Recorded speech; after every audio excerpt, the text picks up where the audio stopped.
Martial Peak, Chapter 5873, Double the Impact. Countless Black Ink Clan miscellaneous troops were stationed along the outermost edges of the no-return pass, and their numbers were overwhelming in every sense of the word. This formation was the most commonly used tactic by the Black Ink Clan. Throughout the years of constant conflict with the human race, the Black Ink Clan often relied upon the sacrifice of their cannon fodder to shave away at the strength of the humans at the outset of battle. After all, they could spawn as many of these miscellaneous troops as they wanted as long as they had black ink nests and resources. That was why the Black Ink Clan remained unaffected by the deaths of these troops, no matter how many of them died. Besides, the existence of the cannon fodder could do more than just wear down the strength of the human race army. Following the deaths of the countless lower soldiers, the black ink strength in their bodies would permeate their surroundings and gather together to form dense black ink clouds. It was equivalent to artificially creating a battlefield that was advantageous to the Black Ink Clan. Fighting under such circumstances was undoubtedly disadvantageous for the human race army, but the Black Ink Clan took to such conditions like how fish took to the water. In the past, the humans used to be greatly hindered by this tactic and suffered heavy casualties as a result. Fortunately, they had the purifying black ink pills and purifying light nowadays.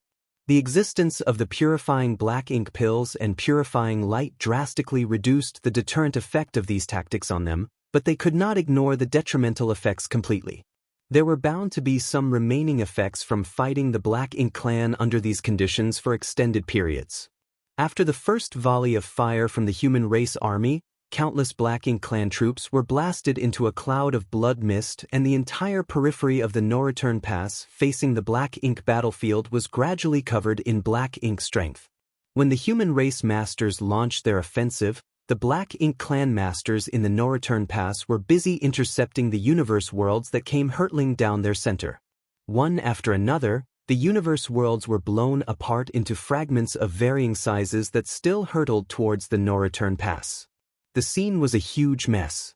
Fortunately, the human race army had prepared many universe worlds. Moreover, they did not pack them too closely together. Despite suffering some losses, the damages did not affect the overall situation. Nevertheless, more than 50 of the universe worlds were destroyed in the blink of an eye. At this rate, the universe worlds would all be completely destroyed before they could even cause any damage to the no-return pass. But how could the humans simply allow the Black Ink Clan to do so? The Black Ink Clan's cannon fodder stationed around the outermost edges of the no-return pass suffered heavy casualties, and enormous gaps soon appeared in the defense line that they formed. Although a steady stream of these miscellaneous troops rushed forward fearlessly to replenish their lines and fill the gaps, the reinforcements could no longer keep up with the speed of the losses. The human army steadily approached from opposite sides. In addition, the continuous barrage of secret techniques and artifacts that blasted out of the huge fleet and shot in the direction of the no-return pass forced the Black Ink Clan to rely on the Black Ink giant spirit gods to intercept the attacks. Looking down from outside the battlefield, the scene of the war was extremely magnificent. Both the Black Ink Clan and the human race had made extensive preparations for the battle. Numerous attacks containing violent and destructive power rose from their respective camps only to fall towards the opposing one. The battle was in full swing. Many masters from the Black Ink Clan were being increasingly restrained by the forces of the human race army that were closing in, so they could only watch as the hundreds of universe worlds and fragments approached the no-return pass. The sight left them feeling powerless and anxious. At this moment, Yi was inside the no-return pass. He was simultaneously summoning various secret techniques to intercept the attacks from the human race army and monitoring the movement of his surroundings with his divine sense. Despite his calm demeanor on the surface, he was actually racked with anxiety for one simple reason. Yang Kai was gone. When the universe worlds came flying towards the no-return pass, Yang Kai had been standing atop the biggest one leading the way. Be that as it may, he had vanished without a trace after the universe world was smashed to pieces by the combined forces of the Black Ink Clan. Yang Kai's sudden disappearance sent a chill down Yi's spine. Unknown dangers were the most terrifying, especially when a master like Yang Kai was involved. It would not be a good thing for the Black Ink clan if Yang Kai concealed his figure and aura, then took advantage of the chaos to infiltrate the no-return pass. After a quick look around, Emonayi was relieved to see that many of the pseudo-royal lords were still following his previous instructions and arrangements. The pseudo-royal lords were in 3 fortunes battle formations, which allowed them to guard each other's backs. In this way, they could protect themselves to a certain degree if Yang Kai suddenly appeared and launched a sneak attack on them. As for the territory lords below the pseudo-royal lords, there was no helping them. They could only blame their poor luck if they were targeted by Yang Kai. With Yang Kai's current status and cultivation, while he might not even care enough to specifically target these territory lords, there was still a possibility that he would eliminate them in passing. The ongoing battle remained unchanged. Although the Black Ink clan suffered heavy casualties, their losses mainly came from the ranks of their cannon fodder while the masters were mostly unharmed. On the other hand, the human race also suffered some degree of loss. Some of the warships out front had been damaged, and a few were completely destroyed. Of course, there were casualties among the soldiers too. Be that as it may, Emonayi was not optimistic about the situation. Anybody with a discerning eye could see that humans had carefully planned and prepared their attack today. The Black Ink clan was bound to pay an expensive price in this battle. The human race army rapidly closed in on the no-return pass from both sides, and the hundreds of universe worlds flying forward approached the no-return pass at a high speed. These universe worlds were constantly being blown up as they closed in. It was fortunate that the Eighth Order masters controlling these universe worlds quickly noticed the danger and escaped beforehand. If not, they could not have defended themselves from the dense storm of attacks raining down on them. Ultimately, though, the Black Ink clan found themselves lacking the necessary numbers to handle the situation. Even though the Black Ink clan desperately tried to defend themselves, they simply lacked the manpower to face both the human race army and the universe world attack at the same time. An hour into the confrontation, one of the universe worlds finally broke through layers of heavy blockades and slammed into the Black Ink clan's outermost line of defense. At the moment of collision, the spirit arrays arranged on the universe world suddenly blazed with light and illuminated the entire sky like a great sun. The spectacle was immediately followed by the grand explosion of the universe world, which detonated with a terrifying force. It could be seen that the power of the spirit arrays was impressive indeed. It only took a moment for the Black Ink clan soldiers in the vicinity to be wiped out completely. Even a few of the territory lords staggered backwards from the force of the explosion. Meanwhile, the auras of many feudal lords vanished from existence. The expressions of many Black Ink clansmen changed at that sight as they gained a new understanding of their predicament. These universe worlds hurtling towards the no-return pass did not just contain enormous momentum but were also covered in various dangerous spirit arrays. That was what made these universe worlds even more terrifying. Unfortunately, their realization came too late. After one universe world broke through the Black Ink clan's defense perimeter, a second and a third quickly followed. Although the majority of the universe worlds were destroyed en route, the human race army was extremely well prepared. In fact, they even went so far as to exhaust all their remaining resources just to arrange the spirit arrays on so many universe worlds. The places along the line of defense that were struck by the universe worlds were in complete disarray. There were countless casualties, and several spots now had wide gaps in them. Hence, the Black Ink clan masters nearby were rushing to restore the defense perimeter to hold the line. Nevertheless, this was just the beginning. At this point, the true power of the human race army had yet to be displayed. The previous exchange had merely been a long-distance confrontation, and the attack relying upon the collision of the universe worlds was simply borrowed from external forces. The power of the humans itself remained hidden from sight. Emonaye's heart sank. Before the war began, he had already mentally prepared himself for the fact that the Black Ink clan would suffer considerable losses. However, it would now seem that they were going to take far more casualties than he originally expected. All of a sudden, he turned his head to look in a certain direction. 3 pseudo-royal lords were standing along the line of defense in that direction. They had formed the 3 Fortunes formation and were working together to attack one of the incoming universe worlds. This universe world had almost made it to the defense line at this point. Just as the universe world was about to collide with the outermost perimeter, it was abruptly stopped and exploded thanks to the joint attack of the three pseudo-royal lords. The huge impact unleashed a shockwave that caused ripples to spread out across the void in all directions, and the figures of the three pseudo-royal lords involuntarily staggered from the resulting aftermath. "Watch out!" Emonaye's furious roar suddenly rang out in the ears of the three pseudo-royal lords. Their reaction was undeniably swift.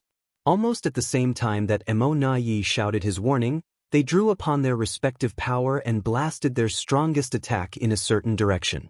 In that direction, a figure suddenly emerged from the space that was originally empty. It was none other than Yang Kai, who had gone missing previously. Nobody knew how Yang Kai had infiltrated the defenses of the Black Ink clan or when he had appeared at that position. After his three selves united, he successfully mastered Thunder Shadow's innate divine ability, which gave him an unmatched advantage in terms of concealment. Only a royal lord could perceive his movements and whereabouts within a limited range. If the pseudo-royal lords had investigated their surroundings wholeheartedly, they might have had a chance to notice his approach. Unfortunately, it was impossible for the pseudo-royal lords to see through the traces of Yang Kai's movements under such chaotic conditions. The chaos had created the perfect conditions for Yang Kai to hide in. Therefore, it was not until he made his move that the three pseudo-royal lords noticed his presence. Emonaye's warning had sounded at roughly the same time. When the sound of the surging river entered the depth of their hearts, the three pseudo-royal lords involuntarily gulped nervously as a wave of fear washed over them. Yang Kai's achievements in E5 territory had long since spread throughout the No-Return Pass. At this point, not a single Black Ink clansman remained ignorant about that tragedy. A total of 8 pseudo-royal lords had died at Yang Kai's hands, all thanks to the mysterious Dao Strength River he possessed. As the saying went, a lesson from the past was a guide for the future. The deep-seated fear of Yang Kai experienced by these 3 pseudo-royal lords could be said to come from the bottom of their hearts. Accompanied by the sound of roaring water that resounded throughout the void, the Dao Strength River appeared and swept towards the 3 pseudo-royal lords like a flood. It was natural to try to avoid such attacks as soon as possible under normal circumstances. After all, they would never recover if they were caught in the currents of the Dao Strength River. Unexpectedly, though, the 3 pseudo-royal lords did not dodge the attack immediately. On the contrary, their fighting spirits seemed to awaken at this juncture of life or death. The aura that was closely connected between them became increasingly solid as a result as they swiftly blasted out a continuous barrage of attacks at the Dao Strength River sweeping towards them. The Dao Strength River, which was relatively calm in the beginning, abruptly churned violently. As the bombardment from the pseudo-royal lords intensified, the waves of the Dao Strength River swelled to greater heights. Yang Kai, who was holding the Dao Strength River in his hand, involuntarily gave a muffled grunt. At the same time, the strength of his offensive weakened considerably as a result. Seeing that, the 3 pseudo-royal lords were overjoyed as they also secretly felt a sense of admiration and respect for Emonaye. Sir Emonaye is a hero indeed. His instructions were indeed an effective method to counter Yang Kai's Dao Strength River. The truth was that Emonaye had taught the pseudo-royal lords various methods and strategies to counter Yang Kai's Dao Strength River after the battle in E5 territory. Not only did he confront Yang Kai inside the universe furnace, but he was also swept into the space-time river by Yang Kai once and broke free from its restraints thanks to various circumstances. That was why he had a certain degree of understanding regarding the Dao Strength River. Martial Peak, Chapter 5874, Fake and Real. The battle at E5 territory had resulted in great losses for the Black Ink clan. The deaths of 8 pseudo-royal lords had left Mou and Emonaye heartbroken.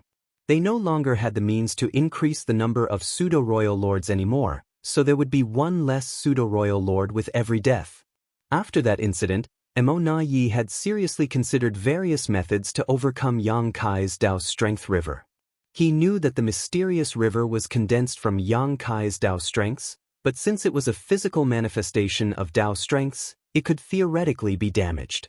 Combined with his experience from fighting Yang Kai inside the universe furnace, he eventually came to a conclusion.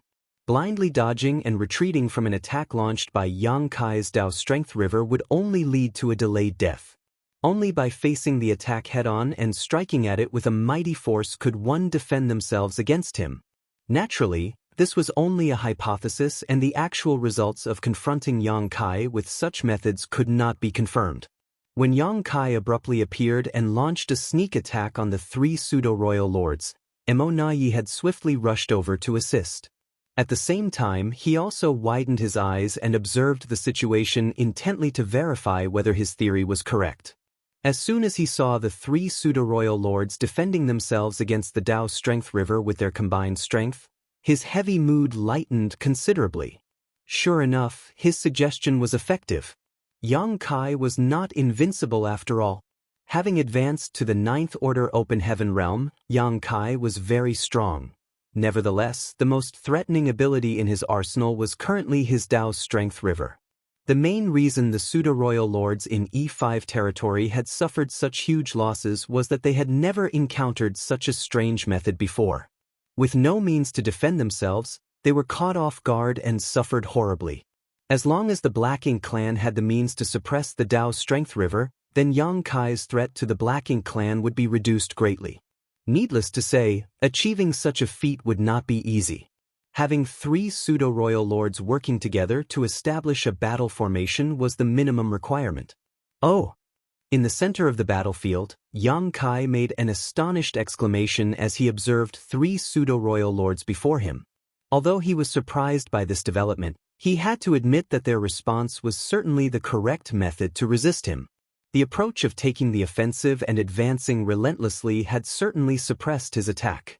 Out of the corner of his eye, he noticed Mo rushing towards him. The other pseudo-royal lords were also coming over to provide support. At this rate, it would not take long before he was surrounded, but even though the situation was very dangerous, Yang Kai showed no signs of panic. Wielding the Dao Strength River like a whip, he constantly brandished it at the three pseudo-royal lords. On his other hand, he suddenly raised his hand above his head and space principles condensed into a brilliant ball of light above his palm. Nobody knew what Yang Kai was planning to do, but looking at Yang Kai's actions gave Mo an ominous feeling, and he immediately shouted, "Kill him!" In the next instant, a series of powerful attacks blasted out from Mo and the pseudo-royal lords rushing over to help. These attacks landed unerringly in Yang Kai's direction. The space around Yang Kai suddenly became distorted, and under the impetus of the rampaging space principles, those attacks barged into the distorted space like uninvited guests. Then, an astonishing phenomenon occurred. The attacks that had originally been traveling at an extremely high speed suddenly became as slow as a crawling turtle after entering the distortion. They were still approaching Yang Kai, but at a speed that was hard to even see. At such a slow speed, even a 3-year-old child standing there could easily avoid these attacks. Fortunately, Mo was very discerning. He could tell at a glance that the secret techniques thrown at Yang Kai had not become slower. On the contrary, it was the space that had become extremely distorted. Near distant horizon. This space secret technique might not contain any defensive abilities on its own, but it had great defensive effects. The void surrounding Yang Kai's figure was infinitely stretched out thanks to the manipulation of space principles. Even though the secret techniques continued to travel at a terrifying speed, they seemed almost frozen on the spot under the effects of the infinitely stretched out space. At the same time, Yang Kai abruptly brought down his hand that was held above his head earlier. Nothing seemed to occur, but be that as it may, the expressions of the three pseudo-royal lords facing Yang Kai changed drastically in the wake of the seemingly useless blow.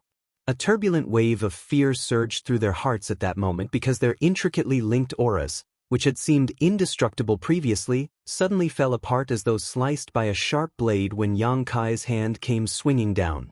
The Three Fortunes formation had been broken. The space-time river swept towards them in the next moment, and unfortunately for them, they no longer had the means to defend themselves against the attack. Without the support of the battle formation, the pseudo-royal lords were no match for Yang Kai with their strength alone. One of the pseudo-royal lords was dragged into the depths of the river and disappeared quickly with a small splash. On the other hand, the second pseudo-royal lord reacted swiftly under the circumstances. As soon as he was caught in the currents of the river, he began to struggle desperately. Unfortunately for him, it was as though he was stuck in a quagmire, and the more he struggled, the faster he sank into the raging waters.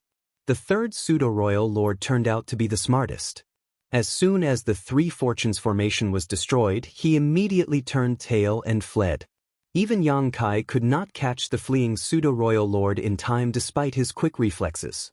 At this moment, the barrage of attacks from earlier finally overcame the limits of his near-distant horizon secret technique and slammed into Yang Kai's body.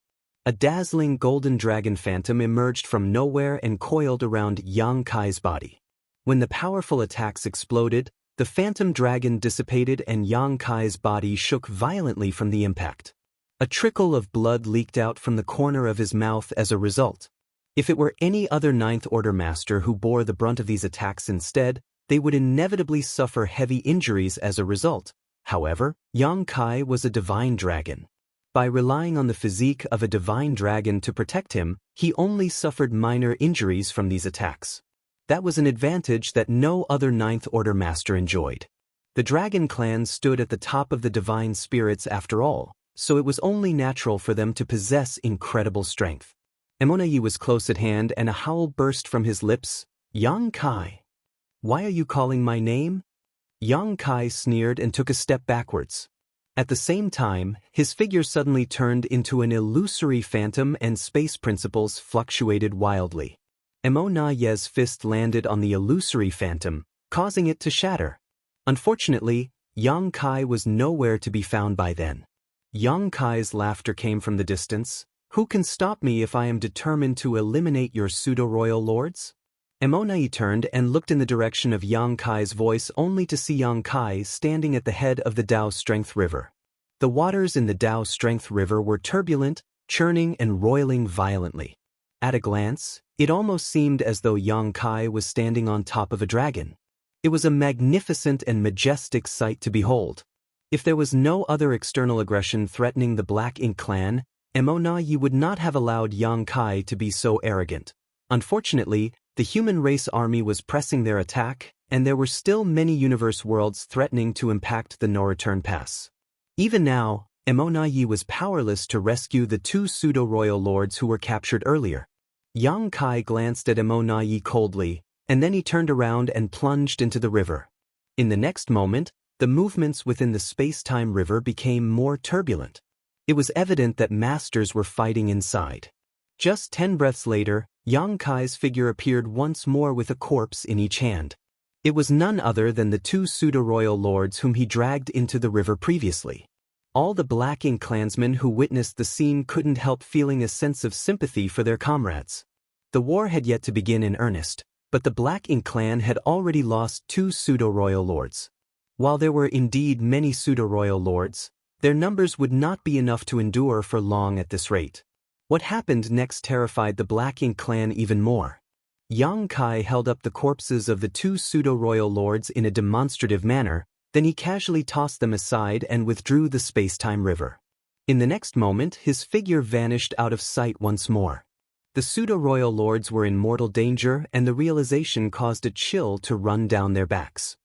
Moreover, they all now felt that Yang Kai was watching them intently from the shadows, harboring malicious intentions towards them. Contrary to the reaction of the Black Ink clan, the morale of the human race army increased sharply after they witnessed Yang Kai infiltrating the enemy camp alone and reaping the lives of two pseudo-royal lords. The attacks shooting out from the human race army and towards the no-return pass became more vicious and concentrated as a result. Furthermore, the human race masters all rolled up their sleeves and prepared to display their respective talents on the battlefield during the coming battle. The barrage of universe worlds also continued. Even though most were destroyed en route, the efforts of the human race army to suppress the Black Ink clan forced the latter to allocate more of their energy towards their own defenses instead. In this situation, they were strong in will but weak in strength. They simply could not maintain their efforts to intercept the incoming universe worlds. Besides, None of the pseudo-royal lords dared to exert their full strength after witnessing Yang Kai's flashy demonstration. Every one of them held back slightly in case of any unforeseen circumstances. Emo Yi knew that they had fallen for Yang Kai's tricks. Yang Kai had not infiltrated the enemy camp alone to demonstrate his bravery. Rather, his main purpose was to distract the masters from the Black Ink clan. Despite knowing Yang Kai's intentions, Emo Yi could not force the pseudo-royal lords to ignore their own safety and go all out. There was no guarantee that Yang Kai would not attack once more if they let down their defenses. What seemed real could be fake, and what was fake could become real. It could be said that Yang Kai's attack had tied the hands of all the masters of the Black Ink clan. Yang Kai was the only person among the entire human race who could achieve such a feat. The defense line outside the no-return pass was created with the damaged Great Passes that were abandoned by the human race army in the past as the foundation, and a large number of artifacts had been constructed on these Great Passes, but the Black Ink disciples were not very adept at artifact refining. After all, those who were proficient in artifact refining generally contributed to the war efforts from the safety of the rear. As they rarely stepped onto the battlefield, they avoided the fate of being captured by the Black Ink clan and converted into Black Ink disciples. It was for that reason that the artifacts prepared in advance by the Black Ink clan were far inferior to those possessed by the humans in terms of both power and attack range. When the human race army first started approaching the no-return pass, the Black Ink clan masters in charge of operating the artifacts could only watch as the enemy marched forward. The defensive artifacts could be activated at any time, but their effects were extremely limited. It was not until the human race army entered the attack range of these artifacts that countless lights began to blaze from the abandoned Great Passes that surrounded the external perimeter of the no-return pass. Be that as it may, these attacks were nothing to the enormous human fleet. Aside from causing some slight trouble to part of the human army, they did not play an essential role in the war. It did not take long for the human race army to target and suppress them instead. Many gaps had appeared along the middle of the defensive line due to the constant collision of the universe worlds.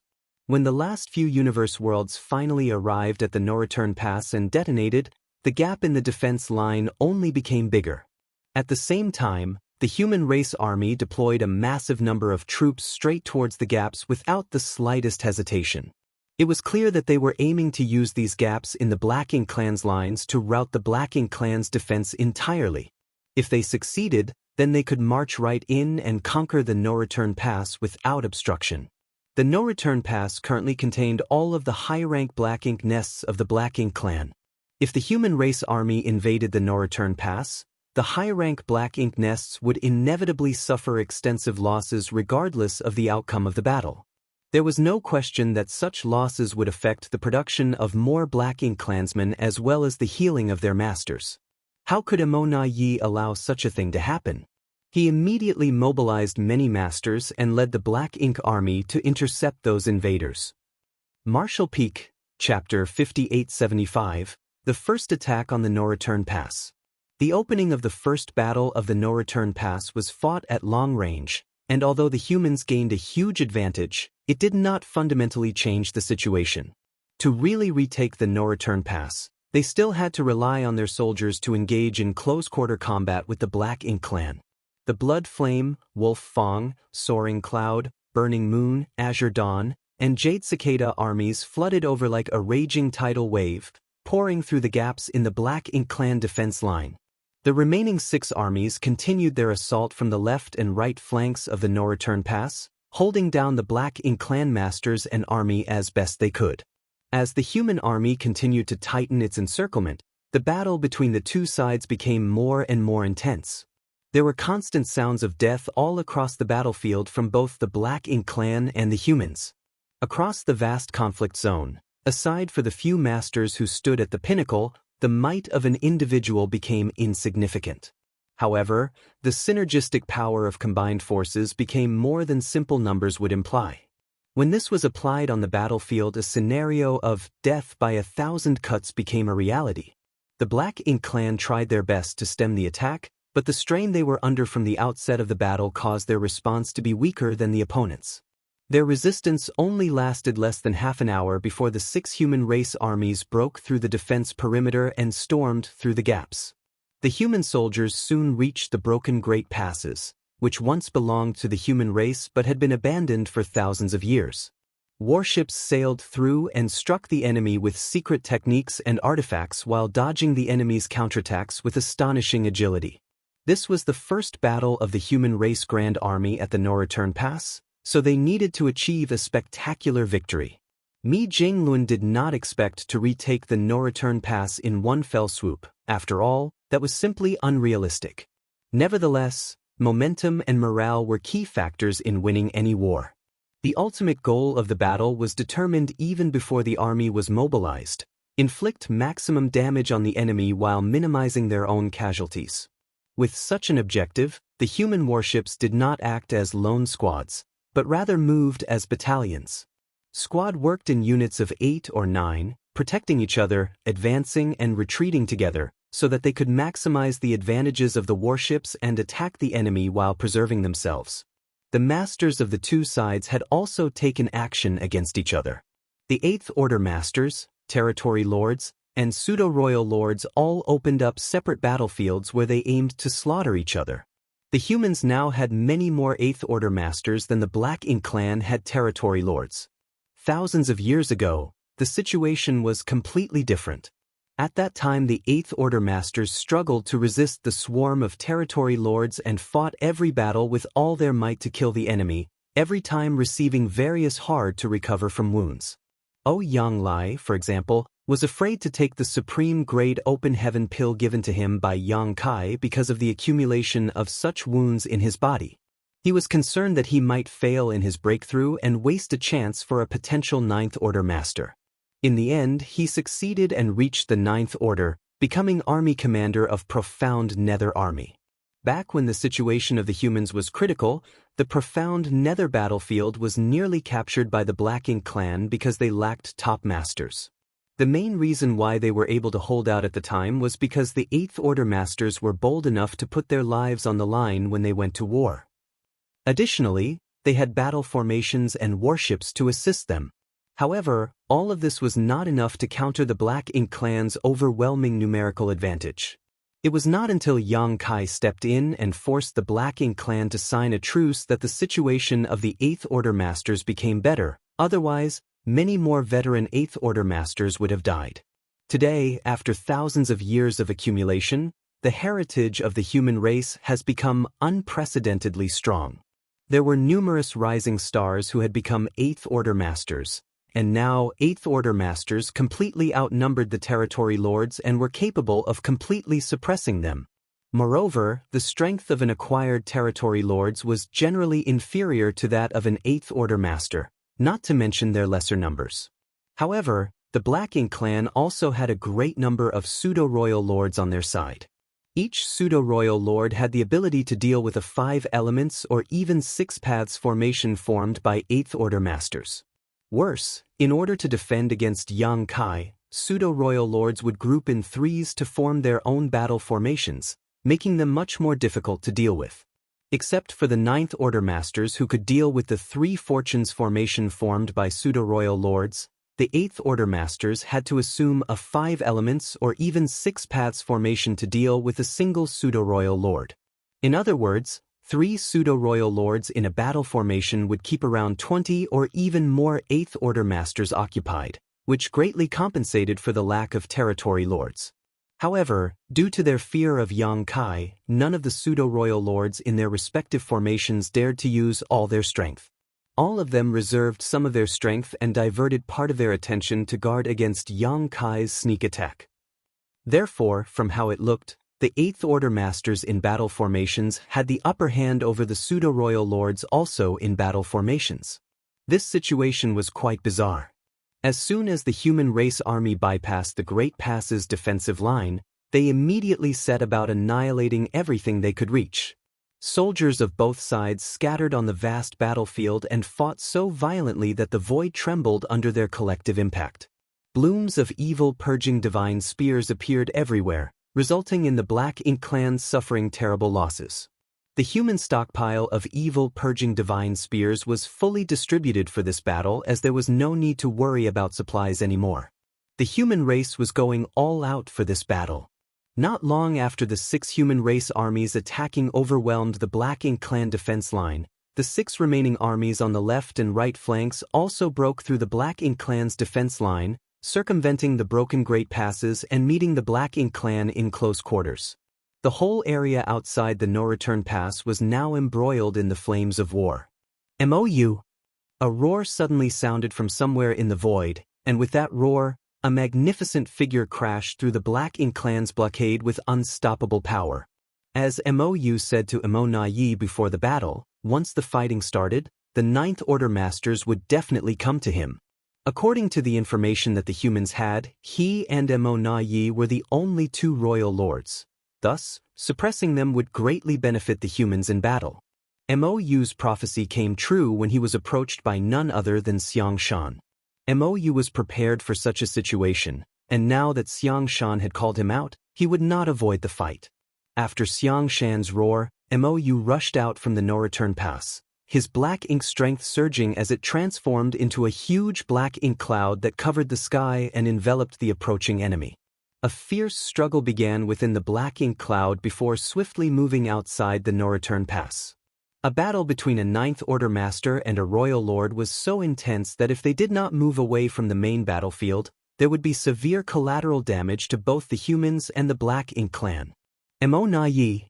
Another roar came from the human race army.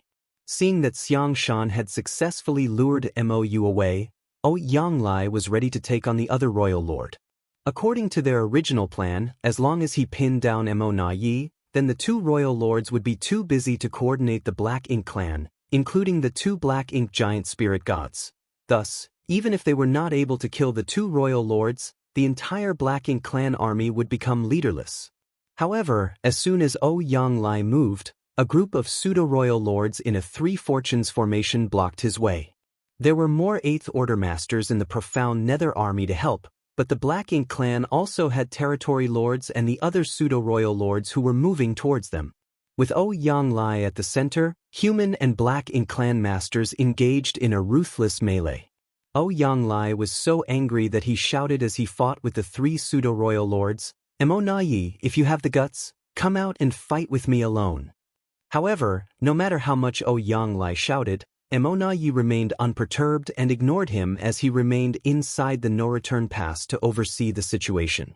With a huge potential threat like Yang Kai lurking in the shadows, Yi would not care about Yanglai.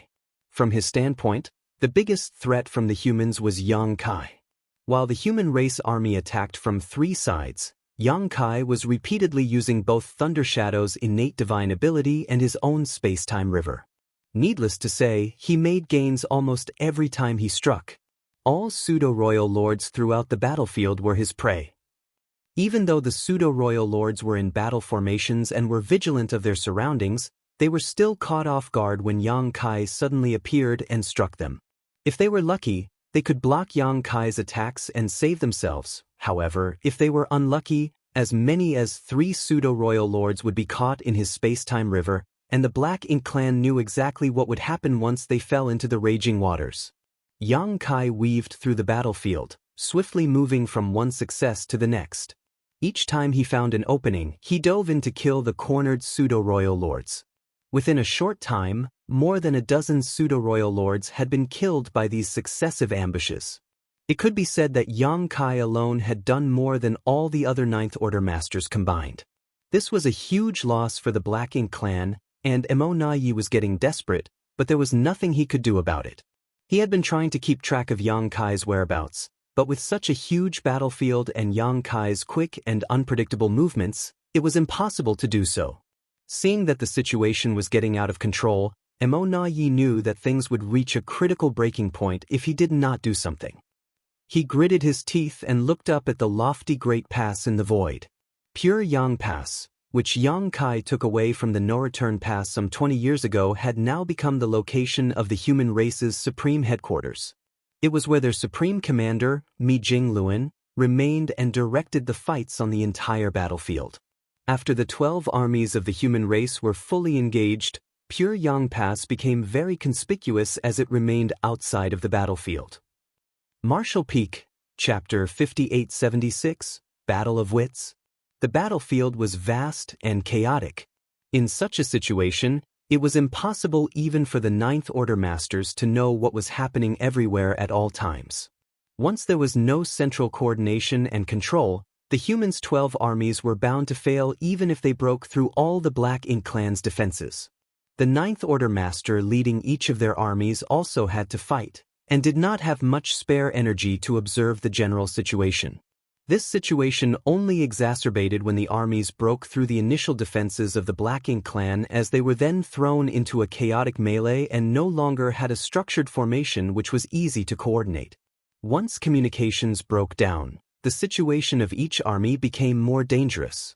If the humans needed help at a particular battlefield, forces needed to be redistributed to maximize benefits without causing detriments. If the humans could exploit the weakness of the Black Ink Clan defense, then they could reap twice the results with half the effort. To achieve all this, the 12 armies needed a pair of eyes that could overlook the entire battlefield. It had to be a calm and intelligent mind who could transmit battlefield orders rapidly. The Supreme Headquarters played this role. The soldiers at the Great Pass could see the whole battlefield clearly and quickly reported the situation from all positions, while Mi Jingluan and his staff were responsible for analyzing the intelligence and formulating plans in the shortest possible time. In this way, the 12 armies would be able to coordinate perfectly as a single unit to pose a deadly threat to the Black Ink Clan in the No-Return Pass. This time, the humans came prepared for the battle. Even the intelligent Emonayi did not expect that the human race would use tactics such as throwing universe worlds filled with arrays to punch through the Black Ink Clan's defensive perimeter, causing the Black Ink Clansmen in the No-Return Pass to suffer a considerable loss. Together with Yang Kai's unpredictable ambushes and ruthless kills, the pseudo-royal lords were all at their wits' end. If Yang Kai continued to cut down the pseudo-royal lords, when their number fell below a certain limit, the Black Ink Clan may not be able to stop the humans even if they went all out. Therefore, from Black Ink Clan's standpoint, they had to find a way to break the humans' current momentum. Emonayi had a direct interest in Pure Yang Pass, or more directly, in Mi Jingluan. Emonayi had never underestimated the importance of Mi Jingluan and the Supreme Headquarters and had wanted to find a chance to slaughter them all for many years. But unfortunately, Mi Jingluan had not ever appeared on the frontline battlefields, so he could not do anything about him. It was a good opportunity, now that the humans were attacking the No-Return Pass. However, Pure Yang Pass was going to pose some problems. Although this great pass had not yet displayed its power, it was clearly repaired and refurbished over the past 20 or so years. Emonayi could not estimate how much of its original power Pure Yang Pass could display at the moment, but he did not doubt that if it was brought into the battle, it would cause a huge breakthrough for the human race, and the Black Ink Clan would have to pay a huge price to stop it. Even before the fighting started, Emonayi had thought about attacking Pure Yang Pass, and since things had come to this point, it was time for him to act boldly. Many thoughts flashed through his mind as Emonayi's divine sense surged, sending commands in all directions. The next moment, the Black Ink Clan army on the battlefield suddenly turned from defense to offense, and many of them rushed towards the human warships. The warships were caught off guard by this sudden onslaught, and many were blown to pieces across the battlefield. The human soldiers inside now did not have the protection of their warships and were quickly swamped by the boundless Black Ink Clan soldiers. Only a few managed to escape by virtue of their strong cultivation. The scene looked like a group of sharks tearing at their bleeding prey. The nearby human soldiers quickly moved to provide assistance, but this barely stabilized the situation. At that moment, Emonayi, who had been watching from the No-Return Pass, lunged forward. Along with him, 12 other figures rushed out from the No-Return Pass. Judging from the unmistakable auras, those were 12 pseudo-royal lords. There were numerous Black Ink Clan pseudo-royal lords. Not all of them were deployed to the battlefield in the previous wars. It was estimated that only 70% of them fought on the battlefield, while the remaining 30% were recuperating in the No-Return Pass. They did this to preserve their strength and to guard the No-Return Pass. After all, Yang Kai could turn up at any moment to harass them, so Emonayi did not dare to relax his vigilance. If Yang Kai rushed into the no-return pass and stirred up chaos, the high-rank black ink nests would be decimated. So even though 12 more pseudo-royal lords were coming out of the no-return pass, there were still a good number of pseudo-royal lords engaged in the main battle.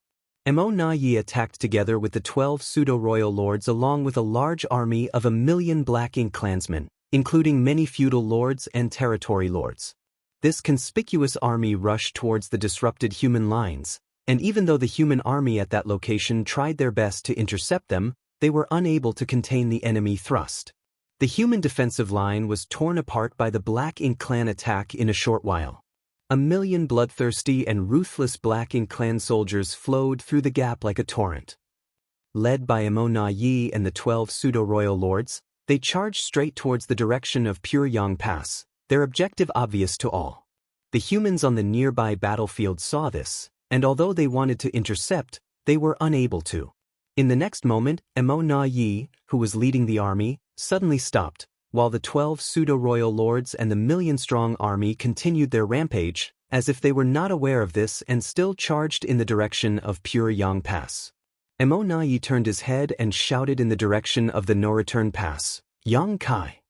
He thought that if he showed any intention of attacking Pyongyang Pass, Yang Kai would definitely show up and stop him. However, Mo Na Yi never thought that the cunning Yang Kai would instead head straight for the no-return pass. Before the pseudo-royal lords at the no-return pass could react, he quickly destroyed 2 high-rank black ink nests. The pseudo-royal lords were not to be blamed for this as they had no way to conceal their auras. Thus, they all stuck out like cranes among chickens in Yang Kai's senses. All he needed to do was to choose the places where the pseudo-royal lords' defenses were the weakest, and then he could do whatever he wanted. It was only then that several pseudo-royal lords nearby reacted and rushed to stop Yang Kai, starting a huge fight with him. This battle rocked the no-return pass and the fallout was devastating, decimating several more high-rank black ink nests. Mo Na Yi quickly turned around and headed for the no-return pass, with his heart aching over the losses. Like the pseudo-royal lords, the high-rank black ink nest could not be replaced. Without these high-rank black ink nests, how could the black ink clans create more soldiers? If the high-rank black ink nests were all destroyed, the Black Ink clan of the no-return pass would become a river without a source. Their defeat would be inevitable once that happened. By the time Mo Na Yi rushed back to the no-return pass and entered the battlefield, 6 high-rank black ink nests had already been destroyed. Upon seeing this, Mo Na Yi bellowed, "Leave one formation behind, the others guard the black ink nests." Upon hearing his order, the pseudo-royal lords who were ordered to stay with Mo Na Yi joined him in battling Yang Kai while the rest of the pseudo-royal lords formed 3 fortunes formations to guard their surrounding areas. Yang Kai did not continue his attacks on the no-return pass. Instead, he took a step back, dashed past the group of pseudo-royal lords as he glared at Mo Na Yi. The 3 pseudo-royal lords did not dare to chase after him, but approached Mo Na Yi and stood beside him. At this moment, Mo Na Yi looked at Yang Kai with his eyes blazing and gritted his teeth, "Bastard." Yang Kai smiled smugly and taunted, "Why do you look so bitter? You deployed your troops against Pyongyang Pass, and you expect me not to do anything? Wasn't your intention to draw me out? You should be happy that you achieved your goal." Mo Na Yi looked at him with a deep frown and his anger slowly eased as he said with a frown, "You saw through my intentions." However, he was not faking his anger. Since the beginning of the war, more than a dozen pseudo-royal lords had been killed by Yang Kai and now half a dozen high-rank black ink nests had been smashed. Even if Mo Na Yi had a steady temperament, it was impossible for him not to be furious. However, his anger was not as intense as expected. Yang Kai raised his hand, pointed to his eyes, and asked as he glared, "Do you know what these are?" Mo Na Yi's mind raced and asked in return doubtfully, "What?" "Eyes." Yang Kai replied, "I'm not blind." Mo Na Yi was flabbergasted. Although the battle was in full swing outside the no-return pass, 2 top masters were simply staring at each other inside the no-return pass. They just stared and talked to each other without fighting. However, the tension was very tense and treacherous. Moments later, Mo Na Yi quickly asked, "Has Mi Jing Luan broken through to the 9th order?" "What makes you think so?"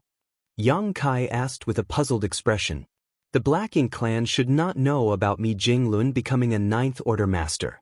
Even if they found out about the two newly promoted Ninth Order Masters, it should have been impossible for Mo Na Yi to know Mi Jinglun had also broken through. Mo Na Yi replied with a shrug, "It's obvious. Originally, I had already guessed that Mi Jinglun might have become a Ninth Order Master. After the battle in the Universe Furnace, the Universe Furnace world became a hunting ground for the humans. The humans might have obtained another supreme-grade open heaven pill, and the most logical person to take it would be Mi Jinglun, but that was all only a guess. When I saw how you reacted just now though, I became 80% certain." Martial Peak, Chapter 5877. Of course I can. So that's how it is. Yang Kai appeared to be enlightened. The attack on Pure Yang Pass was not only to lure me out, but also to verify your suspicions. After a pause, Yang Kai continued, "Your main purpose must be the latter." At this point, there was no point in denying it, as the 12 pseudo-royal lords led a million-strong Black Ink clan army towards the Pure Yang Pass, which was outside the battlefield. There was no longer a way to hide the fact that Mi Jinglun had advanced to become a Ninth Order Master. If Mi Jinglun was still only an 8th Order Master, Yang Kai would have to go to their rescue instead of boldly attacking the No-Return Pass.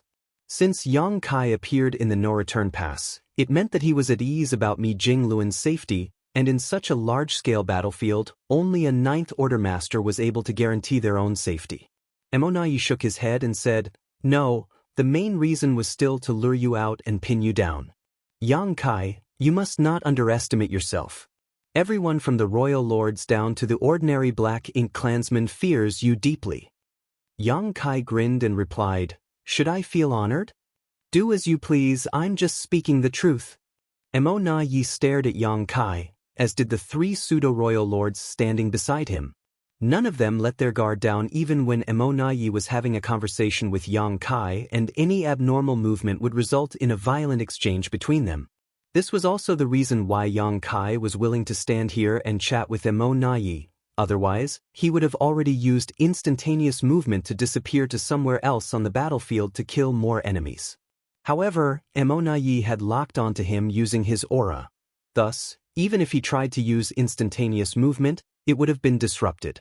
After a moment of silence, Yang Kai suddenly said, "Since you have guessed that senior brother Mi had become a Ninth Order Master, aren't you worried about the safety of those pseudo-royal lords?" As they spoke, the 12 pseudo-royal lords and the million-strong Black Ink clan army had already closed in on Pure Yang Pass. The two sides would clash violently at any moment. If Mi Jinglun was still an 8th Order Master, then the Black Ink clan would have had a great chance to capture the Great Pass and kill Mi Jinglun.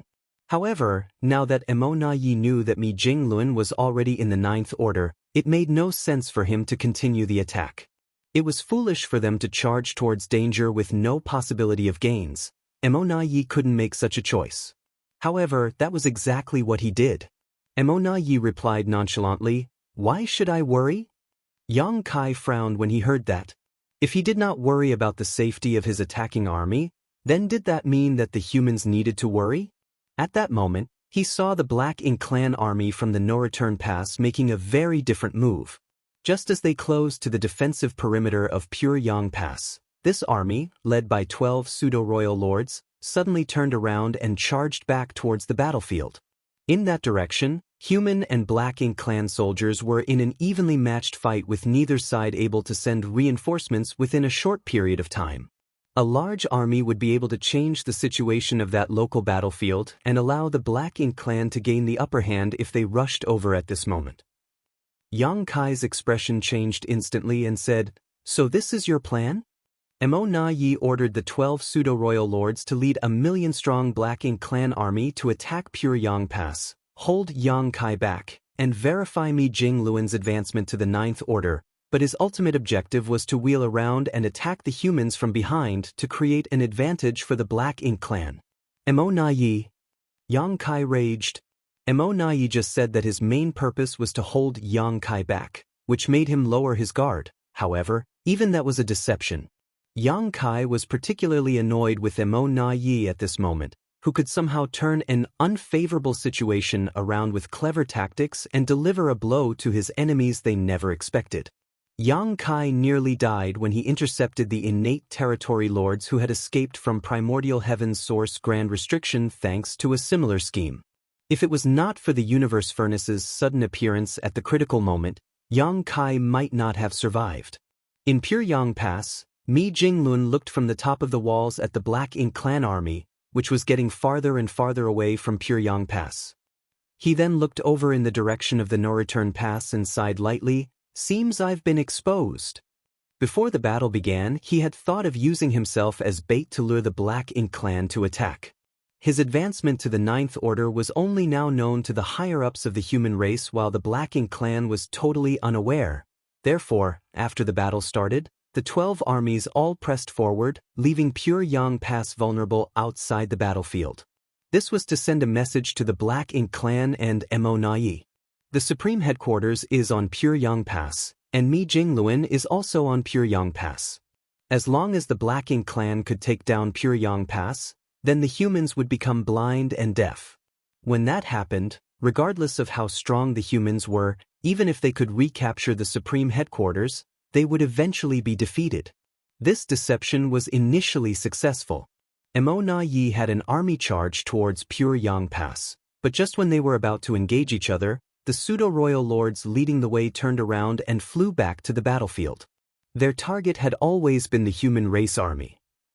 If Black Ink clan defeated the humans at their targeted spot, then the Black Ink clan army would be able to gain a foothold and use that part of the battlefield to expand their advantage. "No need to hide anymore, let's fight," Mi Jinglun said softly.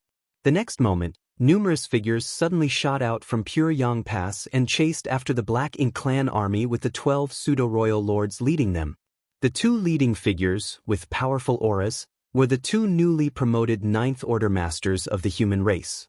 Right behind them were nearly 200 Eighth Order Masters. Mi Jinglun had used Pyongyang Pass and himself as bait, so naturally he had made all the necessary arrangements. The garrison of Pyongyang Pass might have seemed obvious at a glance, but under the cover of many concealment arrays, the two newly advanced Ninth Order Masters and a large group of Eighth Order Masters were quietly lying in wait. If the 12 pseudo-royal lords and the million-strong Black Ink clan troops dared to set foot on Pyongyang Pass, they would end up with heavy casualties. For this reason, Mi Jinglun even hid Shi De Zhuang and Tang Tao from the public even when the battles began. However, now that they had been exposed, there was no longer any point in hiding them anymore. They were now Ninth Order Masters. Thus, it was time for them to play a role in the battlefield. The two Ninth Order Masters led some 200 Eighth Order Masters towards the Black Ink clan army, and although their numbers were far less than the enemy, their strength was comparable. The two Ninth Order Masters took point and charged into the enemy army, slicing through it like a hot knife through butter. Black blood splattered with body parts flying everywhere, leaving a trail of dead and dying Black Ink clansmen. It was only when the leading 12 pseudo-royal lords managed to intervene and blunt the human race masters' assault, halting the wanton slaughter of their subordinates. "So, you had two more Ninth Order Masters," Mo remarked calmly as he watched Yang Kai closely, able to sense the violent fallout from the clash even from where he stood. The sudden appearance of the two Ninth Order Masters' auras naturally did not escape his notice. Mo was actually not surprised by this. Since Black Ink clan had a new royal lord, then the humans could also have new Ninth Order Masters. If he counted Mi Jinglun, the humans had 3 more Ninth Orders in just the last 20 years. It was unknown whether the two new appearances relied on their own accumulation of cultivation to break through, or did so with the help of supreme-grade open heaven pills. If it was the latter, then it did not matter as the number of supreme-grade open heaven pills were limited and would eventually run out. However, if it was the former, then the situation was untenable. The human race had produced several new Ninth Order Masters while the Black Ink clan only gained one new royal lord. It was obvious which side had the advantage and time would only exacerbate the situation. "The Black Ink clan is doomed," Yang Kai taunted. Mo scoffed and replied, "Brother Yang underestimates my Black Ink clan." "Oh." Yang Kai frowned and continued, "Is it possible that a new royal lord appeared in the Black Ink clan? Which one is it? Why doesn't he introduce himself?" Mo maintained a straight face. If that is the case, you will find out eventually. The answer was so flat and plain it was difficult for Yang Kai to determine if there was a new royal lord in the Black Ink clan or not. He had carefully checked all parts of the no-return pass previously but did not find anything. He had an ominous feeling when he came to the no-return pass but could not be sure based on that feeling alone. There were so many masters from the Black Ink clan at the no-return pass right now, so if he was not careful he could find himself in a critical situation regardless of the truth.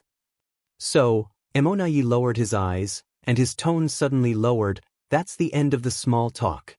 Yang Kai raised his brow and asked, "Is it time to fight? No more stalling? I see that your pseudo-royal lords seem to be secretly setting up something. If it's not properly set up, we can chat a while longer." His completely nonchalant attitude made Emonaye's flaming rage burst out as he roared, "Yang Kai, you arrogant bastard! Do you really think that the no-return pass is a place where you can come and go as you wish?" Yang Kai looked at him seriously for a long time and then said, "This is the territory of the human race, so of course I can come and go as I please." "Prove it." As soon as Emonayi finished his sentence, the no-return pass hummed in all directions as if there was an invisible power swept through it. In the next instant, this huge stretch underwent a subtle change. This change was extremely inconspicuous, and it was difficult for ordinary people to notice, but Yang Kai only had to scan around to know what happened. He frowned slightly and remarked, "You improved the heaven-sealing earth-locking array." Martial Peak, Chapter 5878, The Battle of Courage. The Black Ink clan always wanted to use the 4 Gates 8 Palaces Great Pagoda array to deal with Yang Kai. However, the spirit array was a bit troublesome to set up and could not be done so quickly. On several occasions, the Black Ink clan would be in the middle of setting up the array when Yang Kai suddenly dashed away or interfered. They could only hope for Yang Kai to stay somewhere long enough for them to finish setting up the array. For example, the first time the Black Ink clan used the 4 Gates 8 Palaces Great Pagoda array was in the Divine Spirit Ancestral Land. They managed to block the entire Divine Spirit Ancestral Land with it, and a pseudo-royal lord personally led numerous innate territory lords to attack and kill Yang Kai. It would have been disastrous for Yang Kai had he not taken advantage of Ancestral Land's favorable conditions and if the pseudo-royal lord had been more measured. Without the heaven-sealing earth-locking array, there was no way to limit Yang Kai's space secret techniques, and without limiting his space secret techniques, they had no chance to kill him. While Yang Kai was chatting with Emonayi, some pseudo-royal lords were sneaking around in the background, which Yang Kai naturally noticed. Now, the Black Ink clan had turned the entire no-return pass into a huge trap. Compared to the previous 4 Gates 8 Palaces Great Pagoda array, the current array was undoubtedly better hidden and covered a wider area. Without Yang Kai noticing, the array had already been activated. "Damn!" Yang Kai cursed in contempt. Emonayi coldly snorted, "Don't you humans have a saying, if you often walk next to the river, how can your shoes not get wet? You went on 3 rampages in the no-return pass already. Do you really think that I won't learn from those failures and prepare for today? That's why you always stayed in the no-return pass, so that you could trap me here when I came again. It's unbelievable that the Black Ink clan has a talent capable of this.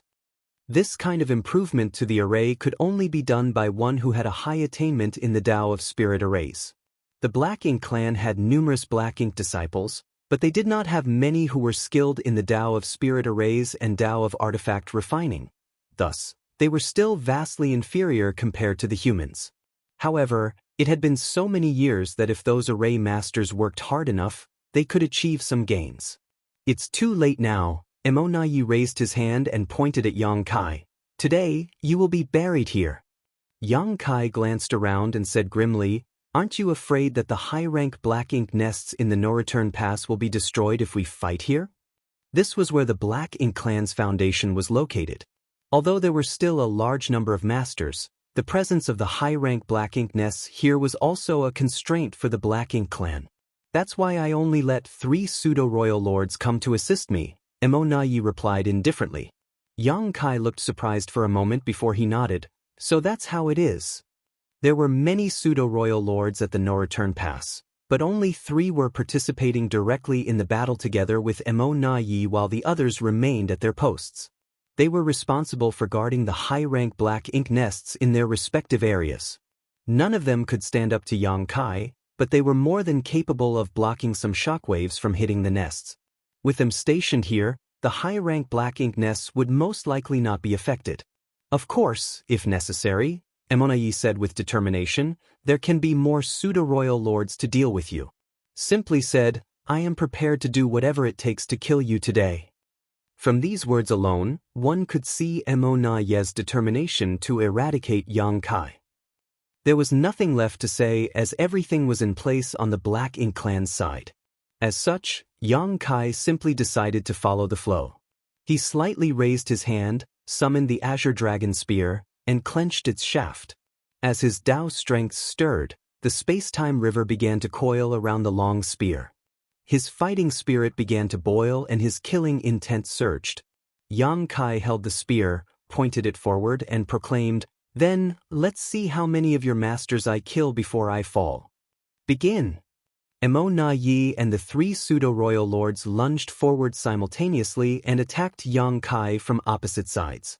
Yang Kai immediately thrust the Azure Dragon Spear forward, sending out a spear shadow filled with Tao strength so powerful that it terrified the pseudo-royal lords. The spear sliced a pseudo-royal lord's body, drew some black blood, and continued its momentum towards Mo Na Yi's face. Mo Na Yi roared and his black ink strength surged, turning into a protective layer covering his body. However, that barrier was directly pierced by the long spear. At the critical moment, Mo Na Yi raised his arm and managed to deflect the spear away from his body. The tip of the spear still scratched Mo Na Yi's face and Yang Kai swiftly made a sweep with it, sending the former flying with a powerful strike. Yang Kai was about to give chase when he felt a powerful force coming at him from behind. It was the 3 pseudo-royal lords who attacked together, forcing him to draw back his spear to defend himself. Mo Na Yi quickly regained his balance but still appeared bewildered. The last time he faced Yang Kai head-on was in the Universe Furnace world when Yang Kai had just advanced to the 9th Order and he had just become a royal lord. He was almost killed by Yang Kai back then, but Meng Ke sacrificed himself for the greater good and helped him to escape. It had been hundreds of years since that encounter. Now, fighting Yang Kai once again, Mo Na Yi suddenly found that this bastard seemed to be a lot stronger than back then. Of course, Yang Kai would certainly become stronger after hundreds of years, but likewise, Mo Na Yi was also much stronger than back then. Both of them still had serious injuries back when they first fought, so neither was able to display their peak strength. However, Yang Kai had now become much stronger than Mo Na Yi had expected. He knew how humans cultivated and understood well that a 9th Order master required many years of accumulation to improve themselves. Thus, he could not figure out how Yang Kai managed to grow so much in just a few hundred years. Mo Na Yi thought that one group of 3 pseudo-royal lords together with himself would be enough to deal with Yang Kai, but now it seemed that was not sufficient. Unfortunately, he was not prepared to let more pseudo-royal lords come forward to fight against Yang Kai, as just adding more bodies may not help the situation. The 3 pseudo-royal lords who were already in a battle formation could only withstand Yang Kai's assault for 10 breaths before they started to crumble under his relentless attacks. They had previously fought with other 9th Order masters and basically concluded that if they used a 3 fortunes formation, they would be able to contend with the enemy. Even if they were ultimately outmatched, they did not have to fear dying. However, this killing star seemed to be far more powerful than other 9th Order masters. Fortunately, Mo Na Yi quickly came over to assist them. Even then, it was just barely enough to contend with Yang Kai.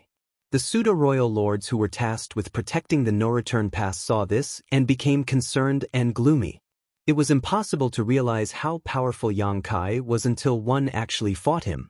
3 pseudo-royal lords in a formation could compete with a 9th Order master. That was the standard rule, but now, even with Mo Na Yi, who was a true royal lord, their power was barely enough to hold Yang Kai back. Yang Kai was even beginning to gain the upper hand over them, which was a terrifying sight to behold. The battle was fierce and ruthless. Several figures darted around as they fought throughout the no-return pass. Every single attack on Yang Kai was well coordinated and powerful, which showed how well prepared the Black Ink clan was for this confrontation. The pseudo-royal lords who were guarding the high-rank Black Ink nests were also able to block all the fallout, leaving the Black Ink nests untouched. As the battle dragged on, the 3 pseudo-royal lords who were fighting became wounded and drained, causing their strength to drop. At that moment, 3 other pseudo-royal lords flew out from the perimeter, formed a battle formation, and joined the fight. Once that happened, the 3 exhausted and wounded pseudo-royal lords made a feint and withdrew. Yang Kai remarked in slight surprise, "So this is your plan?" 3 fresh pseudo-royal lords replaced the 3 who were exhausted. This tag-team tactic was easy for the Black Ink clan to execute and sustain as they had enough pseudo-royal lords to rotate into the fight. As long as the 3 pseudo-royal lord replacements joined the battle smoothly, Yang Kai would constantly be under pressure. Since you're using this tactic, why don't you summon more pseudo-royal lords and fight together? Yang Kai asked as he thrust his spear at Immortal. Immortal dodged, coldly snorted, and counterattacked. "There's no need for that. The array has been activated, and the no-return pass has been isolated. You want to take me down with minimal effort? That's a good plan." Yang Kai raised his brow as he continued his rush towards Immortal. "Although I have to admit that this tactic is effective, you might have forgotten that there is a major flaw to it." Immortal asked indifferently, "What?" Yang Kai replied, "The most crucial factor of this plan is you. After all, there is no one to replace you." "So what?" "So," Yang Kai's aura suddenly changed and became exceedingly violent. "All I have to do is kill you." Martial Peak, Chapter 5879, Concealing One's Ability by Feigning Weakness. The space-time river, which had wrapped around the Azure Dragon spear, suddenly turned into another spear which had the Dao strengths attached and shot out towards the 3 pseudo-royal lords to block all their attacks. Simultaneously, Yang Kai thrust out his Azure Dragon spear and charged at Immortal. Immortal's expression changed as he realized that Yang Kai had not exerted his full strength, causing him to stare at his opponent in total disbelief. How could he have grown so much in just a few hundred years? However, Immortal could not afford to think about it at this moment. Yang Kai had obviously grown significantly, but he too had not idled in the last few hundred years and had also grown stronger. Though not as much as Yang Kai, his cultivation was completely consolidated now. He was able to fight back and not just be on the receiving end of Yang Kai's killing blows. Black Ink's strength rumbled as a giant black ink cloud billowed, enveloping a huge portion of the void. The black ink cloud resonated with Immortal's roar. "How long can you last like that?" He could see that Yang Kai had used some kind of secret technique to boost his strength, but such secret techniques always had limitations. Yang Kai immediately snarled, "Not for long, but it's enough to kill you. Come." The two taunted each other like petulant children within the black ink cloud, confusing the pseudo-royal lords at the no-return pass. Yang Kai was fighting alone while the human race army and the Black Ink clan army were engaged in a chaotic melee on the perimeter of the no-return pass. While the humans were woefully outnumbered, they seemed to have the upper hand. Moreover, Black Ink clan's tactical situation was different from that of the humans. The humans had pure Yang Pass outside the battlefield coordinating their movements. Precise orders were issued from pure Yang Pass to all parts of the battlefield, so the soldiers only needed to follow these directives and the entire human race army became like a tightly knit entity. They advanced and retreated together, providing assistance to each other whenever needed. On the other hand, Immortal and Mou were both fully engaged in the fighting. Immortal had anticipated this situation before the war started and had informed several of his subordinates to take over commanding the Black Ink clan Grand Army. However, they did not have enough experience, and their tactical and strategic thinking were lacking. They did not stand a chance against the battle-hardened veteran Mi Jinglun. If the Black Ink clan did not have the geographic advantage as the defensive side, and could not immediately receive reinforcements, they would have lost the battle already. However, the humans also had their concerns.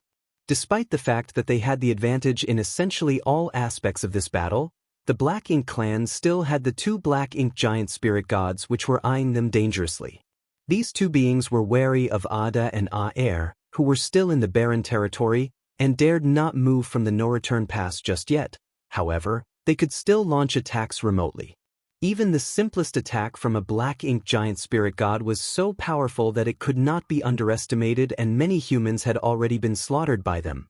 Thus, it was unrealistic for the humans to think that they could retake the no-return pass in a single battle. Just as the Black Ink clan had a clear understanding of the situation between the two sides, so did the humans. The deciding factor of the war between the two races was the 4 giant spirit gods. Whoever could solve the other's giant spirit gods first would seize an irreversible advantage. However, how could either army even attempt to solve the giant spirit gods of the other side? The biggest gain so far for the human race was the Black Ink clan army feigning an attack on Pure-Yang Pass, exposing their backs to the humans' reserve force. Outside Pure-Yang Pass, the 12 pseudo-royal lords had led a million-strong Black Ink clan army towards the rear command post of the human race army before suddenly turning around and heading to a weak spot in the humans' offensive. Seeing this, Jianghu ordered the 2 newly promoted 9th Order Masters to lead 208th Order Masters to pursue them. The Black Ink clan army, which wanted to coordinate with their clansmen in the no-return pass, was suddenly set upon by these human masters. The 12 pseudo-royal lords naturally saw this situation, but instead of confronting the enemy in the open, they ordered their army to escape back to the safety of the no-return pass. Unfortunately, this resulted in half of their subordinates being slaughtered. Jianghu looked at the situation on the battlefield from Pure-Yang Pass and sighed. After this fight with the Black Ink clan, he realized that the enemy had more strength than he had expected. Unlike the Black Ink clan, who did not care about their casualties, every human soldier was a rare warrior. Taking the no-return pass was just the beginning. The humans still had to go to the primordial heaven's source grand restriction. If too many were killed or critically wounded in retaking the no-return pass, how could they embark on the next part of the plan? So, when Jianghu dispatched the army for this battle, he had emphasized the principle of preserving their war potential rather than maximizing the damage to the Black Ink clan. He endeavored not to have severe losses in the army, especially among the high-ranking Open Heaven Realm Masters. At this point in the battle, the humans certainly had the absolute upper hand. However, without resolving the Black Ink giant spirit gods, there was no way to retake the no-return pass. If they continued the fight unabated, there would definitely be more casualties. In such an intensely violent battlefield, every soldier would consume a lot of strength. Additionally, the medicinal efficacies of the purifying Black Ink pills, which were taken in advance, were time-limited. With so many dead Black Ink clansmen on the battlefield, creating massive amounts of Black Ink clouds, the protective effects of the purifying Black Ink pills were being constantly eroded. Once the medicinal efficacies of the purifying Black Ink pills failed, it would be difficult to fight in an environment filled with Black Ink strength. Jianghu could not help but turn his head and look at the depths of the no-return pass, where he vaguely saw several figures in the midst of a fierce battle. Upon seeing this, he frowned slightly and muttered, "Concealing one's ability by feigning weakness?" Unlike Jianghu was aware of Yang Kai's actual strength, as he had discussed this with the latter recently. After 20 years of cultivating with the power of the 2 Open Heaven Realm Cradles, Yang Kai's strength was vastly superior to what it used to be. With Yang Kai's current strength, he should not have any problems killing Yi, even if 3 pseudo-royal lords were assisting the latter. However, the battle seemed to be an even struggle. Clearly, Yang Kai did not use his full strength, as he was intending to conceal the extent of his abilities. Jianghu naturally was not worried about Yang Kai's safety. Before the battle started, Yang Kai approached Jianghu and chatted with him privately, planning for various scenarios, including the current situation he was in. Jianghu naturally knew why Yang Kai decided to feign weakness, even to the extent of letting Yi live. Revealing his true strength to Yi was not advantageous at this moment. It was far more important for the humans to deal with the 2 Black Ink giant spirit gods. Yang Kai decided to conceal his ability and only strike at the critical moment against the Black Ink giant spirit gods. After a few more moments of watching, Jianghu withdrew his gaze and said to himself, "We've met our objective."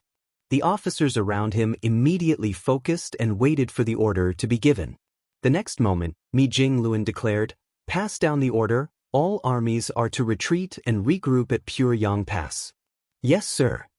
The messages were immediately sent to all the armies.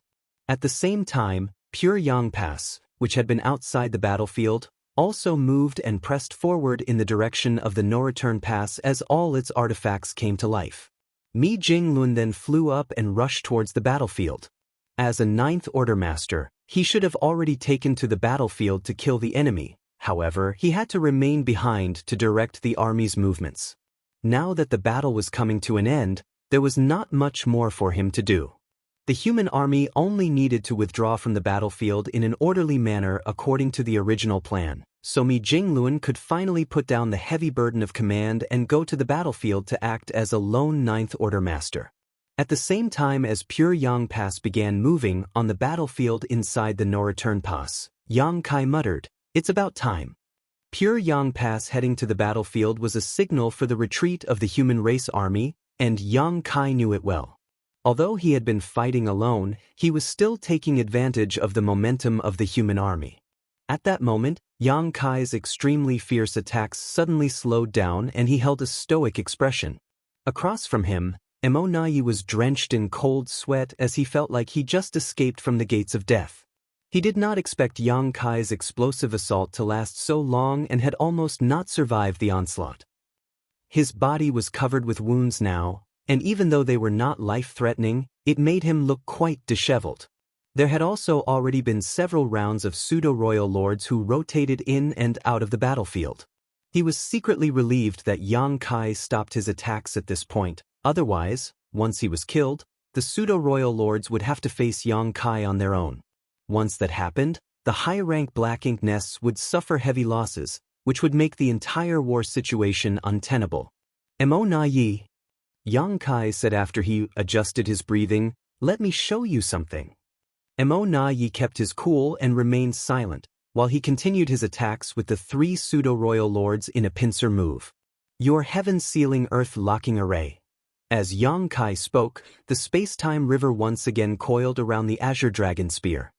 He then thrust his spear into the void, causing an eruption of space principles that shattered the local space. "It's useless against me now," Yang Kai declared. With the spear's thrust and the diffusion of space principles, there was a sound of something shattering, and immediately afterwards, the space around the no-return pass began to crack in a spiderweb pattern.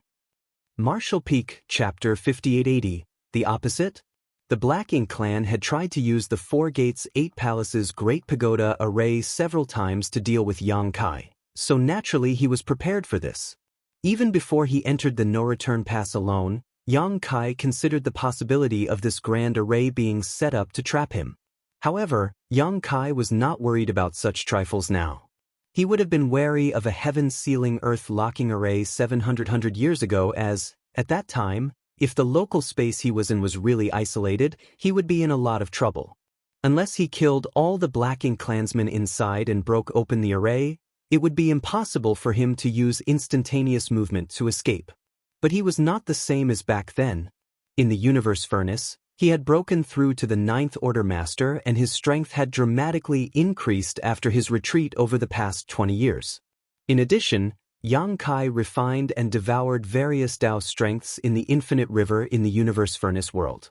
It was also there that he realized his own space-time river was actually the condensed manifestation of all his Dao strengths. With the power of the space-time river, Yang Kai could easily break through the heaven-sealing earth-locking array arranged by the Black Ink clan, ruining their plans. Another point was that this array was only made by some Black Ink disciples with mediocre attainments in the Tao of Spirit arrays at best. Thus, the array they produced was not too effective. If it had been the great grandmaster of the human race that devised and set up an array to use against Yang Kai, it would have been more troublesome, but the Four Gates 8 Palaces Great Pagoda array was still easy to break free from. From the start of the battle today, Yang Kai could have broken the array at any moment he chose to. What he said about, "Let's see how many of your masters can I kill before I fall," before the fighting started was simply meant to mislead Emonayi. Emonayi was absolutely shocked the moment the heaven-sealing earth-locking array was shattered. He did not know much about spirit arrays, so he did not expect this one, which he had such high hopes for, to not affect Yang Kai at all. As such, he and the 3 pseudo-royal lords who had teamed up with him launched a desperate attack. This seemed to be a worsening situation, and it was obviously unwise to continue after knowing that it was impossible to contain Yang Kai. However, considering that Yang Kai was also feigning weakness, there was no reason why Mo Na Yi would choose not to take advantage of him when he seemed to be suffering backlash from some kind of sacrificial secret technique. Murderous thoughts flashed through his mind, but Yang Kai suppressed his urge to kill Mo Na Yi here and now. Instead, he just summoned a bit of strength to block Mo Na Yi's blow, making it appear as if the two of them were now evenly matched. The 3 pseudo-royal lords in their formation also attacked from the side, but Yang Kai simply thrust his spear out to force them back. A single thrust was enough to block these 3. After all, Yang Kai was stronger than the other 9th Order Masters and Royal Lords by a large margin. Even though he was busy fending off Mo Na Yi, the power of this spear could not be underestimated by the 3 pseudo-royal lords. However, as Yang Kai swung his spear, the leader of the 3 pseudo-royal lords actually raised his hand to block the blow. The moment contact was made, the pseudo-royal lord's aura changed subtly. Yang Kai could not help but be stunned for a moment and quickly cursed in his heart. Even though he had been careful enough, he did not expect to fall for Mo Na Yi's tricks in the end. He had to admit that Mo Na Yi was a cunning and highly intelligent foe. The main reason for this admiration was that Yang Kai had realized that the pseudo-royal lord, who was leading the charge towards him, was not a pseudo-royal lord. He was a true royal lord. This caught him off guard. However, Yang Kai was ready for such surprises. When he came to the no-return pass more than 20 years ago, Yang Kai realized that new royal lords would soon be born in the Black Ink clan, and over the past 20 or so years, the humans managed to gain 2 new 9th Order Masters, so how could the Black Ink clan lag behind? It was not certain a new royal lord had risen, but there was still a good chance at least one had appeared. When Mo Na Yi answered Yang Kai's probing question previously, it was difficult for him to conclude anything. However, he still held the mindset that he would rather believe that there was at least one more. With such a mindset, Yang Kai was constantly on guard against any unknown royal lord who might be lurking and waiting for an opportunity to strike. He subconsciously felt that if a new royal lord appeared in the Black Ink clan, he would be hiding somewhere, looking for an opening to attack him. However, Mo Na Yi chose to hide the new royal lord in plain sight, among a group of pseudo-royal lords. There were not many differences in terms of the auras of a royal lord and a pseudo-royal lord. What set the two apart was that a pseudo-royal lord could not control their strength completely. As a result, a pseudo-royal lord could only exert about 70 to 80% of their full strength, despite possessing the foundation of an actual royal lord. It was like 2 identical wells of water, but the lengths of rope used to draw up water were different. Since one rope was shorter, it could not access the well's entire water supply. This was the difference between a pseudo-royal lord and a true royal lord. This meant that as long as a true royal lord simply released his own aura wildly, it was basically impossible to differentiate him from a pseudo-royal lord. Even if he was in a fight, as long as he intentionally held back part of his strength, he would not reveal any flaws. So, it was only when he started to attack that Yang Kai realized that among these 3 pseudo-royal lords, there was a true royal lord. This was what Yang Kai did not expect.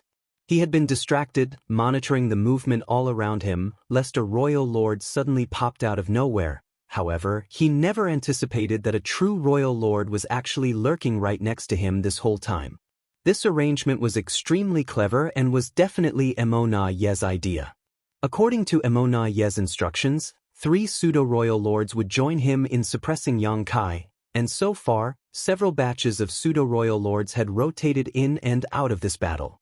After establishing a kind of routine, even if Yang Kai was that astute, he would gradually become blind to such a possibility. Of course, Yang Kai was doing something similar in trying to conceal his abilities by feigning weakness. Consciously having to hold back was actually an additional burden on him, which left him somewhat distracted. There was no point in blaming himself at this point though. The 2 royal lords were close at hand, with one of them in the midst of a violent attack. In Yang Kai's current, weakened state, It was impossible to dodge the incoming blow. Many thoughts flashed through his mind as Yang Kai as he weighed between continuing with the deception or revealing his true strength, counterattacking, and taking Emo Na Yi and the new royal lord by surprise. In the end, though, he restrained his murderous intent. The next moment, the new royal lord's fist found its way through Yang Kai's guard and struck his chest. This punch was so powerful that it almost caved Yang Kai's chest in, and a mouthful of fresh golden blood spurted out, turning into a thick mist of blood. Yang Kai swung his fist back to repel his new foe before sweeping at him with his spear, forcing the new royal lord to dodge out of the way. Mo Na Yi was surprised that the heaven-sealing earth-locking array was broken by Yang Kai, but his original plan still worked out, which made up for the embarrassment. While Yang Kai was fighting with Dialuo, he raised his hand and black ink strength broke through the void, aiming at the back of the former's head. If this blow landed, it would be disastrous for Yang Kai. Mo Na Yi appeared exuberant and eagerly awaited what was to come. However, at this critical moment, Yang Kai unexpectedly swung his Azure Dragon Spear behind his head and blocked the fierce blow precisely. Mo Na Yi immediately realized what was happening and yelled, "Don't let him get away." As he shouted, he used his aura to shake the void, and the nearby Black Ink Masters did the same. However, when Mo Na Yi and Dialuo pounced towards Yang Kai again, the latter's figure faded away. Without the heaven-sealing earth-locking array, there was no way to limit Yang Kai's instantaneous movement. Even Mo Na Yi's aura could only interfere slightly with it. As a result of the interference, Yang Kai showed up not far away and failed to completely escape from the no-return pass. At this moment, he was in a terrible state with his chest sunken considerably and his body covered in blood. His aura was so diminished that it seemed like he might die at any moment. However, Mo Na Yi knew Yang Kai very well. To a divine dragon, recovering from even such serious injuries was not an issue. The only way to ensure Yang Kai was dead was to kill him on the spot. Moreover, as soon as he saw Yang Kai's current location, which was close to the territory gate, he realized what his nemesis was planning. At this moment, Yang Kai had only two options to flee. One was to break through the Black Ink clan's defense line and escape towards the human race army. As long as the humans sent some masters to assist him, he could ensure his own safety. He was able to sneak into the no-return pass silently with the help of Thunder Shadow's innate divine ability, but now that so many masters from the Black Ink clan were locked onto him, he could not escape using the same tactic.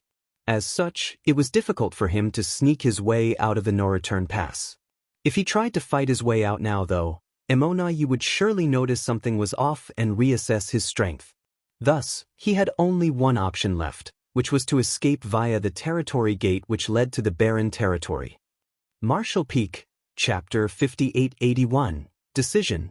Yang Kai's original intention was to use the human army to create chaos in and around the no-return pass, engaging as many masters from the Black Ink clan as possible so he could find a chance to slip through the territory gate into the barren territory. That was why he snuck into the no-return pass alone when the opportunity presented itself. Otherwise, he could have continued to wander the battlefield and kill with impunity. Yang Kai's mere presence terrified most of the Black Ink clan, including the pseudo-royal lords.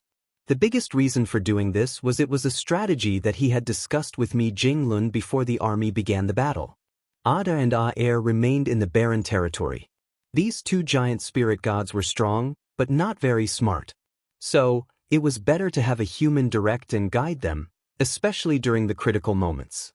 Yang Kai was naturally the best candidate for this role. The two giant spirit gods considered him a friend and he was strong enough to move alone to the barren territory and remain there to guard it. Furthermore, just because Yang Kai was in the barren territory did not mean that he could not participate in the battle. He was so strong that as long as he was in the barren territory, the Black Ink clan would have to divert some energy to guard against him attacking the no-return pass from the territory gate. The Black Ink clan would not be as worried had it been any other Ninth Order masters remaining behind the territory gate. Yang Kai intended to escape to the barren territory all along, but he did not expect the process to be so turbulent to the point he was forced to make such a bitter choice. Mo Na Yi had also anticipated Yang Kai possibly escaping through the territory gate, but he had thought the 4 gates 8 palaces Great Pagoda array would be enough to stop the latter. Previously, Yi had quite some confidence in the heaven-sealing earth-locking array, but to his disappointment, he now realized that this array could no longer trap Yang Kai. So, the moment Yang Kai reappeared, Yi and Dia Luo led a large group of pseudo-royal lords over. Before they even arrived, powerful secret techniques were sent out like a storm towards Yang Kai. Yang Kai's face paled.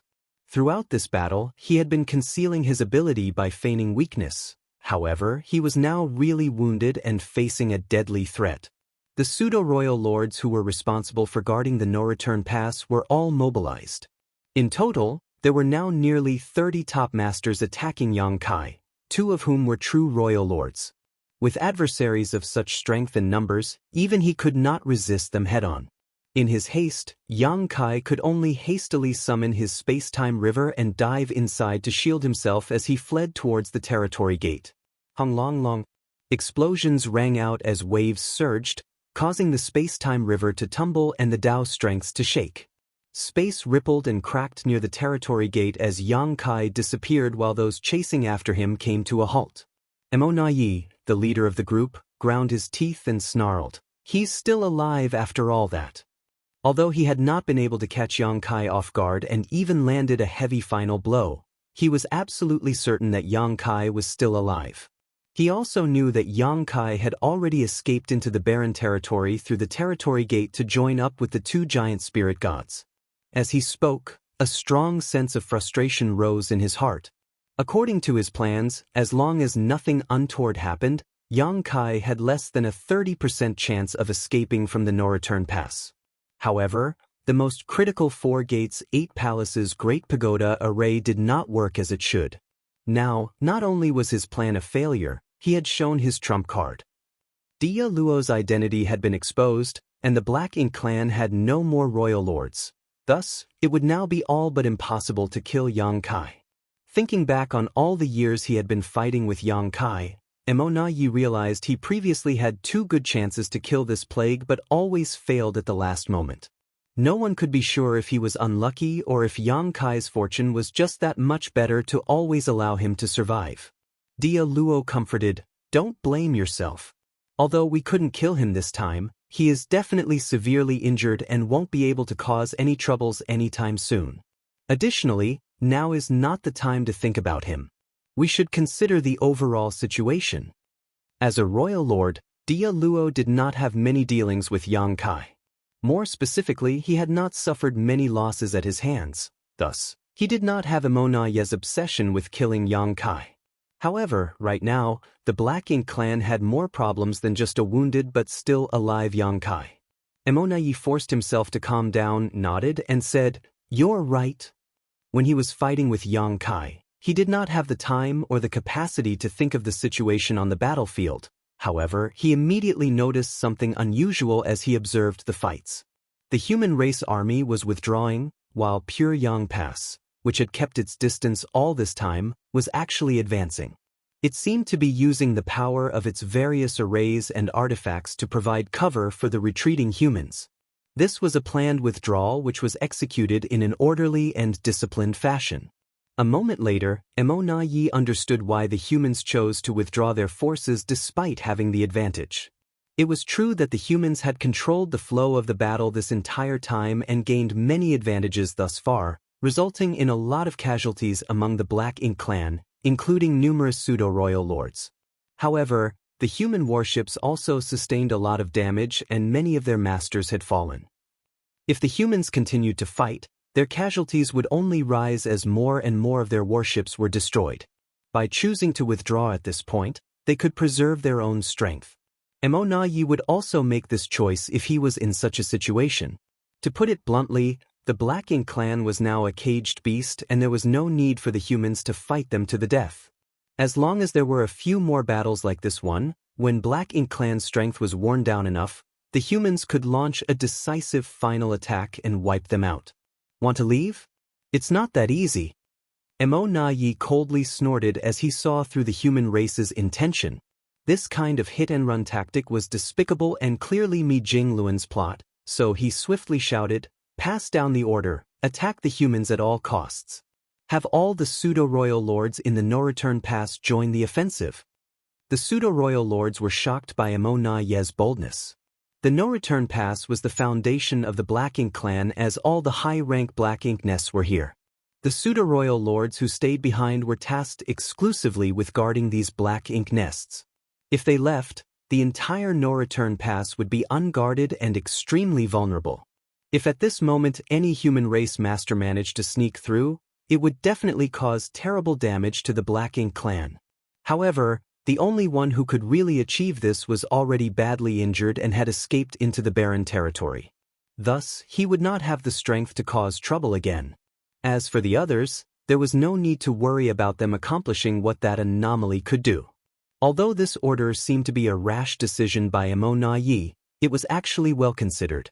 After giving this order, Imo Yi and Dia Luo took the lead and rushed towards the battlefield, followed by several dozen pseudo-royal lords. Somewhere on the battlefield, Mi Jingluan, who had just started killing the enemies, keenly noticed this and sighed. That guy is really difficult to deal with. When an army was withdrawing from the battlefield, it was most fearful of such a situation. Now, the humans were bound to incur even more losses. Thankfully, the advantage that the humans had gained this time was significant. Even though the Black Ink clan had responded in the worst way possible, the humans were still able to withstand the onslaught. Just as the battle was about to end, the fights suddenly became more intense than before. The orderly withdrawal of the human race army was interrupted by the Black Ink clan army doggedly chasing after them, with masters of both sides clashing in the void. Comparing the two sides, the humans were undoubtedly better organized. The 12 armies coordinated with each other as single units, while Black Ink clan was much more chaotically and haphazardly arranged. Many of the Black Ink clan soldiers that gave chase could not interfere with the humans meaningfully, as they did not coordinate properly and were basically trampling over each other, trying to get ahead. However, there was still some impact on the withdrawal of the army. The sudden attacks resulted in numerous losses among the humans. Many damaged warships were destroyed and the cultivators on board were crushed. Seeing the situation deteriorating, one of the purifying Black Ink battleships actually turned around and dove into a close-quarters battle, its weapons firing madly as it plowed its way through the enemy lines. Arriving at the heart of the enemy's charge, the giant warship suddenly glowed brilliantly before exploding into a great sun made of pure white light, illuminating the entire void. The great sun enveloped a massive area and wounded or killed all the surrounding Black Ink clansmen, creating an opening for the rest of the human forces to escape. The scene was magnificent and the battle-weary soldiers cheered from all corners of the battlefield. This was how far the humans were willing to go, how far they could go when they had something to protect. The 3,000 worlds was their home, and although it was now an empty shell due to the Black Ink clan's wanton plunder, it was still their homeland and none of it would be ceded. If they wanted to protect their home, they had to uproot the Black Ink clan once and for all. The two mighty armies continued to clash, with the humans fighting hard as they retreated.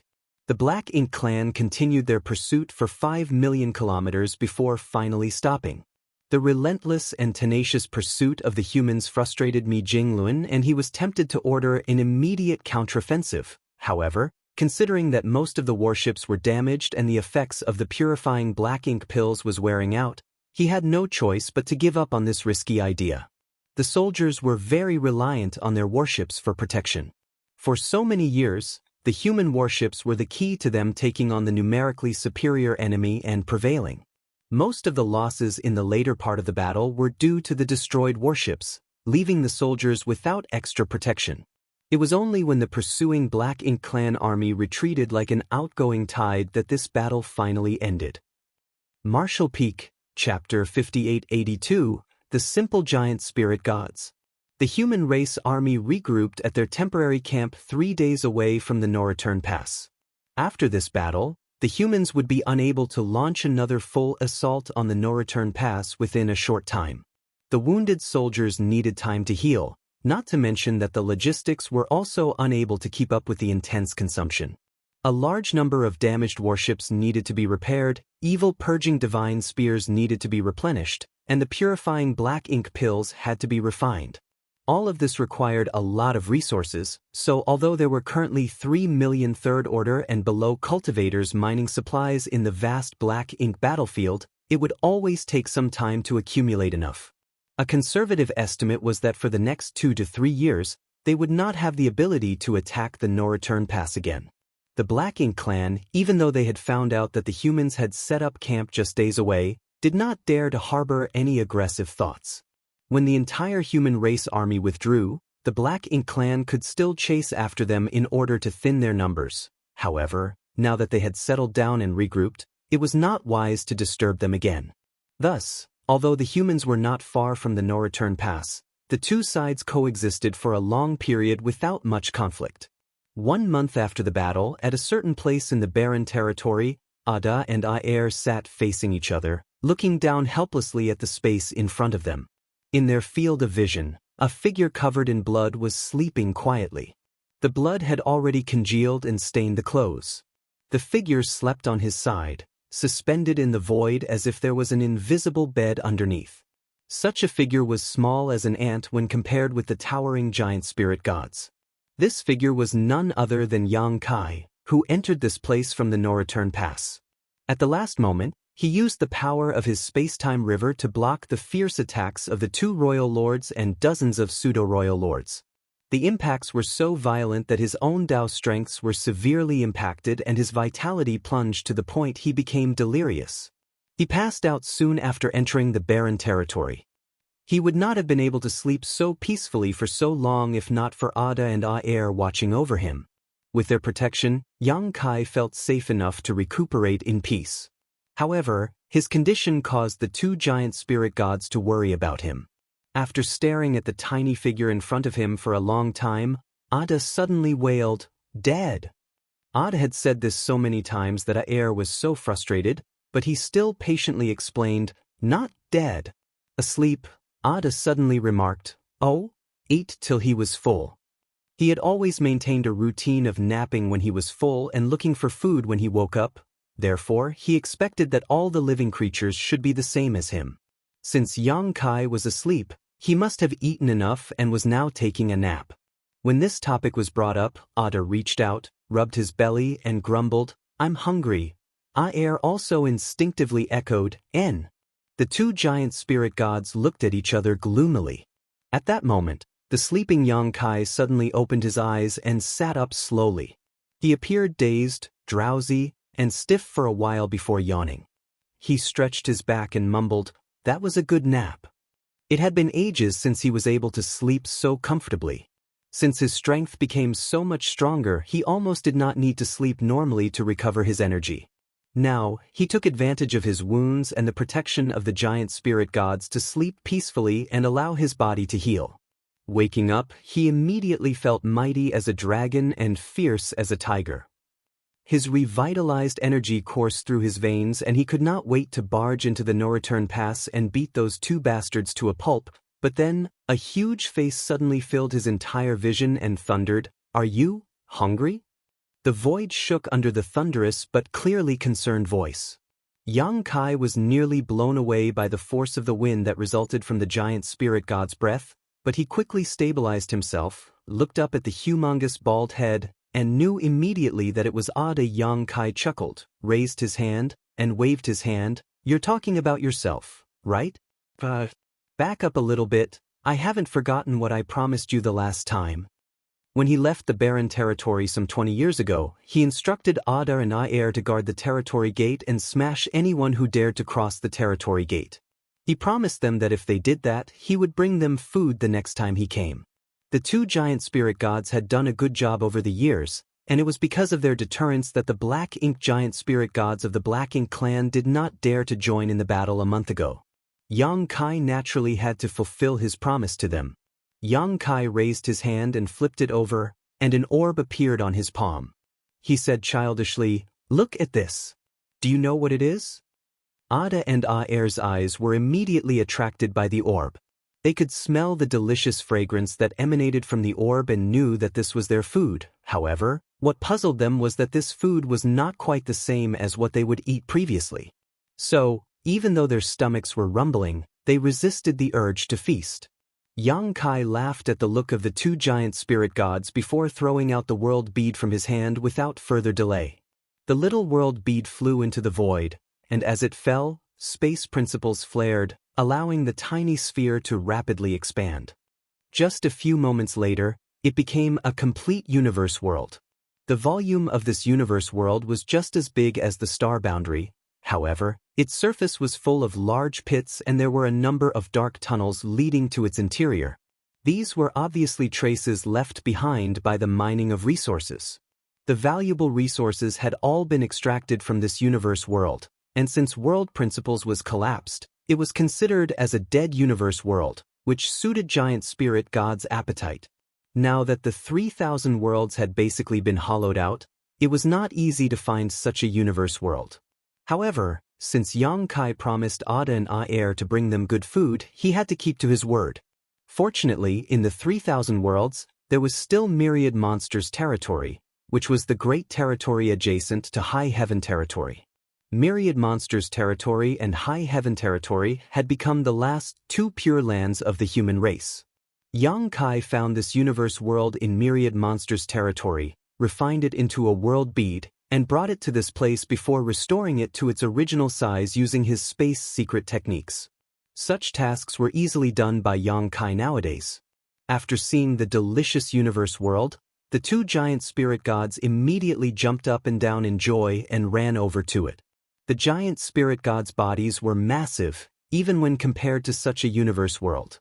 So, they each sat on opposite ends and began reaching out to grab large chunks of it and shoving them into their mouths before crunching it with their massive teeth. This was the first time Yang Kai watched the giant spirit gods eating in such close proximity, and even though he had seen many things in his life, this was still an amazing sight to behold. It had been very puzzling to him that the giant spirit gods only eat this kind of dead universe world. How could such a huge body with terrifying strength be nourished by this? The universe was indeed filled with profound mysteries that were difficult to understand. The two giant spirit gods were eating with one hand and grabbing with the other, both smiling happily at Yang Kai. When Ada realized that Yang Kai was staring at them, he handed over a universe fragment and said, "Friend, let's all eat together." Yang Kai froze for a moment, then realized what he meant by friend. Ada had always called him Little One, or even Little Ant. But since he had brought them such good food, he now became their friend. Since Ada offered so generously, Yang Kai took the universe fragment into his small universe, fearing that it would upset him if he refused. Ada saw this and smiled from ear to ear. It was a pity that there were so few giant spirit gods now. If there were more than 2, perhaps 8 or 10, they could have easily retaken the no-return pass.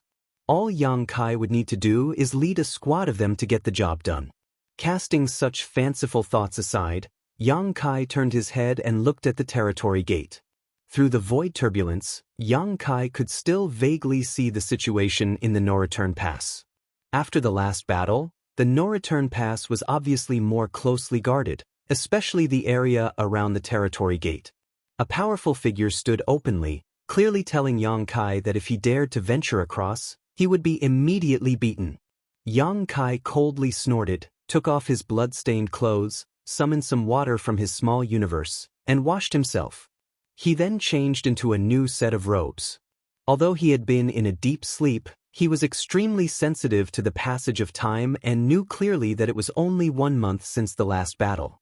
He estimated that the Black Ink clan lost at least 20 pseudo-royal lords with even more seriously wounded. It was very troublesome for such masters to heal, so it would be a long time before they could fully recover. However, the humans also needed to recuperate and accumulate supplies for the next battle.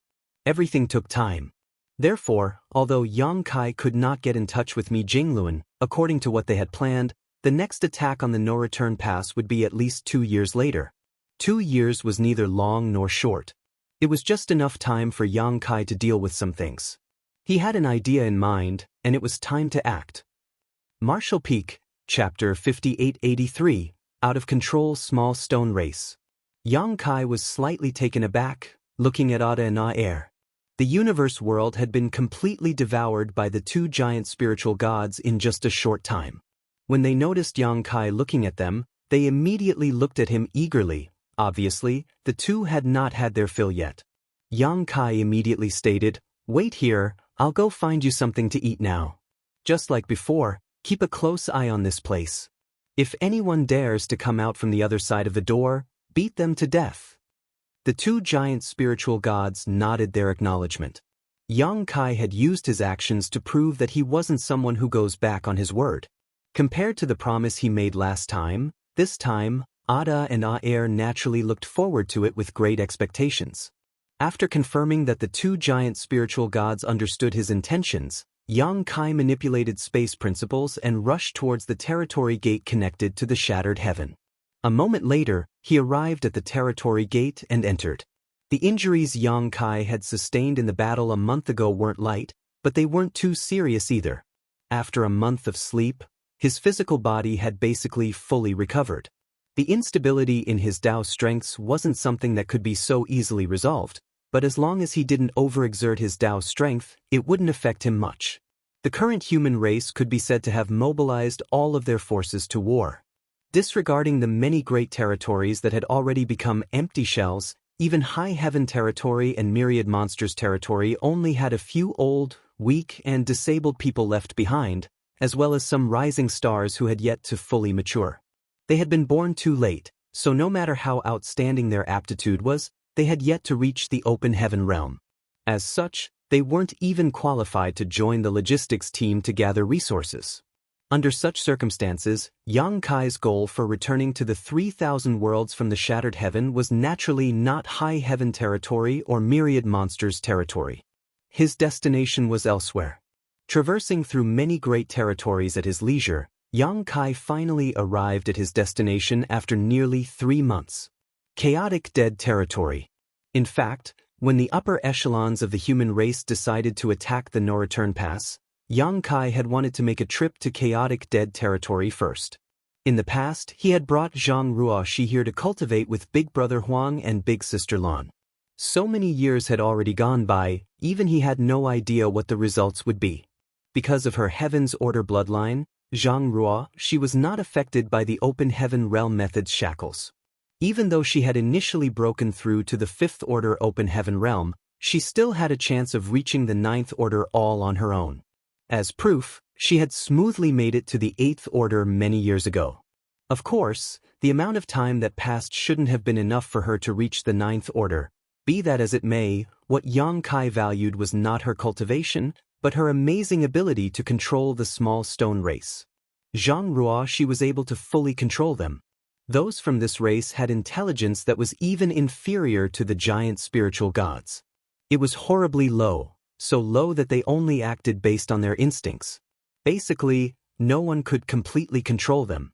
However, the small stone race raised by Big Brother Huang and Big Sister Lan had become a special variation. These small stone race members were divided into 2 types, the Great Sun Small Stone Race and the Great Moon Small Stone Race. Because they had grown up absorbing the pure power of Yang and Yin, respectively, they could almost be regarded as living, mobile yellow and blue crystals. All the divine spirits with the Great Sun and Great Moon marks were capable of controlling these small stone race members that had been reared using this special method. At critical moments, they could even extract the Yin and Yang energy from their bodies and fuse them into purifying light. Yang Kai had used this method many times to kill masters from the Black Ink clan. Compared to Yang Kai and the other divine spirits who used the Great Sun and Great Moon marks to control them though, Zhang Ruoxi completely relied on the suppression of her bloodline to do the same, and was actually able to exert a vastly superior level of control akin to moving her arms and legs. She had no need for the Great Sun and Great Moon marks. She was even able to have small stone race members form higher order 9 palaces formations. Yang Kai had witnessed her do this up until a 4th Order 9 Palaces formation comprised of over 6,000 small stone race soldiers. Even for the human race, forming a 9 Palaces formation was not an easy task, especially at higher orders. Hardly anyone could even form the 8 Trigrams formation while no one had ever witnessed a 9 Palaces formation of 8th Order masters. However, in previous battles, 8 Eighth Order Masters had successfully formed the 8 Trigrams formation and used it to kill pseudo-royal lords. Of course, during such battles, it was inevitable that some if not all of the Eighth Order Masters involved would die from the backlash of using such a battle formation, while those who managed to survive had their foundations severely damaged. Even so, given that it had such might, all Eighth Order Masters wouldn't hesitate to sacrifice their lives so long as they could kill a pseudo-royal lord from the Black Ink clan. Unfortunately, successfully forming this battle formation was not always possible, even if the masters attempting it were willing to make such a sacrifice. If an 8 Trigrams formation formed by Eighth Order Masters could kill a pseudo-royal lord, then what about the 9 Palaces formation?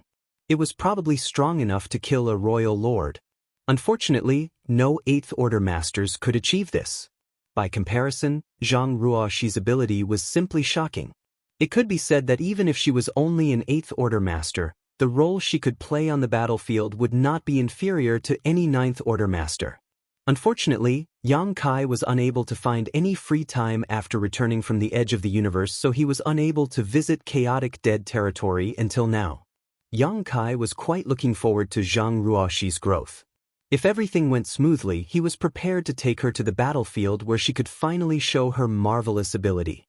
This way, it would be easier for the human race to retake the no-return pass and they would suffer lesser casualties. On top of that, he also wanted to ask Big Brother Huang and Big Sister Lan for some more yellow and blue crystals. The human race's current supplies were severely depleted, but the pure Yin and Yang element materials were indispensable to the war effort. After passing through the territory gate, Yang Kai stepped into chaotic dead territory after a very long time, but the next moment, he was slightly taken aback. The sight before him was different from the last time he had come to chaotic dead territory. This time, the very first thing he saw was 2 armies of innumerable small stone race members locked in a heated confrontation in the void. Looking around, Yang Kai saw that the size of these 2 small stone race armies was not small, each totaling at least 1 million members. What surprised Yang Kai wasn't their numbers though. The small stone race was found in a remote universe world in Myriad Monsters territory. Their living habits were quite similar to that of ants, with an ant queen-like existence in each colony. As long as they had enough resources, they could constantly reproduce, so in terms of numbers, each small stone race colony could easily reach an astonishing size. Yang Kai was also rearing a large number of small stone race members in his small universe, but he always prevented the reproduction of these small stone race from getting out of control. Otherwise, the entire void world would become a small stone race world in no time. At that point, there would be no place for the human race to stand. Strictly speaking, the conflict between 2 million strong armies was just a small-scale battle for the small stone race. What surprised Yang Kai was the fact that these 2 sides were fighting each other at all. It was true that when Yang Kai handed over the small stone race to Big Brother Huang and Big Sister Lan, it was to allow them to use this method to determine who was the elder sibling. It could be said that the reason for the Great Sun Small Stone Race and the Great Moon Small Stone Race's existence was to fight each other. But that was only the initial situation. Since the Black Ink clan had invaded the 3,000 worlds, the 2 supreme masters of chaotic dead territory had stopped playing such silly games and instead focused on raising more small stone race soldiers to give their little brother, Yang Kai, to assist in the war. Yang Kai had looted yellow crystals, blue crystals, and even the small stone race armies from them several times. Although these 2 complained a lot about his open banditry, they had never let Yang Kai return empty-handed. Every time Yang Kai came to ask for their help, he would always reap a bountiful harvest. The relationship between Yang Kai and the 2 of them was similar to that of a prodigal son who indulges in debauchery and parents who painstakingly accumulates their family's wealth. Every time they built up a little savings, Yang Kai would come over and take it away before squandering it all. But they were willing to do so because they also didn't want to see the Black Ink clan rule the universe. Despite their astonishing strength and ability, they were unable to provide direct assistance in this war between the human race and Black Ink clan, where one side was destined to be completely annihilated. The small stone race was the only thing they could offer in terms of combat power. Thus, the small stone races in chaotic dead territory had stopped fighting each other a long time ago. The last 2 times Yang Kai had come here, he had not seen any scenes of conflict, so the scene in front of him was quite shocking. There weren't any powerful masters among the 2 small stone race armies, but the battlefield was extremely fierce. Yin and Yang were opposites to begin with, and once the small stone race, which naturally fought amongst themselves, was bestowed with the Yin and Yang elements, this kind of opposition became particularly prominent. On the battlefield, the 2 branches of the small stone race clashed with each other, fighting without any semblance of order. One by one, small stone race members were blown to smithereens. Although no blood was spilled and all the battles were fought on instinct, the intensity of the war was not inferior to any Yang Kai had witnessed before. Yang Kai quietly observed for a moment before restraining his impulse to intervene. Relying on the great sun and great moon marks bestowed by burning light and serene glimmer, Yang Kai could easily separate these 2 small stone race armies, but because he didn't know what Big Brother Huang and Big Sister Lan's intentions were, he decided to let things be for now. If these 2 supreme beings of the chaotic dead territory had some kind of special purpose for this battle, Yang Kai's interference might disrupt their plans. Bypassing these 2 warring armies, Yang Kai flew deeper into chaotic dead territory. After an hour, Yang Kai's expression became solemn. Along the way, he saw many battlefields of varying size, each of which had a large number of small stone race soldiers locked in combat. The first battlefield he encountered wasn't very large and there weren't many powerful members, but on the largest battlefield he actually witnessed close to 10 million small stone race soldiers fighting with each other, with many colossal members that were equivalent to the 7th Order and 8th Order Open Heaven Realm Masters. This made Yang Kai immediately realize that something had gone wrong. Martial Peak, Chapter 5884, Yin-Yang Rebellion. The entire chaotic dead territory seemed to have been drawn into the battle between 2 small stone races. Every once in a while, Yang Kai would run into a battle either in progress or already over. Something is obviously wrong. Even when Big Brother Huang and Big Sister Lan were keen on using the small stone race to determine who was the elder sibling, they had never expanded the scale of the battle to this extent. This kind of scale could no longer be called a game, but a true war. The number participating in this conflict was no less than the combined total of the human race and Black Ink clan. What's more, it had only been about 1,000 years since he last came here, so how could there be so many of them in the chaotic dead territory? Of course, theoretically speaking, it wouldn't be surprising for the small stone race to reach this population in 1,000 years with their outstanding reproductive ability as long as there were no restrictions and there were ample resources. Except, this was Big Brother Huang and Big Sister Lan's territory. They did not have any need to let the small stone race reproduce to this number. Most of these small stone race members were subpar. Their physique was extremely weak, making them even weaker than the Black Ink clan cannon fodder whose only role was to send themselves to their deaths to spread Black Ink strength. In terms of a contest, it was better to nurture more small stone race masters rather than spend energy to produce many insignificant small stone race soldiers. The scene here gave Yang Kai a sense of chaos, as if a massive number of small stone race members had lost control, turning chaotic dead territory's name into a reality. When this thought appeared, Yang Kai couldn't help but be stunned for a moment. Logically speaking, the small stone race shouldn't have gone out of control with Big Brother Huang and Big Sister Lan here, but everything he had seen indicated otherwise. As he continued heading deeper into chaotic dead territory, he saw more and more small stone race members fighting each other. At one point, Yang Kai suddenly stopped and stared ahead with a look of surprise. Having reached his current cultivation, there weren't many things that could surprise him. Even if he were to face the Black Ink giant spirit god right now, he would still remain perfectly calm, but the sight before him gave him a strange feeling. He felt as if something had erupted in the depths of the void. 3 breaths later, a dazzling spot of light appeared in Yang Kai's field of vision. This point of light was undoubtedly far away, but because it was so bright, Yang Kai could see it clearly even from where he stood. When it first appeared, this speck of light was only the size of a needle tip, but it spread out at an indescribable speed. At the same time, extremely powerful energy fluctuations came with it. Yang Kai could faintly hear a clear bird cry like that of a phoenix. The sounds of birds' cries became clearer and multiplied every moment. Soon, the dazzling light filled Yang Kai's vision. When the light dissipated, what Yang Kai saw and heard left him dumbfounded. Much to his surprise, countless strange existences of varying sizes had appeared in the void, resembling phoenix, but a little different from those from the Phoenix clan. Yang Kai immediately recognized these strange existences. He had seen these things the first time he came to chaotic dead territory with Ada. They weren't living creatures, but rather masses of pure Yin and Yang energies, the manifestation of the burning light and serene glimmer's power. The orange-yellow creatures were the manifestation of energy leaking from burning light, while the blue-colored ones were the serene glimmer's power. Yin and Yang were inherently opposites. When Yang Kai first came to the chaotic dead territory, these unique existences of different colors were fighting against each other just like the small stone race.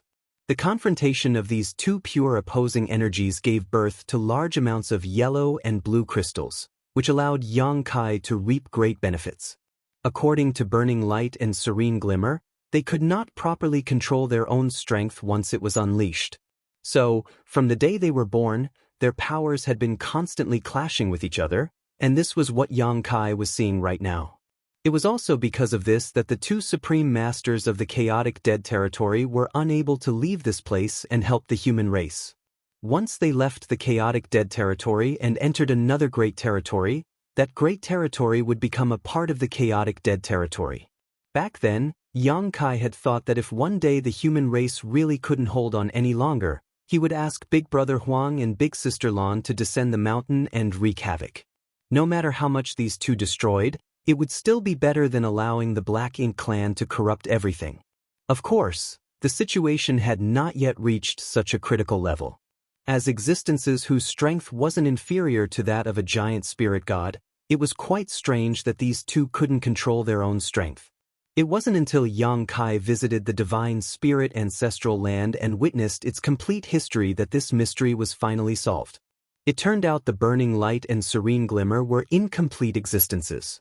They had been separated from the primordial light, so although they had great strength, they were unable to perfectly control it as they were lacking certain pieces of their foundation. Even the Big Brother Huang and Big Sister Lan who Yang Kai interacted with were not their true forms, just avatars composed of their energy. From another point of view, they could be considered as manifestations of energy that they could control, so when Yang Kai came into contact with them, there was no danger. Zhang Ruoxi's Heaven's Order bloodline was also incomplete. After the primordial light separated Yin and Yang from itself, it arrived at the divine spirit ancestral land where it dispersed itself and gave rise to many divine spirits. The final pure essence of the primordial light was what eventually became the Heaven's Order bloodline. This was also the reason why the Heaven's Order bloodline was able to restrain all divine spirits and even allow Zhang Ruoxi to easily control the small stone race. Yang Kai had noticed this point, which was why he had brought Zhang Ruoxi to the chaotic dead territory to meet Big Brother Huang and Big Sister Lan to cultivate. However, the clash between the Yin and Yang energies of the Burning Light and Serene Glimmer had reappeared for some unknown reason now.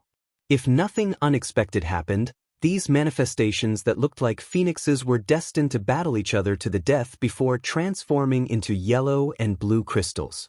However, the existence of the small stone race interfered with this end result. Yang Kai clearly saw that on a nearby battlefield, two small stone race armies happened to be engaged in a fierce battle, but the moment the Yin and Yang energies manifested, they all abandoned their respective opponents and pounced towards the Yin and Yang creatures. The small stone race had been raised by Big Brother Huang and Big Sister Lan using their own strength, so the Yin and Yang energies naturally had a fatal attraction to them. Under normal circumstances, an ordinary small stone race clansman was very small, only reaching an adult human's thigh in height, but they seemed to grow bigger and bigger as their strength increased. Be that as it may, they were still no bigger than ordinary humans before Big Brother Huang and Big Sister Land began feeding them with their pure Yin and Yang energies. In the blink of an eye, the countless manifestations of Yin and Yang energies were surrounded by the small stone race, and even more small stone race members continued rushing over from afar to devour them. This scene resembled a swarm of ants covering a sweet and delicious meat bun. This was just the scenes Yang Kai could see, but considering how massive the pulse of light from before was, similar scenes must be happening all over the chaotic dead territory out of Yang Kai's sight. Although the manifestations of Yin and Yang energies were essentially pieces of the burning light and serene glimmer and took the form of various monster beasts and creatures, they were not alive. As such, even though they were being devoured by countless small stone race members, they didn't utter a single wail or even struggle to break free, because the small stone race members that were devouring them were just like them in terms of Yin and Yang attributes. The Great Sun small stone race devoured the Yang energy creatures, while the Great Moon small stone race devoured those made of Yin energy. Yang Kai clearly saw a small stone race member in a certain location, who was originally equivalent to a peak 7th order master, suddenly started radiating a yellow halo after devouring a large amount of Yang energy. Immediately after, its body, which was already larger than the other small stone race members, began growing rapidly as its aura reached something equivalent to an 8th order master. All the small stone race members who were ingesting Yin and Yang energies saw varying degrees of improvement. Yang Kai finally understood how this chaotic dead territory had so many small stone race members now. To the small stone race, the energy dispersing from burning light and serene glimmer was a great blessing. With such a massive amount of energy to use as food, the small stone race's reproduction was naturally smooth, and after many years of accumulation, it wasn't surprising for them to have reached such a massive number. The source of all this seemed to be deep in the distant void. Yang Kai turned his head to look in the direction where the explosion of light originated from. If he wasn't mistaken, the burning light and serene glimmer were there, because their energy was dispersing from that direction. What happened in the chaotic dead territory over the past 1,000 years? What are Big Brother Huang and Big Sister Lan up to? What about Ruoxi? Suppressing the many doubts in his heart, Yang Kai took a step forward and manipulated space principles, dashing off towards the distant void to investigate. With a clear goal in mind, Yang Kai sped up and arrived at his destination after an incense stick worth of time. When he saw what was happening from afar, a furrow appeared on Yang Kai's brow. To his confusion, a giant oval-shaped object that looked like a condensed mist was occupying a vast amount of space. At first glance, it gave the impression of an egg. Through the thick fog, Yang Kai vaguely saw a familiar figure. It was none other than Zhang Ruoxi, whom he had sent to this place many years ago. At this moment, Zhang Ruoxi seemed to be sleeping in this egg, her small figure curled up into a ball. The fog made it impossible for Yang Kai to see her expression, but judging by her sleeping posture, it seemed like she was resting peacefully. What is this? Yang Kai frowned. Zhang Ruoxi was here, but what about Big Brother Huang and Big Sister Lan? Looking around carefully, Yang Kai's heart suddenly jumped. The mist that had condensed into the shape of an egg was obviously filled with extremely rich and terrifying Yin and Yang energies. Also, two other blurry figures could be vaguely seen drifting through the mist.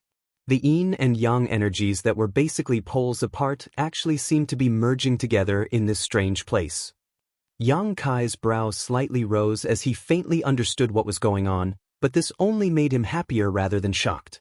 If he was right about what was happening, then the benefits Zhang Ruoxi would obtain this time would not be small. The burning light and serene glimmer were in complete existence, while Zhang Ruoxi's Heaven's Order bloodline was also incomplete, but her bloodline was the primary component of the primordial light which, in theory, should allow the opposing pure Yin and Yang energies to achieve a balance. Thinking of this, the strange scene in front of him could be explained.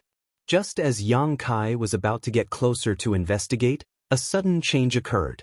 A figure suddenly rushed out from the fog and charged straight at Yang Kai. Marshall Peak, Chapter 5885, Strange Small Stone Race Member. Because he was worried about Big Brother Huang, Big Sister Lan, and Zhang Ruoxi, Yang Kai's complete attention was on the strange egg-shaped object after arriving here, so he had failed to notice anything else out of the ordinary. Moreover, he really hadn't expected to be ambushed in this place. More importantly, the ambusher's aura was exactly the same as the mist, making it the perfect camouflage. It wasn't until the other party was charging at him that Yang Kai finally noticed. The ambusher was extremely fast and was already before him by the time he blinked. When Yang Kai finally caught sight of the figure, he couldn't help but look surprised. The one rushing at him was none other than a small stone race member, who was slightly larger than an ordinary human. At first glance, it gave the impression of someone wearing a set of stone armor. This is? Along the way, Yang Kai had seen hundreds of millions of small stone race members, but none of them had paid him any attention. However, after coming here, this one suddenly attacked him. Yang Kai had no idea how he had offended it. The other party's attack was quite simple. After all, this was a race with low sentience. All it did was charge over and throw a punch at Yang Kai once it arrived in front of him. Yang Kai casually raised his hand to block. The strength of the small stone race was directly related to their size. The bigger they were, the stronger their strength. The small stone race members that were as strong as 8th Order Master were all 1,000 meters tall and could only be considered giants. Under normal circumstances, such a small stone race member that was just slightly larger than the human could not be any stronger than the 5th Order Open Heaven Realm Master. Yang Kai could easily block an attack from such a being with his current cultivation. However, Yang Kai realized how horribly wrong he was the next moment. Much to his astonishment, this punch actually made him stagger back, and the palm he used to block it was actually tingling slightly. If Yang Kai hadn't noticed that something was wrong at the moment of contact and hurriedly increased his strength, this single punch would have sent him flying. Before he could figure out what was going on, the small stone race member threw another punch at him at incredible speed. What the hell? Yang Kai was truly shocked and swiftly blocked the attack before fighting back. The shock in Yang Kai's heart was indescribable. This strange small stone race member before him was completely different from those he knew. Just from the strength and speed of its punches, this small stone race member was not inferior to an ordinary 9th Order Master. Is this guy really from the small stone race? Although Yang Kai didn't know why this small stone race member in front of him had undergone such a strange mutation, he was certain it was absolutely not an ordinary one. All this time, the strongest small stone race members cultivated by Big Brother Huang and Big Sister Lan were only equivalent to 8th Order Masters. In the past, Yang Kai had thought that if Big Brother Huang and Big Sister Lan could cultivate small stone race members equivalent to 9th Order Masters, it would be a great help to the human race. However, this was just a fantasy. It was already Big Brother Huang and Big Sister Lan's limit to cultivate small stone race soldiers to the level of an 8th Order Master. Wishing to cultivate one that was equal to a 9th Order Master was simply a fool's dream. In the past, Yang Kai had asked them about this matter, and the answer he received was that all of the small stone race members were nurtured by either pure Yang or Yin energy. The Great Sun small stone race was created by Big Brother Huang, while the Great Moon small stone race was created by Big Sister Lan. As Yang Kai was intimately aware now, solitary Yin or Yang cannot give birth to true life. These two small stone race armies that had been cultivated using only one type of energy had an innate flaw, so it was impossible for them to grow to the level of a 9th Order Master, no matter how much energy they absorbed. In order to solve this problem, their energies needed to be converged and condensed in a kind of yin-yang harmony. Only then would there be a slight possibility to go further. After having not come to the chaotic dead territory in so many years, Yang Kai had not only seen hundreds of millions of small stone race members rampaging out of control, but a 9th Order small stone race master also attacked him. Truly, life was unpredictable. Be that as it may, the appearance of this small stone race master in front of him undoubtedly proved that the small stone race could in fact produce existences comparable to 9th Order Masters. How did this happen? Yang Kai couldn't help but think of the strange mist he had seen as a vague guess popped up in his mind. Zhang Ruoxi's Heaven's Order bloodline was derived from the core essence of the primordial light, which was the harmonizing factor for the pure Yin and Yang energies of Big Brother Huang and Big Sister Lan. Yin and Yang were intertwining inside the mist, fulfilling the conditions required for the birth of a 9th Order small stone race. This discovery greatly excited Yang Kai. The small stone race had given birth to something equivalent to a ninth-order master, which would definitely be of great help to the human race. It was the right choice to make a trip to chaotic dead territory. The mutant small stone race master continued its onslaught against Yang Kai owing to its limited intelligence, while Yang Kai couldn't retaliate against it, putting him in a bit of an awkward situation. Fortunately, that is all it is, Yang Kai softly muttered. Because the small stone race's intelligence was low, it only knew how to punch instinctively. So, even though it had strength and speed comparable to a ninth-order master, its combat capabilities were much inferior, otherwise, it would be quite troublesome to deal with it. Just as this thought flashed through Yang Kai's mind, the small stone race master who had been chasing him all this time suddenly stopped, and did something that greatly stunned him. It raised its two hands and spread its arms, its palms facing each other as if it was holding a giant, invisible ball. The next moment, the color of its eyes suddenly changed, one becoming yellow, the other blue. Their colors weren't constant either and were instead rapidly changing. At any given moment, the color of its eyes flickered back and forth. Seeing this change, Yang Kai's heart jumped as he instinctively felt something wrong.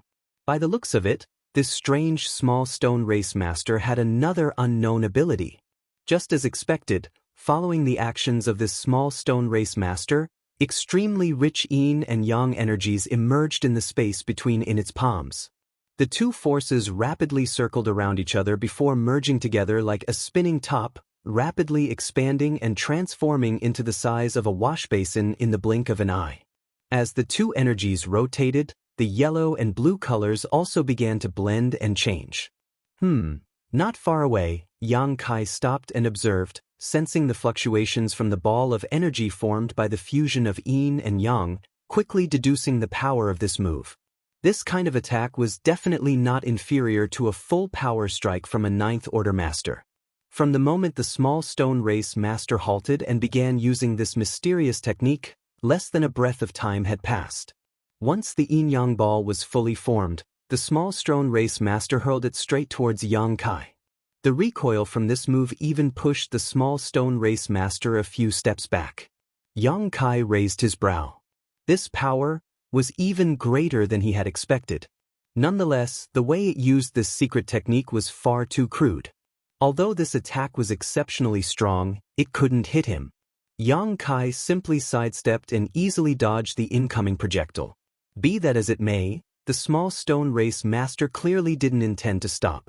After stabilizing its footing, it repeated its actions. As such, the small stone race master fired several yin-yang balls one after another while Yang Kai continued dodging them casually. Is that the only attack it knows? Yang Kai muttered in his heart.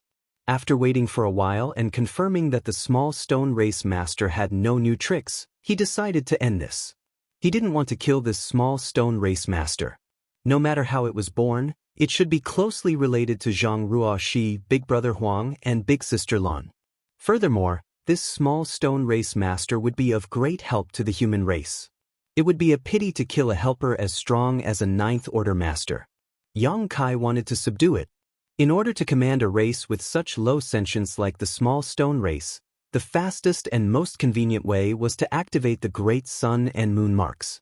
Immediately, Yang Kai stretched his hands towards it, directing the power of the great sun and moon marks towards the small stone race master. Unfortunately, the infallible control method actually had no effect this time. The small stone race master who was attacking Yang Kai with yin-yang balls was dazed for a moment but then resumed attacking immediately after. Yang Kai couldn't help frowning. The great sun and moon marks had always been a foolproof way to command the small stone race. In front of these two marks, even the 8th order small stone race members had always been extremely obedient. This method seemed to have lost all effectiveness with this 9th order small stone race master. This was the first time such a thing had happened. But after giving it a thought, Yang Kai vaguely understood what was going on. The former small stone race soldiers had all been cultivated by either Big Brother Huang or Big Sister Lan, so their marks naturally had a suppressive effect. However, this 9th order one not only had Big Brother Huang and Big Sister Lan's energies, but also Zhang Ruoxi's ability to harmonize them. It had already become a brand new kind of power, so the great sun and moon marks' effects were almost negligible. Although he had come to such a conclusion, Yang Kai was not willing to just give up and tried to activate the power of his marks several more times, but to no avail. Ultimately, he had no choice but to abandon this plan. Damn it. It wasn't easy for a ninth-order small stone race master to appear, yet it refused to listen to his orders. Yang Kai wanted to bring it to the battlefield to use as a surprise trump card against the Black Ink clan. Apart from anything else, if such a small stone race master didn't care about its life or death, it wouldn't be a problem for it to battle a royal lord for a short time. Of course, because its attacks were simple and its intelligence was low, it wouldn't end well for it if it were to fight for too long. While many thoughts were flashing across Yang Kai's mind, the small stone race powerhouse seemed to have used up too much of its energy as the yellow and blue color in its eyes gradually became dimmer after sending out so many Yin-Yang balls. Immediately, it turned around and flew towards the direction it had come from. This situation was very much like going back to find food after a fight, not caring if Yang Kai would do anything to it. Yang Kai couldn't help but worry about the intelligence of this being. Although it had extreme strength, if it was let loose on the battlefield without any method to control it, it would likely cause just as much disturbance to the human side as the Black Ink clans. Oh well, Yang Kai relaxed. There was only one such small stone race master, so even if he couldn't subdue it, he wasn't too distressed either. But this joy only lasted for 3 breaths before Yang Kai looked in the direction of the returning small stone race powerhouse as 2 more identical small stone race masters emerged from the mist. Martial Peak, Chapter 5886, Stand Aside. In the void, half a day later, Yang Kai was using Thunder Shadow's innate divine ability to conceal his aura and figure, staring at the egg-shaped mist from afar with a frustrated look on his face. Originally, he did not regret the fact that he could not subdue the 9th-order small stone race master, believing that there was just one such anomaly. He could do nothing about it, but since there was only one, he had no choice but to accept it. However, Yang Kai later discovered that there was more than one of them. After half a day of probing and dragging things out, Yang Kai was certain that there were no less than 5 such masters. As for how many of them there were exactly, he couldn't say for sure, because every time these 9th-order small stone race masters emerged from the mist and attacked him, they would return to the mist once they had exhausted themselves too much. And after returning, they would completely disappear like water merging into the sea. This was also the reason why Yang Kai hadn't seen the others before, as their existence was too difficult to detect. At the very least, there were 5 of them, perhaps even more. Yang Kai stared at the mist with naked greed and frustration, so much so that both drool and tears almost trickled down his face. If he could successfully subdue this force, it would be of enormous help to the human race in conquering the no-return pass, but right now, all he could do was stare from afar. He basically didn't have the strength or means to subdue these masters. The great sun and moon marks were unable to control these 9th-order small stone race masters. Left with no alternative, Yang Kai tried to force one of them into his small universe to suppress it. Unfortunately, it was impossible to communicate with them as their level of intelligence was too low. Even when Yang Kai managed to take one in and suppress it, it kept resisting, draining Yang Kai's energy and strength. If he brought them to the battlefield in their current state, it might even cause some damage to the human race. Helpless, Yang Kai could only release the one he suppressed. Even when he was unable to subdue these creatures though, Yang Kai was unwilling to just leave like this, feeling extremely depressed. According to his estimations, since they were created because Jianghu had harmonized both yin and yang energies, only Jianghu could command them. Furthermore, judging by their behavior, they seemed to be protecting Jianghu, because as long as Yang Kai didn't approach the mist, he was completely safe. However, once he got too close, they would immediately attack. This made it obvious they were guarding this place. Yang Kai didn't know what Jianghu, Big Brother Huang, and Big Sister Lan had done over the past 1,000 years, but by the looks of it, they seemed to be in the middle of something incredible. The birth of these 9th-order small stone race masters was simply unimaginable before. After quietly observing for a long time, Yang Kai had no choice but to quash his greed. Some things in this world couldn't be forced. What was certain now was that Jianghu herself was safe, and she was using her Heaven's Order bloodline to harmonize with Big Brother Huang and Big Sister Lan's Yin and Yang energies. Although he didn't know how long this process would last, once she succeeded, she might be able to step into the Ninth Order Open Heaven realm. At that time, the power she would control would definitely surpass all Ninth Order masters. What was that energy turmoil though? Yang Kai couldn't help but recall the scene he had witnessed some time ago.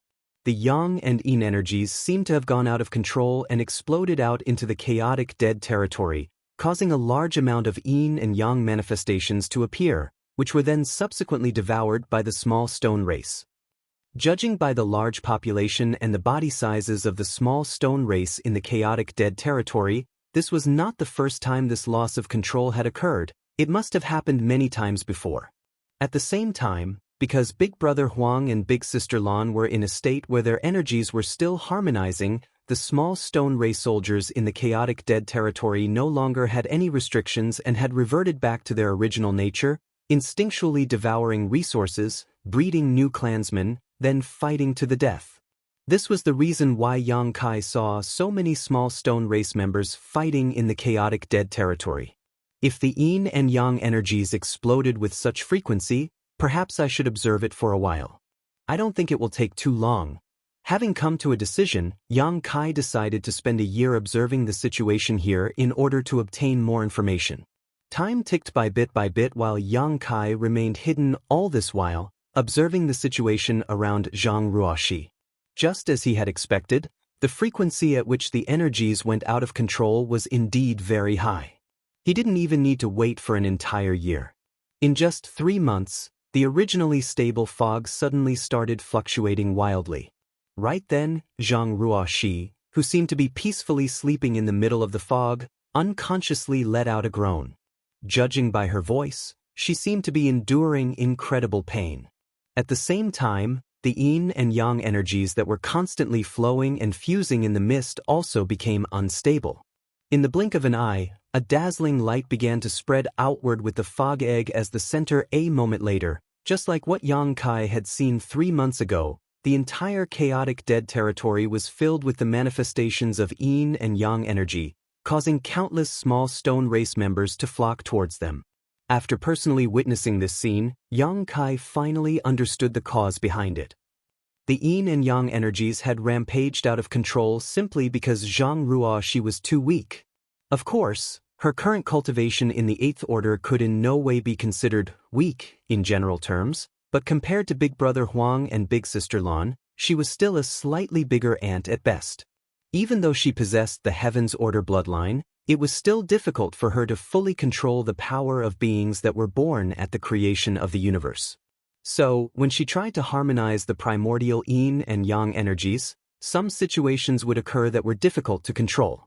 Once such a situation occurred, she would lose control of the Yin and Yang energies, which would then disperse into the surroundings, resulting in the massive increase of the small stone race in the chaotic dead territory. Fortunately, the Heaven's Order bloodline was truly amazing, especially when it came to harmonizing Yang and Yin. Every time the energies went out of control, they would be stabilized once more in short order.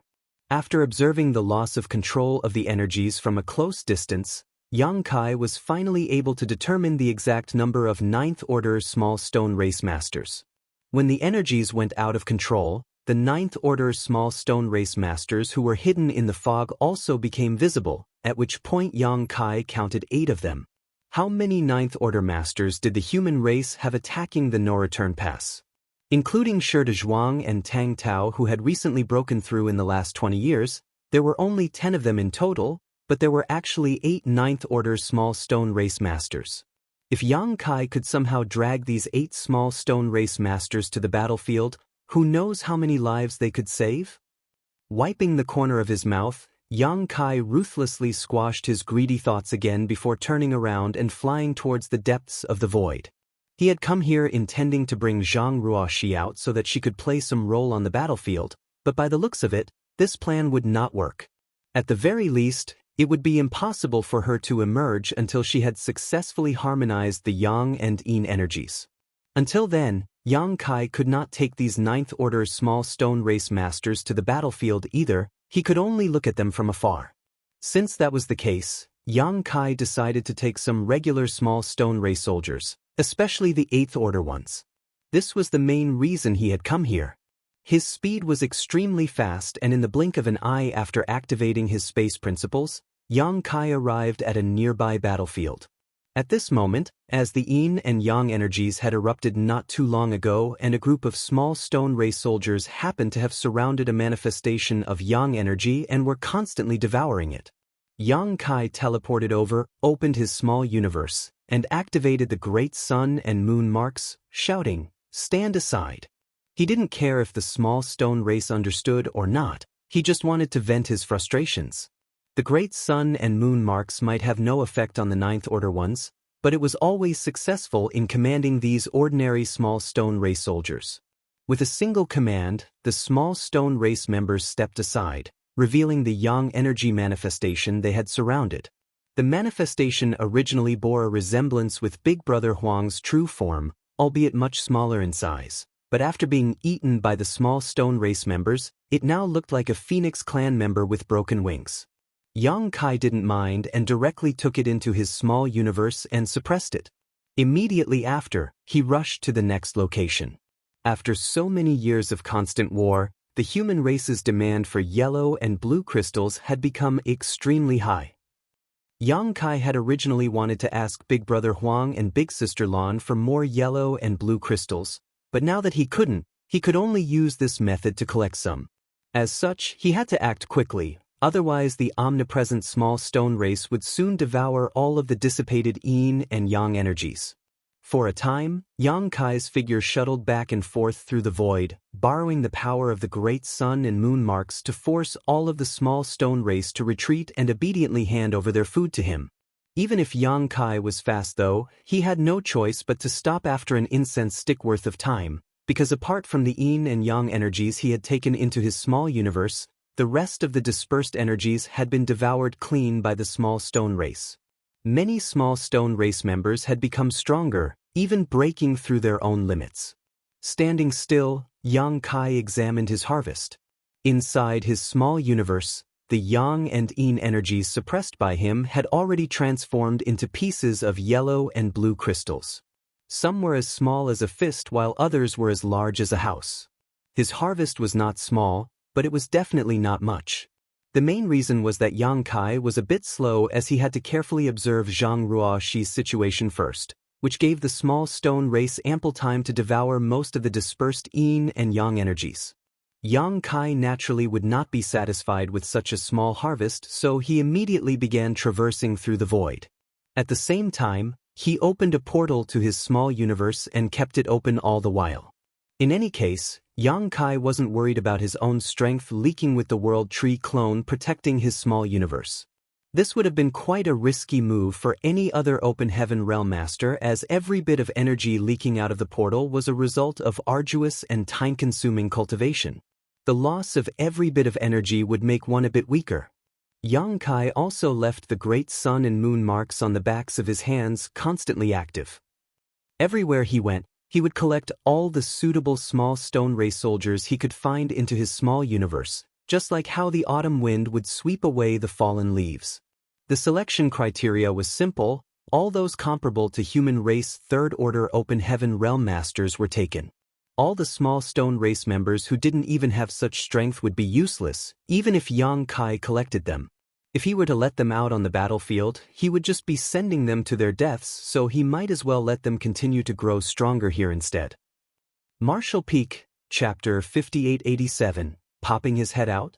In just a short month, Yang Kai had taken in more than a couple 100 million small stone race soldiers into his small universe. Such a terrifying number put even Yang Kai's small universe under a great deal of pressure. Although he could still take in more, after carefully weighing the pros and cons, he decided to temporarily put aside this unrestrained method of collecting small stone race soldiers and instead focus on taking in the elites. As such, he continued to wander through the chaotic Dead Territory's various battlefields for the next 2 months, specifically looking for the 8th Order ones. He might not be able to subdue Zhang Ruoxi's 9th Order small stone race masters, but with the help of the Great Sun and Moon marks, it wasn't a problem to subdue some 8th Order ones. Right now, the 8th Order ones in the chaotic dead territory were in quite a large number, and with the constant dispersion of the Yang and Yin energy, this number would only continue to increase. As such, Yang Kai's actions didn't have much of an impact on the population of the small stone race. All he needed to do was grasp the balance between the two sides. While he was subduing a certain number of Great Sun small stone race, he also needed to subdue an equal number of Great Moon small stone race members. This way, he wouldn't break the balance in the chaotic dead territory, which would naturally prevent a situation where one side completely suppressed the other and would eventually wipe it out. 3 months after the last energy burst, a dazzling light once again appeared in Zhang Ruoxi's direction, followed by the dispersal of Yin and Yang energies in all directions, filling the chaotic dead territory. Yang Kai was well prepared this time.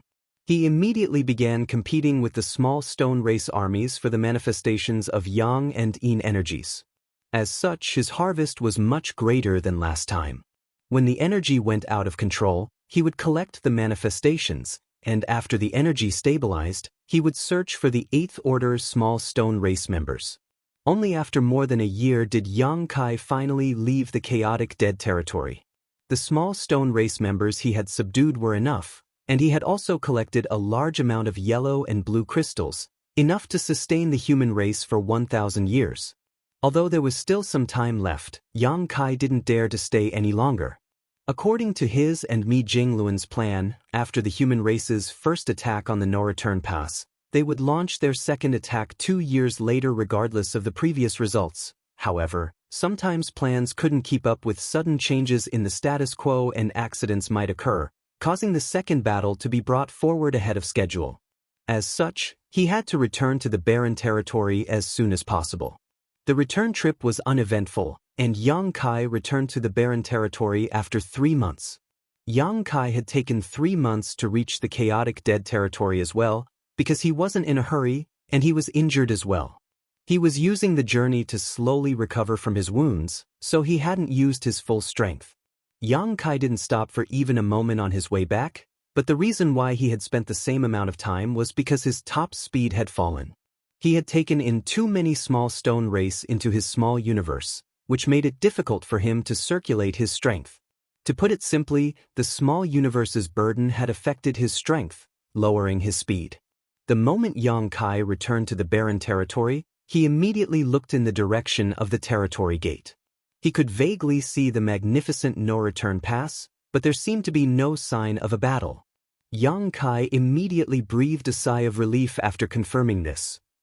However, just to be safe, he still entered the territory gate and poked his head out to take a closer look at the no-return pass.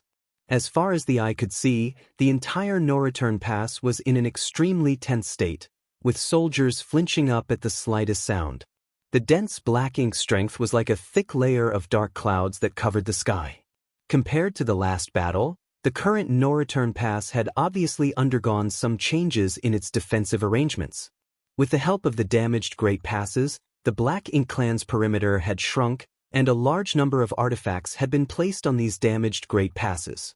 The entire no-return pass was filled with a sense of danger.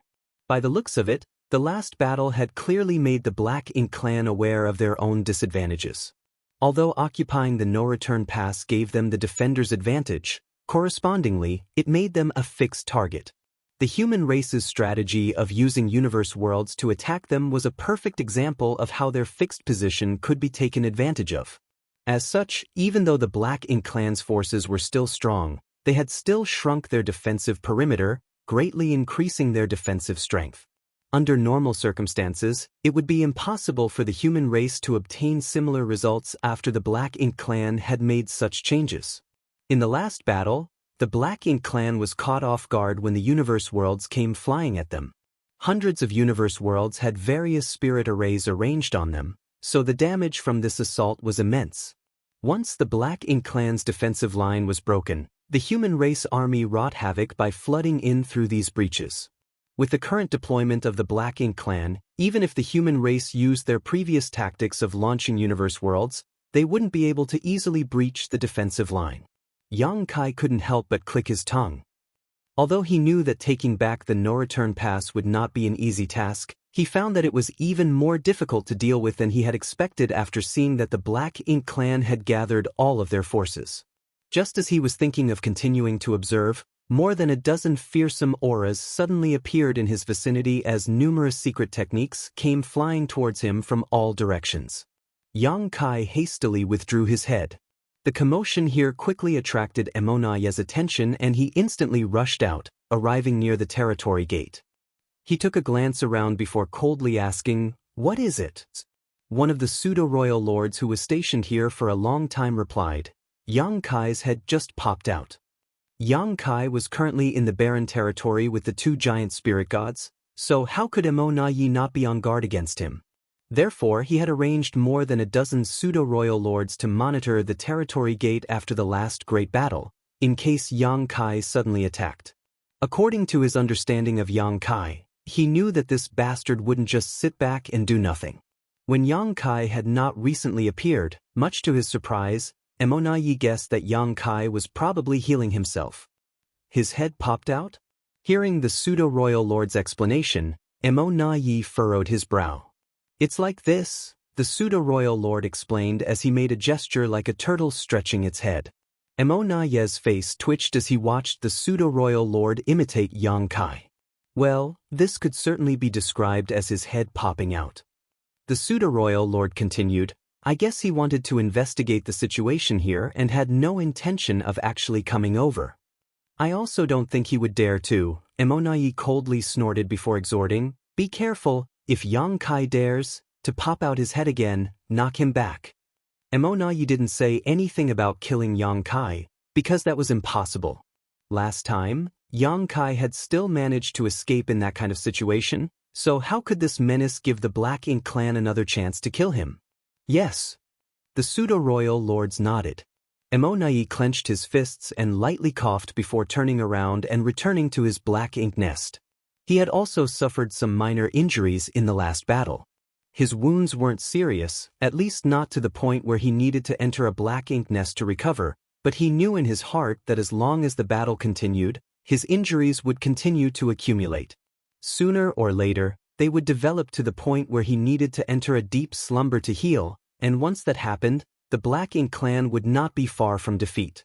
The fact that the Black Ink clan needed to enter Black Ink nests to recover from serious injuries had always been the greatest flaw of their entire race. The human race, who long ago figured this out, never let such opportunities slip by. After so many years of war, the human race had used this flaw to stir up trouble more than once. When the Black Ink clan invaded the 3,000 worlds, they had a clear and absolute advantage on the 12 frontline battlefields, but they had never been able to defeat the human race army. The main reason was because the humans fought back doggedly, putting their lives on the line to trade injuries with the enemy, forcing many Black Ink clan masters back to their Black Ink nests to slumber. When the humans were injured, they could quickly recover with the help of secret techniques or pills, but what about the Black Ink clan? Once their injuries accumulated to a certain degree, they would either be killed or forced to return to the no-return pass to recuperate. As such, their advantage in numbers was greatly diminished. Hundreds of years ago, even though the Eighth Order masters knew that they were no match for the pseudo-royal lords, they would still go all out to injure their opponents even at the risk of death.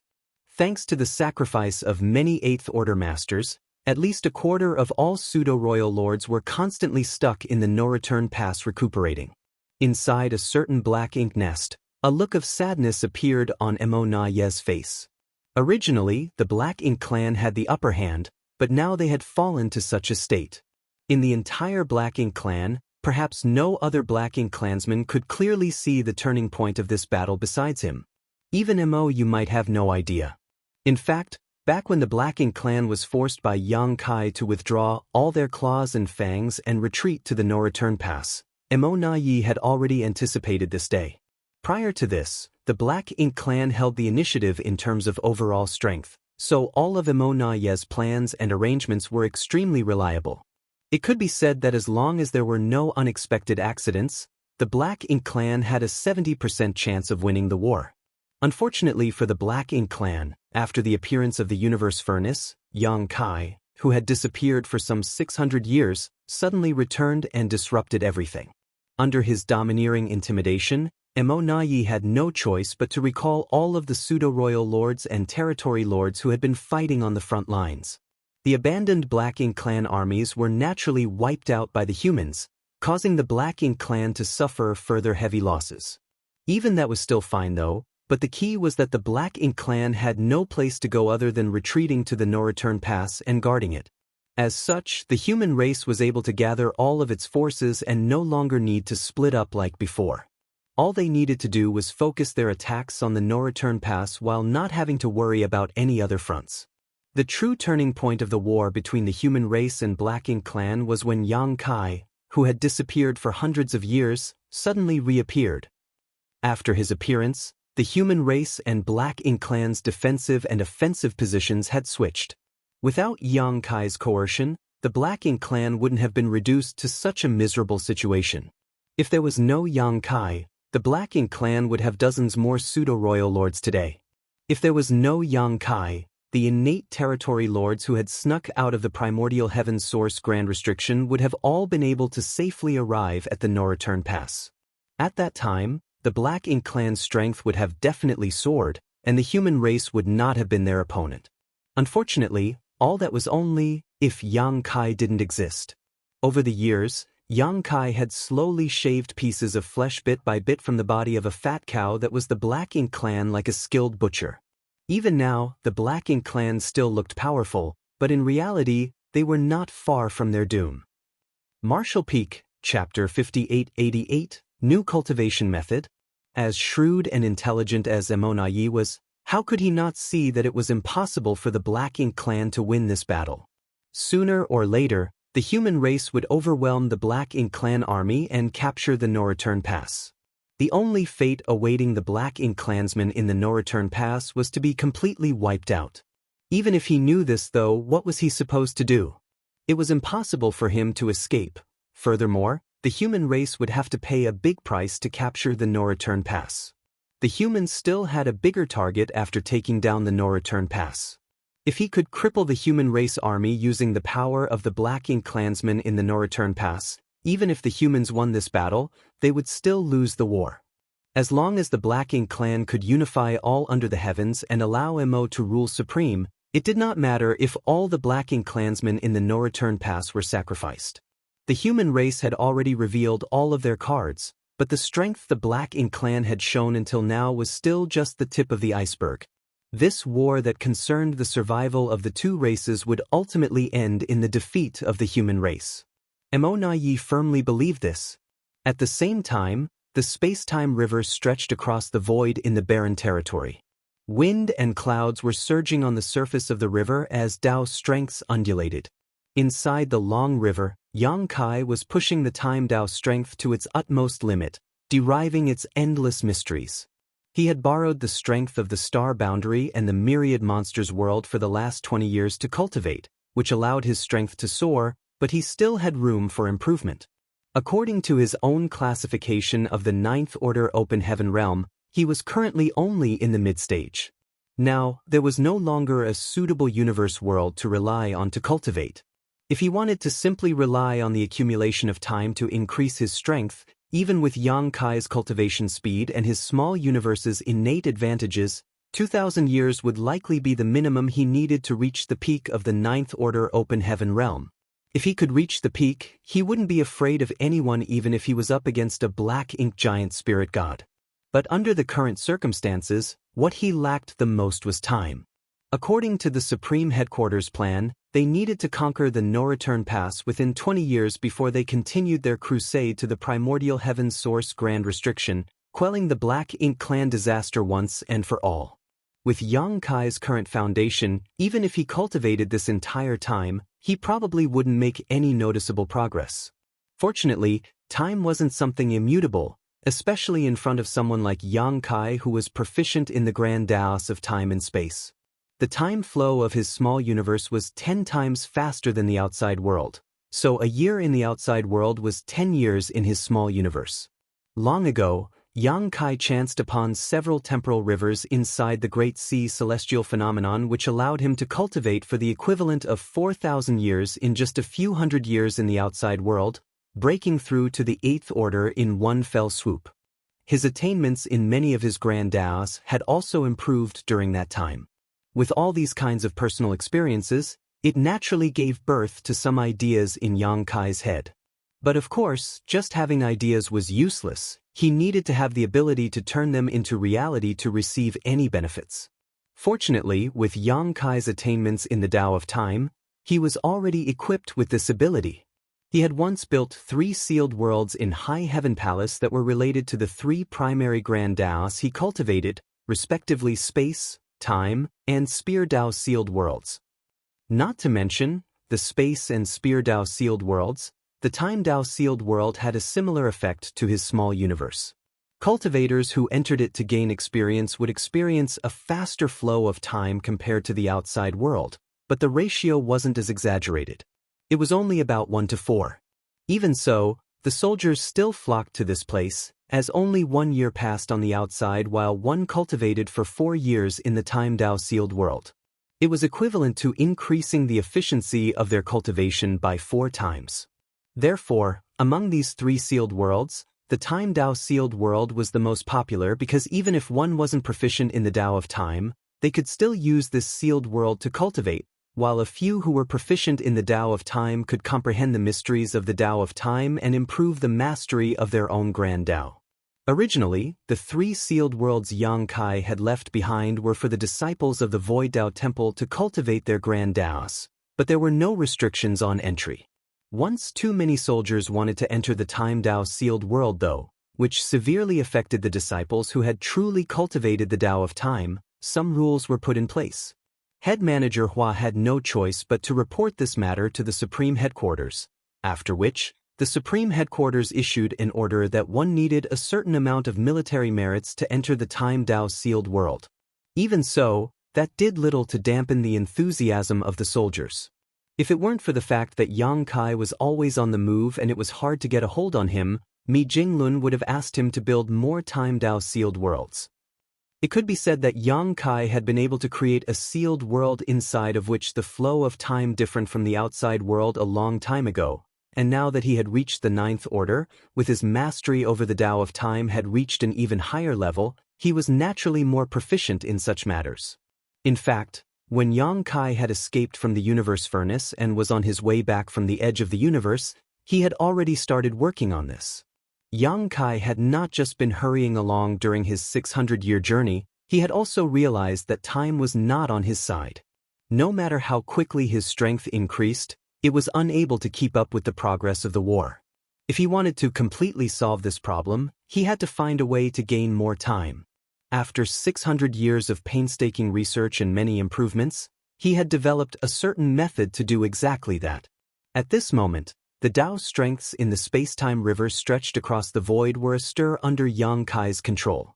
Soon, Yang Kai had stripped away thousands of Tao strengths, leaving behind only the last Tao strength of time. This was not difficult for the current Yang Kai.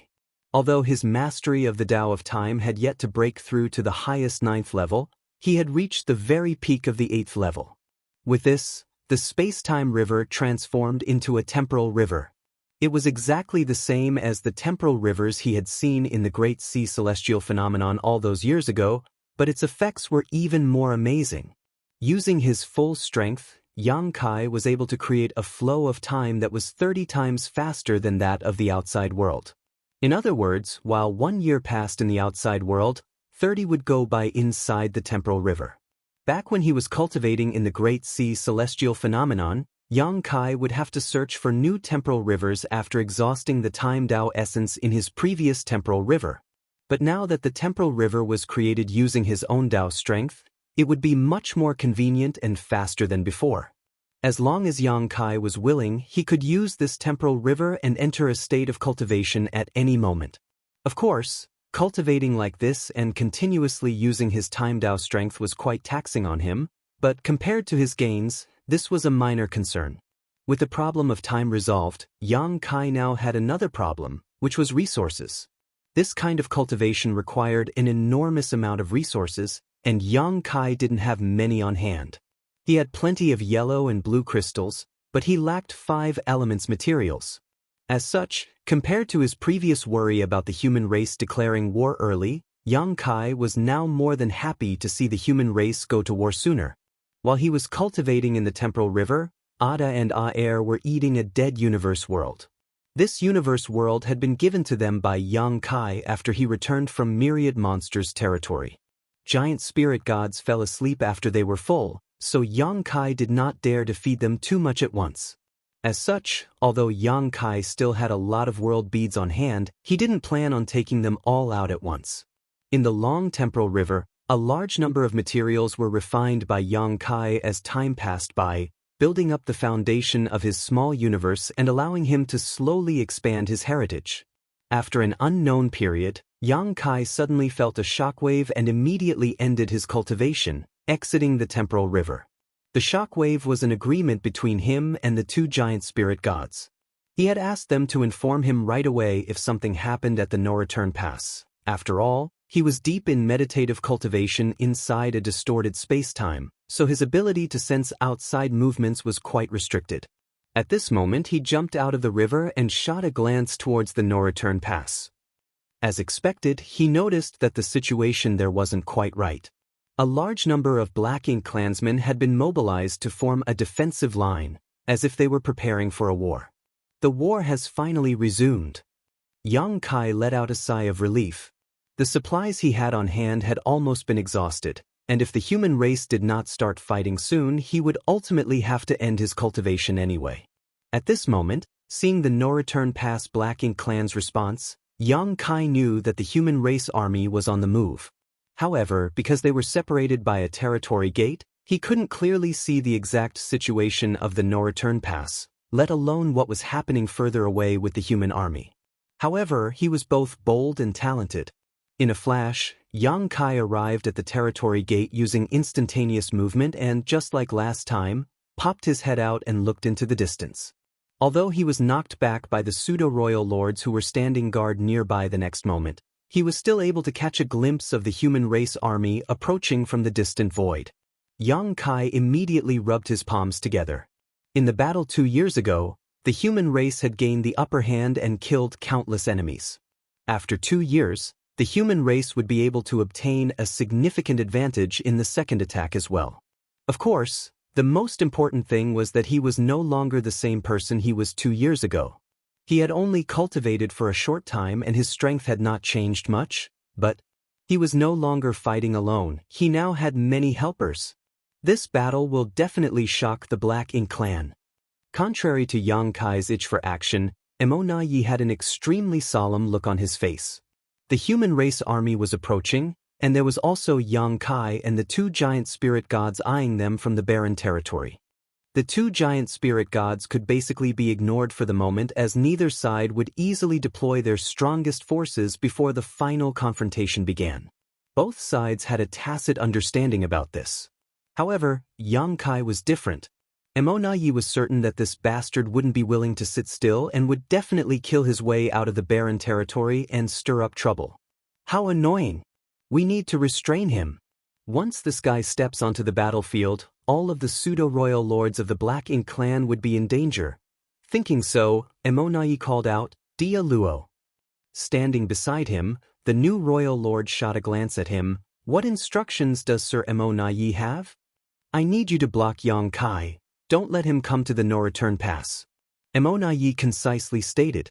Dia Luo's expression slightly changed as he hesitated. If it was just me, I'm afraid the pseudo-royal lords guarding the territory gate will cooperate with you, Emonayi interrupted. Are you confident? Dia Luo was silent for a moment before quickly replying, I will do my best. Martial Peak, Chapter 5889, The Second Battle.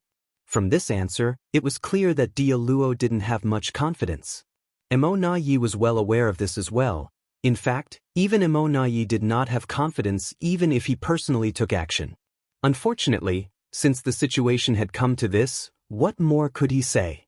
Actually, ever since the 4 Gates 8 Palaces Great Pagoda array had lost its effect on Yang Kai, the the Black Ink clan no longer had the ability to deal with him at all. This was also the reason why Emonayi knew that the Black Ink clan in the No Return Pass would definitely be defeated. A powerful Ninth Order master, who could appear and disappear like a ghost and couldn't be killed or even contained, brought too much pressure to the Black Ink clan. Sighing, he could only say, "Do your best." Assisted by a dozen pseudo-royal lords, even if Dia Luo could not stop Yang Kai from entering the No-Return Pass, it shouldn't be a problem to keep him busy. As long as they could restrain him somewhat, the other pseudo-royal lords on the battlefield would be able to use their full strength and not have to worry about sneak attacks. This was also an acceptable outcome. After instructing Dia Luo, Emonayi turned his head towards the depths of the void and coldly snorted, "This move again."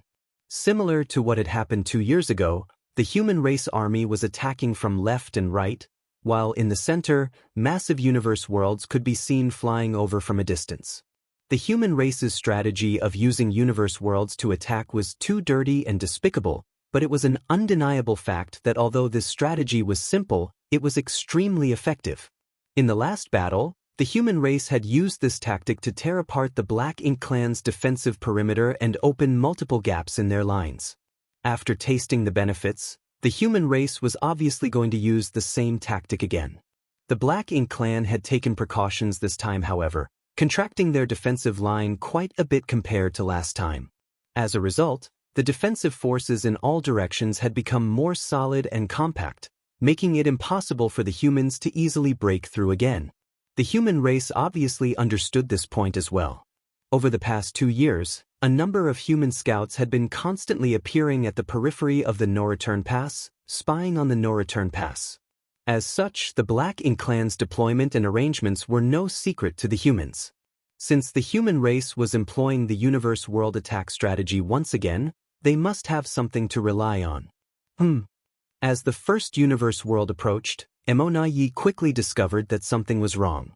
This was because he only saw one universe world shooting towards them. It wasn't like last time when many came flying over together, overwhelming the Black Ink clan forces in the area where they would strike. But what could one universe world do? Although seeing a universe world come shooting at them was extremely oppressive, a single pseudo-royal lord could easily destroy it with a single blow. After taking a closer look though, Emonayi suddenly realized that there was indeed more than one universe world. In other words, he could only see one universe world, but there were definitely more universe worlds hidden behind the first one. If all the universe worlds were lined up, shooting towards the No-Return Pass one after another, it would be possible to create the illusion of there being just one. It's a single-point attack. Emonayi immediately understood the human race's strategy. This time, they were clearly aiming at just one spot in the Black Ink clan's defensive line. The Black Ink clan's defenses were undoubtedly more condensed than last time, but if the humans focused all their attacks in just one place, even the strongest of defensive lines would be broken. Emonayi's heart was gripped with a chill as he secretly cursed the slyness of the human race. He quickly redeployed his troops and powerhouse from both sides of the defensive line to the center, preparing to face the incoming universe worlds. The battle was about to begin. The atmosphere was extremely tense. The flow of time seemed to have significantly slowed down. While countless Black Ink clansmen were waiting anxiously, the universe worlds flying over from the depths of the void finally arrived. Emonayi's arrangements had the desired effect. Thanks to deploying a large number of masters from the Black Ink clan to the location where the universe worlds were going to strike, the first universe world was blown to smithereens before it could even get close. Just as Emonayi had expected, a second universe world was revealed right after the first was destroyed. The second universe world was also destroyed by the endless secret techniques, followed by the third. Then, nothing. Emonayi was dumbfounded as he stared at the empty void littered with universe fragments, unable to understand how there were just 3 universe worlds. Why weren't there any more universe worlds shooting over now? The next moment, his expression drastically changed as his black blood turned cold and goosebumps rose all over his body. He suddenly turned his head towards the direction of the human race army on the left, just in time to see it smoothly change its formation as it sailed forward. The vast number of warships parted to the sides, revealing the void behind them which had previously been concealed by the massive fleet. Much to Emonaye's horror, numerous universe worlds were rapidly shooting over from that direction. He could already see at least a dozen of them, but there were obviously more, most of them hidden from his sight. It was hard to tell exactly how many universe worlds there were. Emonaye then turned to look at the human race army on the right, only to see a situation that was identical to the one on the left. He had fallen into a trap. Emonaye instantly understood what had happened. The human race had deliberately arranged a few universe worlds in a straight line to mislead him into deploying more troops to reinforce the center of their defense line. However, once he did this, he would fall into the human race's trap. The 3 universe worlds in the center were just a distraction, while the real killing blow was hidden behind the human race's left and right armies. At this moment, the human race's 2 armies had already closed to firing range of the no-return pass, and the universe world's assault was about to arrive. Even if Emonaye understood the human race's schemes at this moment, there was nothing he could do to stop them. All he could do now was issue orders at the fastest speed possible and send back the forces he had deployed from the left and right sides. Immediately, numerous powerhouses shuttled back and forth across the no-return pass, seemingly in complete chaos. Of course, the oncoming universe worlds didn't wait for the Black Ink clan to get back into position. Massive shockwaves swept through the left and right side of the no-return pass as the artifacts hummed and countless secret techniques burst out from the no-return pass, blowing many universe worlds to pieces. If the Black Ink clan had the same arrangements as 2 years ago, this kind of attack would have been enough to completely tear apart the defense perimeter on both their flanks. Once that happened, the human race army would have driven straight through the breach and caught them off guard. As long as they could gain an absolute advantage on any of the fronts, the human race would then be able to continuously expand their advantage. The last battle had gone exactly like this. However, the new deployment of the Black Ink clan's defenses had a certain effect. Even though Emonaye had made some mistakes in his initial response this time, at least he had some experience in dealing with the universe world attacks, so by the time all the universe worlds were destroyed, the Black Ink clan's defensive line was still holding. The Black Ink clan did not need much time to stabilize their defensive line back again, a cup of tea's worth of time at most. After that, they would still be impregnable. Nonetheless, how could the human race give the Black Ink clan such an opportunity?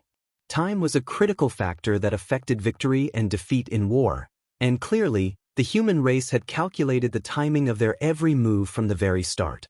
Otherwise, it would have been impossible for the left and right armies to make way for the universe worlds at just the right moment. While the Black Ink clan was still trying to reorganize their defense line, the human race's left and right armies had already arrived. In a flash, a fierce battle broke out.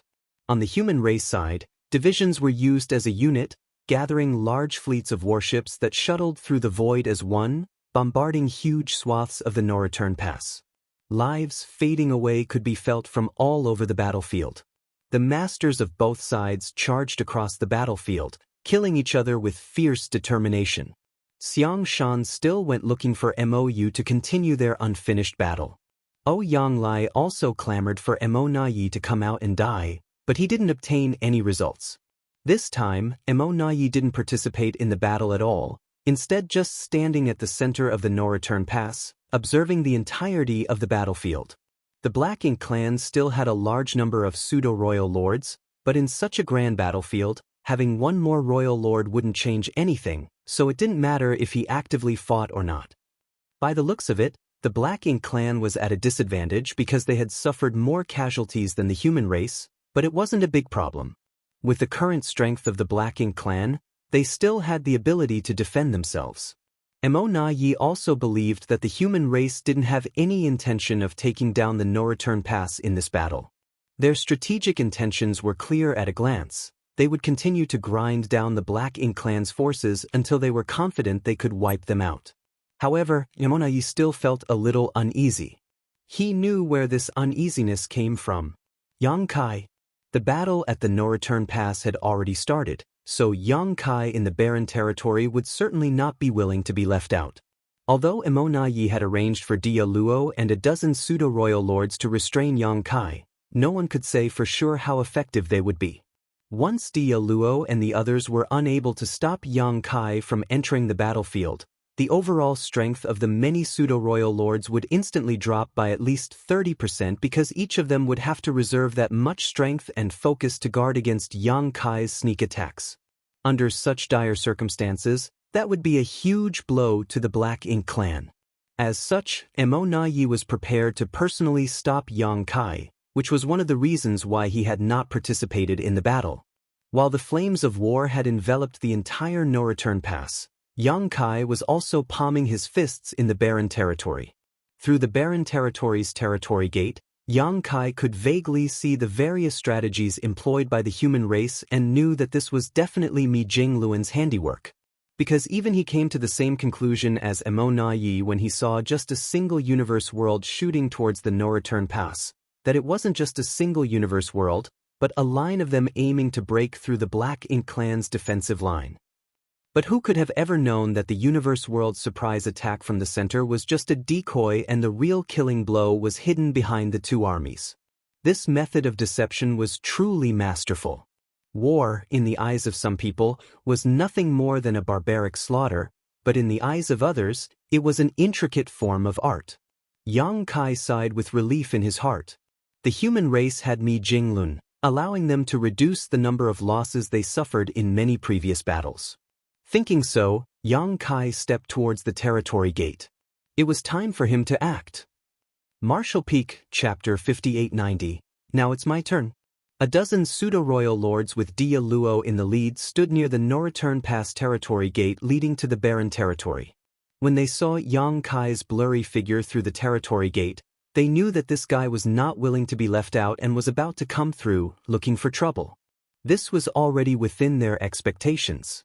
The next moment, all the masters from the Black Ink clan started gathering their strength, preparing to attack. A ripple appeared in the territory gate as a head suddenly emerged from the opposite side, revealing the face much hated by all the Black Ink clansmen. Attack! Dia Luo shouted before taking the lead and launching secret techniques towards the territory gate the next moment, the dozen pseudo-royal lords following suit right after. Yang Kai had obviously anticipated this scene, so he simply stretched out his head before immediately withdrawing it. If it was someone else, they really wouldn't be able to do such a thing. An ordinary cultivator, even if they were a ninth-order master, the moment he or she stepped into a territory gate, would immediately pass through it and arrive on the opposite side. Only those who were proficient in the Tao of space could voluntarily interrupt this process, allowing them to advance or retreat at will. As such, when the group of masters from the Black Ink clan had their attacks reach the territory gate, Yang Kai was nowhere to be seen. One after another, the attacks fell into the territory gate and traveled to the barren territory. However, the attacks had become weak after moving through the folded space of the territory gate, and Yang Kai was easily able to block them with a wave of his hand.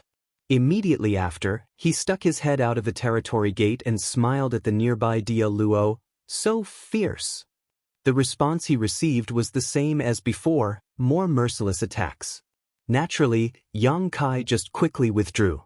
Hence, such scenes repeated 7 or 8 times in a row in the next 10 breaths, making Dia Luo and the others feel both ridiculous and helpless, enraging them. The veins on Dia Luo's forehead were about to burst. Although he knew that the chances of failure were high when he accepted the mission to prevent Yang Kai from stepping into the no-return pass, as long as Yang Kai could withstand one round of attacks, it would not be that hard for him to force his way out of the territory gate with his strength, and the Black Ink clan would not be able to stop him. Worse, Yang Kai had the qualifications to do so. He was a divine dragon with thick skin and strong flesh, so an attack that was strong enough to severely injure or even kill an ordinary ninth-order master would basically be unable to mortally wound him. At most, he would suffer some minor injuries. As long as Yang Kai broke into the no-return pass, the Black Ink clan would not be able to restrain him with their current means and strength. Dia Luo had to at least inflict enough injuries on Yang Kai before he could break into the no-return pass. If he could do that, he would barely be able to give an explanation to Mo Na Yi. As the defending party, it should not have been difficult to accomplish this. However, he never imagined that Yang Kai could actually come up with such a shameless plan. Every time he revealed his head, the masters from the Black Ink clan would attack him with all their might, because if they didn't do so, no one could guarantee that he wouldn't really leap out of the territory gate. Unfortunately, once they attacked, Yang Kai would just retreat to the barren territory and easily neutralize their attacks. Dia Luo was disgusted by Yang Kai's tactics. The Black Ink clan should have been the ones with the initiative in this kind of confrontation, but after Yang Kai started doing this, the Black Ink clan had basically turned into his puppets. If Yang Kai wanted them to attack, they would attack. If he wanted them to stop, they would stop. Damn it. Even so, I can't stop him. Dia Luo lamented in his heart. Although he and the other pseudo-royal lords could use this method to temporarily block Yang Kai, they couldn't use it indefinitely as they were exhausting their energy every time they launched an attack. In fact, they had used up a great deal of their strength in just a few rounds of attacks. Although it was a brief confrontation, it felt as if they had been engaging other human race masters for several days. They were both physically and mentally exhausted. Facing the killing star, Yang Kai, if they didn't have enough strength to protect themselves, they might be caught off guard once he saw an opening. With this thought in mind, Dia Luo raised his hand slightly and made a gesture, whereupon the dozen or so pseudo-royal lords immediately moved towards him. Soon, Yang Kai's head emerged from the territory gate again. There was no attack this time, so he wasn't in a hurry to withdraw and gazed at the nearby Dia Luo, grinning, not attacking again? Dia Luo remained silent, staring dead straight at Yang Kai and secretly circulating his strength. Since you're not planning on attacking, I'm coming, okay? Yang Kai said as he took a step out of the territory gate. I'm really coming over. Yang Kai stated again with a teasing look on his face, as if he was playing some kind of interesting game. Dia Luo still didn't take any action while the pseudo-royal lords too remained silent. Good, Yang Kai didn't waste any more time and walked out of the territory gate before taking a long, deep breath. Clearly, he was in the void and there was nothing he could smell, but he still wore an intoxicated look on his face, as if he had arrived at a wonderful place that he could only dream about. Attack! Dia Luo really couldn't bear it any longer. Knowing that it was the best chance to strike, he took the lead and charged straight towards Yang Kai with the dozen pseudo-royal lords in tow. The next moment, powerful secret techniques rained down on Yang Kai one after another, instantly engulfing his figure and tearing it to shreds. Be that as it may, no joy could be found on Dia Luo's face, because he could tell at a glance that it was just an afterimage. His powerful divine sense swept out like a tide as he kept emitting his aura, locking onto Yang Kai's erratic movements. While at it, he also led the dozen pseudo-royal lords to chase after their target. The pseudo-royal lords' auras had also locked onto Yang Kai's figure and were constantly shelling the nearby space in order to prevent him from suddenly using his space secret techniques to escape. Everything that was happening here did not escape from Emona Ye's eyes, but after observing for a while and confirming that Dia Luo had Yang Kai pinned down, he finally relaxed a little. In truth, he had no choice but to let Dia Luo be in charge of dealing with Yang Kai. If possible, he would rather personally deal with Yang Kai, but the Black Ink clan army needed someone to coordinate it, so it was really out of his hands.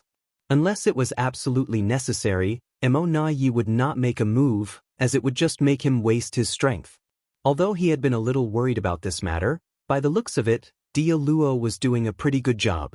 Although there was nothing they could do to stop Yang Kai from stepping into the no-return pass, a momentary hiccup was nothing. As long as they could successfully restrain Yang Kai, tasking Dia Luo with this would be meaningful. After the last battle, Emona Ye had a rough estimate of Yang Kai's true strength. He knew that a newly promoted royal lord like Dia Luo was definitely not his opponent, but with a dozen pseudo-royal lords supporting him, it was impossible for Yang Kai to escape from their blockade. In fact, if Yang Kai wasn't careful enough, he might even get seriously injured. After watching for a while longer, Yang Kai's situation became more and more difficult. He was unable to use his instantaneous movement, and as the no-return pass was Black Ink clan's home ground, he didn't just need to deal with Dia Luo and the dozen pseudo-royal lords. There were also many other pseudo-royal lords stationed near the high-rank Black Ink nests, charged with blocking the fallout from the battle to protect the Black Ink nests. Although they wouldn't participate in the pursuit, if Yang Kai passed by them, these pseudo-royal lords wouldn't mind attacking him once or twice. Yang Kai, who was getting attacked from every direction, had no choice but to flee like a rat. He was in such a tight spot that he had already summoned his space-time river and had it circling around him like a dragon. Many of the attacks landed on the river, causing it to rock and tremble. When this scene entered Dia Luo's eyes, he was a little bewildered. Logically speaking, Yang Kai shouldn't be so weak. He was even mentally prepared for a bitter battle, but after Yang Kai was surrounded by so many masters, all Yang Kai could do was take the beating. He rarely had the strength to fight back. Have his injuries not yet healed?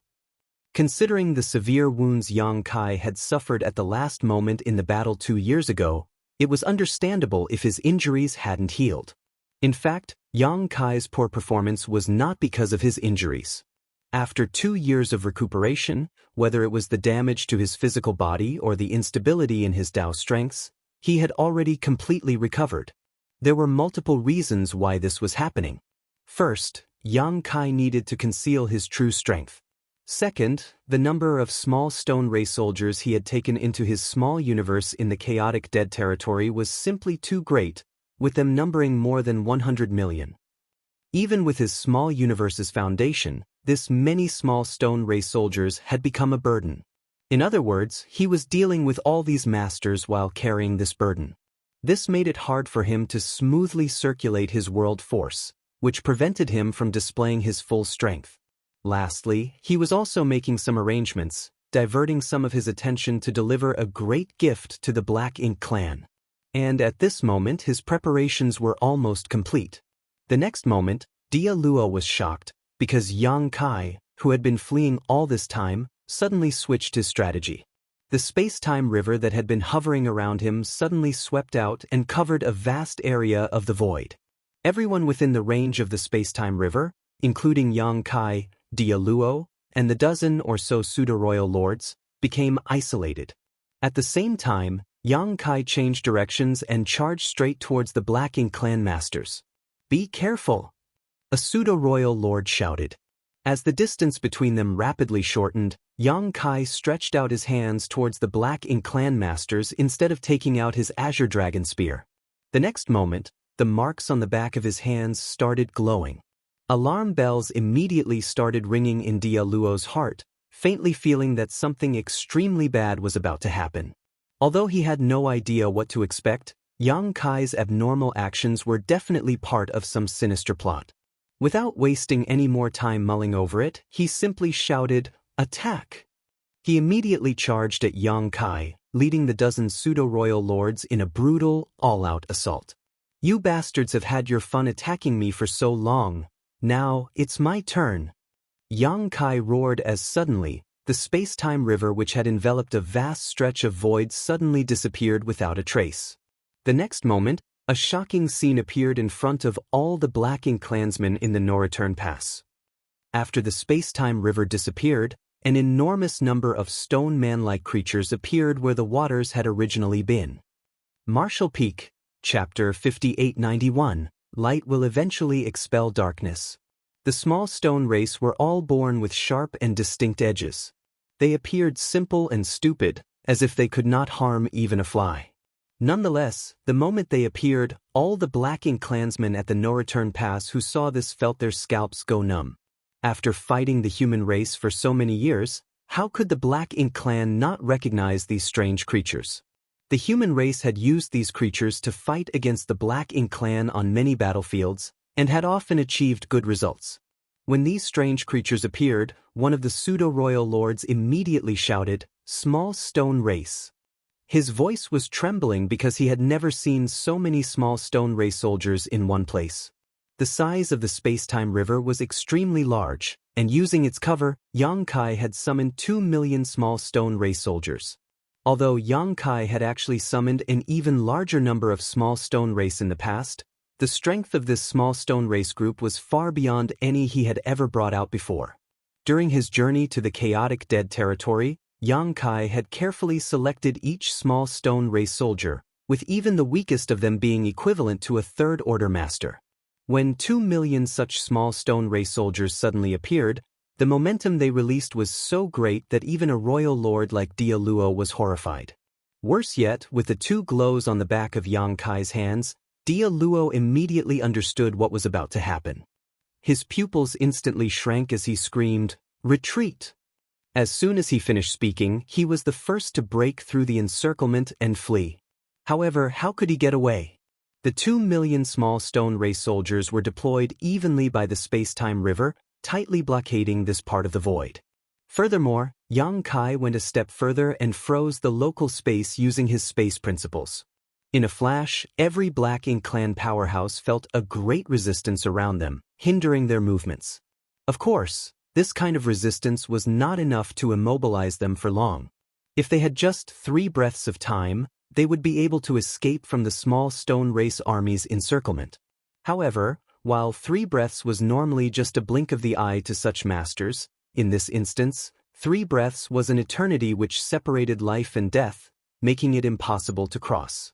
Light will eventually expel darkness, Yang Kai declared in a low voice, clenching his fists. As he did so, intense yellow and blue glows suddenly emerged from the bodies of the 2 million small stone race soldiers, filling the void in the blink of an eye. The yellow and blue lights converged and fused together, blooming into a dazzling white light. The pure white glow was not eye-catching at first, but in an instant, it started rapidly expanding like a great sun which had exploded. Time seemed to freeze inside the no-return pass, but a moment later, shrill cries broke the despairing silence. Shrouded in the white light, every Black Ink clansman, whether it was Dia Luo, the pseudo-royal lords, or even the lowly Black Ink serfs, were howling in pain. Even the distant Black Ink clansmen who were bathed in this white light were shrieking in horror. Purifying light had always been the greatest nemesis of Black Ink strength, and the Black Ink clan's power was basically entirely derived from Black Ink strength. When the Black Ink clansmen were exposed to the purifying light, the pain they felt was no different from an ordinary human's thrown into a boiling pot of oil. This kind of torture was simply unbearable. While the pure white light was blooming, Yang Kai didn't remain idle. His figure shuttled through the battlefield like he was walking in his backyard, appearing and disappearing like a ghost, and each time he flickered, a powerful aura would disappear. After 10 breaths, the pure white light finally faded away. At this moment, the originally chaotic battlefield had been cleared away.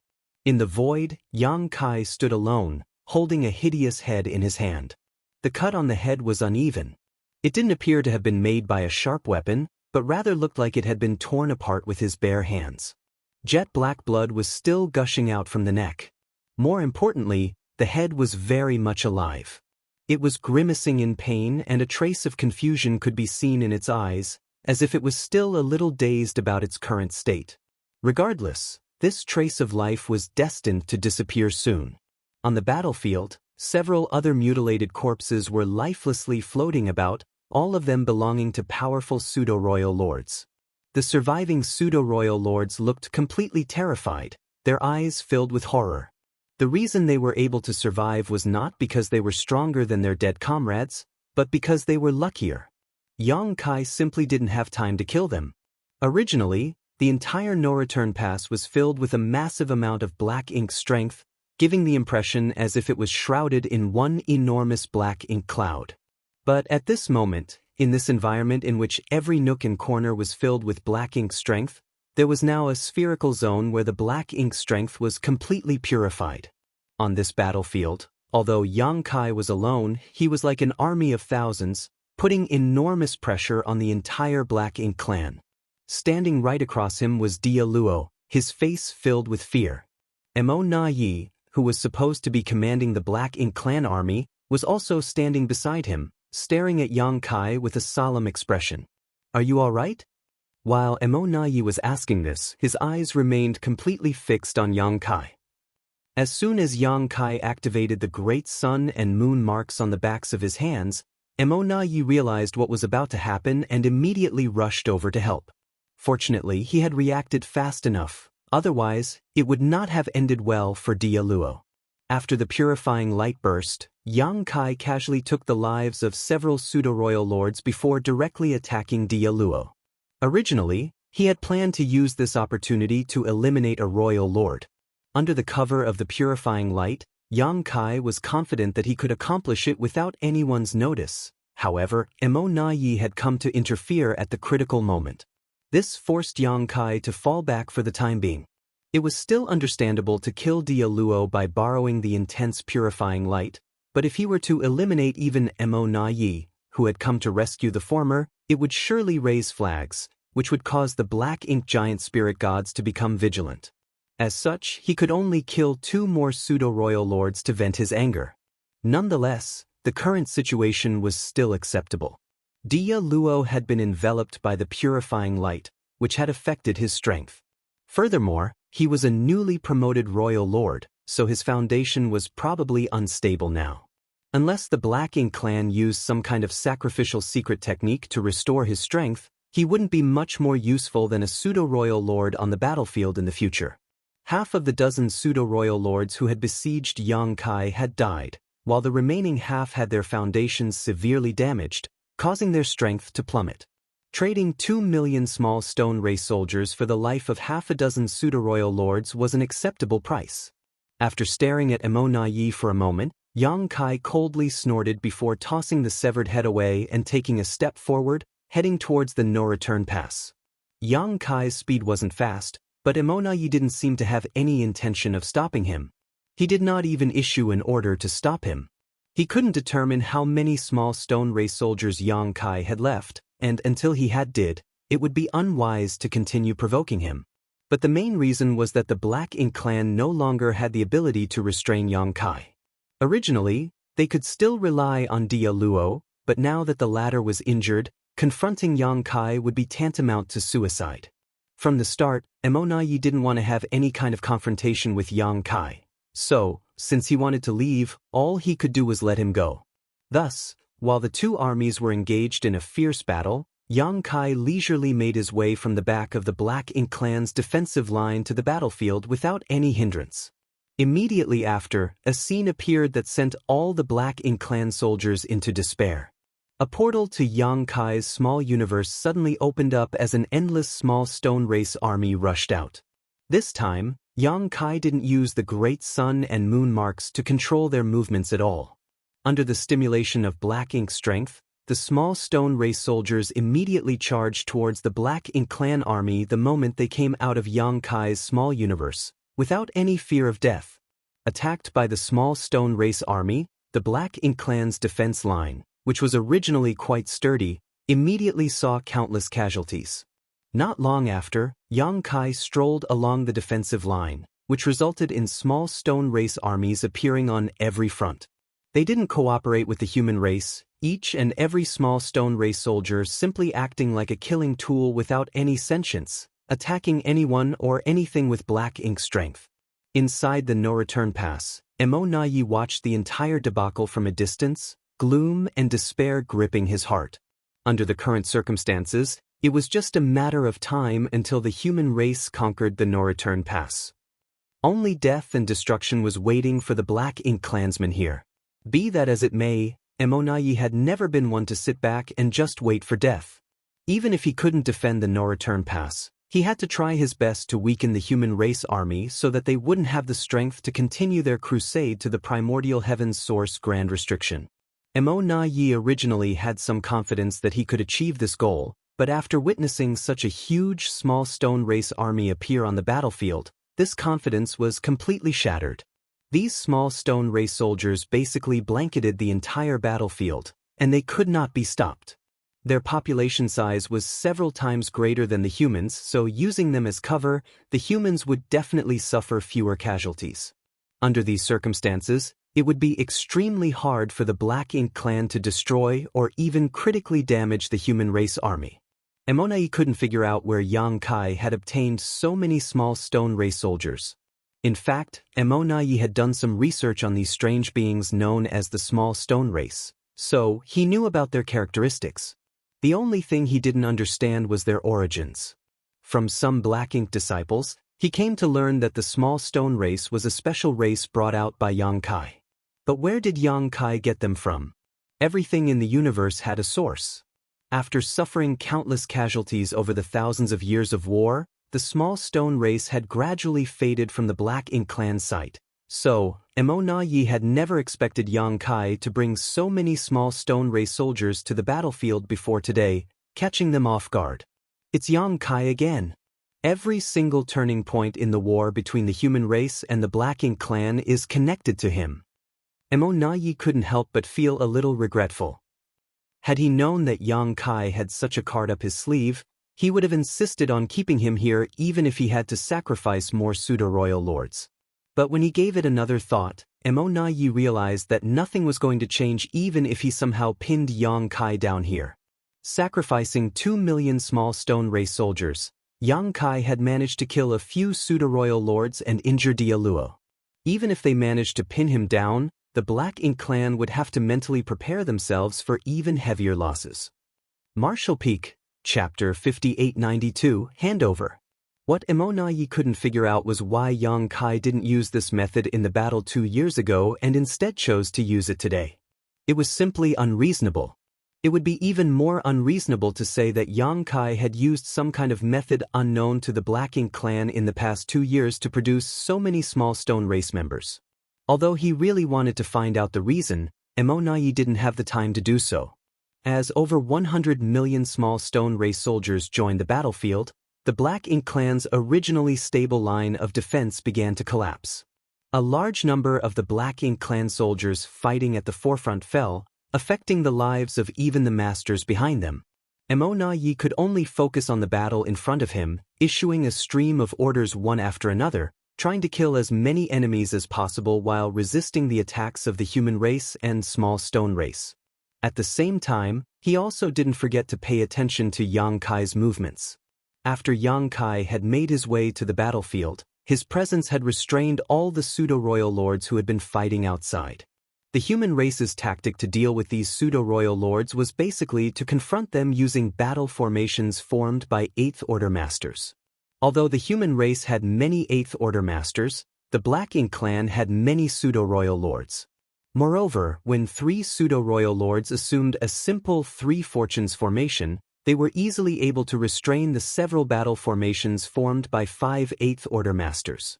Although the human race could still use more 8th Order masters, using any more of them would just make it even harder for them to effectively coordinate with each other. It would defeat the purpose and put them in jeopardy. As such, most of the battles between the top combatants of the 2 races were evenly matched. Only a small number of pseudo-royal lords could disrupt the balance, while it took far more 8th Order masters to compensate. However, when Yang Kai disappeared after rushing out of the no-return pass and releasing a massive number of small stone race soldiers, the situation abruptly changed. All the pseudo-royal lords who had stepped on the battlefield immediately fell into a disadvantageous position as they were now highly distracted, stretching their divine senses to the limit to monitor their surroundings, guarding against any sneak attacks. It wasn't until a pseudo-royal lord saw Yang Kai's figure appear at Pure Yang Pass that they all collectively breathed a sigh of relief. Yang Kai hadn't launched a sneak attack and had instead gone to Pure Yang Pass, which was undoubtedly good news for the Black Ink clan on the battlefield. Be that as it may, they couldn't figure out why Yang Kai had gone to Pure Yang Pass at this time. Just like the last battle, Pure Yang Pass, the only great pass occupied by the human race, was located away from the battlefield, acting as a coordination center to control the overall situation. Mi Jinglun was standing on the city wall with a feather fan in his hand, like a weak scholar, quietly observing the battlefield and issuing precise orders. In a flash, Yang Kai appeared beside him. Mi Jinglun shot a glance at him and asked, "Did you go to the chaotic dead territory?" The small stone race in the hands of the humans had almost been completely exhausted after all these years of war. Since Yang Kai could suddenly summon an army of 100 million small stone race soldiers to participate in the siege of the no-return pass, it was obvious that he had been to chaotic dead territory. Yang Kai nodded. "Isn't this too wasteful?" Mi Jinglun asked, feeling a bit distressed. Since Yang Kai bestowed a large number of small stone race members to the various armies of the human race, these strange creatures had made great contributions in many battles. In many small-scale battles, The human race had been able to win with their smaller numbers because of the small stone race's fearlessness. Years of war had depleted the small stone race, and deprived the human race of this huge support. Mi Jingluan's heart ached when he witnessed Yang Kai throw so many of the small stone race members into the battlefield in one go. It had to be known that all these small stone race soldiers that were deployed on the battlefield could never be recovered, because they would fight until their bodies were crushed to pieces. Only when humans used a beast-taming technique or an artifact refining technique to refine them would they be able to command these creatures with low intelligence. If the human race was like a huge family, then Yang Kai would definitely be the prodigal black sheep. His extravagance made Mi Jingluan, who was in charge of the daily budget, feel a great deal of pain. Yang Kai grinned at him. "Don't worry, I've collected a lot this time." "A lot?" Mi Jingluan raised his brow. "A lot." Yang Kai repeatedly nodded. Even if he had released 100 million small stone race soldiers, he still had about 3 times as many left in his small universe. Mi Jingluan was relieved after hearing this. "Senior brother, please open a portal to your small universe," Yang Kai requested. Mi Jingluan naturally knew what he wanted to do and immediately opened the portal. The next moment, Yang Kai also opened a portal to his small universe. The two portals quickly overlapped, as if they were about to merge into one. Soon after, an enormous number of small stone race soldiers were transferred into Mi Jingluan's small universe. Slowly, Mi Jingluan's expression changed. Although he had some inkling from Yang Kai's answer that he had indeed brought back a lot of small stone race members, he had never expected this number to be so exaggerated. A moment later, Mi Jingluan raised his hand and stated, "Enough. I can't take it anymore." After all, his small universe's foundation was not as strong as Yang Kai's. He had almost reached its limit after accepting 100 million or so small stone race soldiers. At this moment, the circulation of his world force was strained so much that if he were to fight the Black Ink clan in this state, even a territory lord could take his life. "How many more?" Mi Jingluan asked. "About twice as many as I gave you." Mi Jingluan was rendered speechless, wondering if Yang Kai had completely raided the Burning Light and Serene Glimmer's treasury this time. Otherwise, how could he have obtained so many small stone race members? Helpless, he could only send out a command, "Call Ouyang Lai and Wei Junyang back." A messenger immediately sent out the message. Somewhere on the battlefield, Ouyang Lai happened to be facing 3 pseudo-royal lords in a 3 fortunes formation. He was fighting to his heart's content, but after receiving the message, he was shocked and quickly withdrew from the battle, rushing towards Pure Yang Pass. Although the pseudo-royal lords wanted to stop him, how could they? They might gain an upper hand while fighting Ouyang Lai together, but if the latter wanted to escape, they were completely powerless to stop him. Somewhere else on the battlefield, Wei Junyang did the same. The two had no idea what had happened, but since Mi Jingluan had called them back during such a battle, it was obviously no small matter. The two arrived at Pure Yang Pass one after the other. When Mi Jingluan briefly explained everything, they finally understood why they were recalled. The small stone race soldiers couldn't just be let out in the open. The only option they had was to temporarily suppress them inside a 9th Order Master's small universe. After this battle was over, they would then be refined and used by the human race's soldiers. Ouyang Lai and Wei Junyang didn't delay things any further. Just like Mi Jingluan, each opened a portal to their small universes before Yang Kai transferred the small stone race to them. After the time it took for an incense stick to burn, Yang Kai finally breathed a sigh of relief, looking refreshed. His small universe had been under pressure ever since he left the chaotic dead territory, which finally disappeared until now. Of course, he had also kept a few small stone race masters for his own use, but he could easily afford to keep them without affecting himself. On the other hand, Mi Jingluan and the other two looked strained, as if they had eaten too much. Even their auras were unstably fluctuating. Ouyang Lai couldn't help but complain, "Please inform me in advance next time something like this happens." He was halfway through his fight with the pseudo-royal lords and was unhappy to be recalled just for something like this. Worse, after this, he could not participate in the following battle. Yang Kai grinned, "Just bear with it." While they were speaking, a figure flew out from the depths of Pure Yang Pass and landed in front of everyone, handing a large number of space rings to Mi Jinglun. Supreme Commander Mi, all the supplies are in here. Mi Jinglun gestured casually to Yang Kai. Give them to him. The man then handed the space rings to Yang Kai, who took them and swept them with his divine sense before nodding his acknowledgement. Quite efficient. The human race's supplies had almost been depleted after the last battle, so obviously, these resources had been mined over the past 2 years. The humans had scattered nearly 3 million soldiers throughout the Black Ink battlefield to mine resources, and with the universe temples as transfer points, their efficiency was naturally quite high. Of course, using the universe world assault tactic in this battle had also consumed a lot of resources. Otherwise, there would have been more. There were 2 reasons Yang Kai came to Mi Jinglun from the Noreturn Pass. Firstly, he wanted to hand over the small stone race army, and secondly, he wanted to ask Mi Jinglun for some supplies, as well as hand over the yellow and blue crystals he had looted from the chaotic dead territory. After silently calculating for a moment, Yang Kai stated, the next battle should still be fought after 2 years, yes? The supplies in his hands were enough for him to last 2 years. If the human race launched a war after his supplies had depleted, he would be able to ask for them once again. This way, his cultivation would not be delayed and he could quickly reach the peak of the 9th Order Open Heaven realm. In the next war, the human race would have the assistance of a large number of small stone race soldiers, so the situation would definitely be different. Indeed.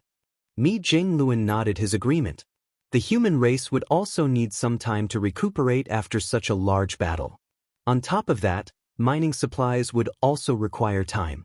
An interval of 2 years was the absolute minimum. How are the Void Guard doing? Yang Kai asked again.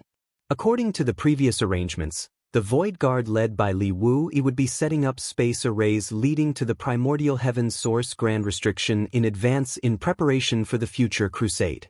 They were ordered to send a report every time they set up a new space array, so that the Supreme Headquarters had a good grasp of their situation.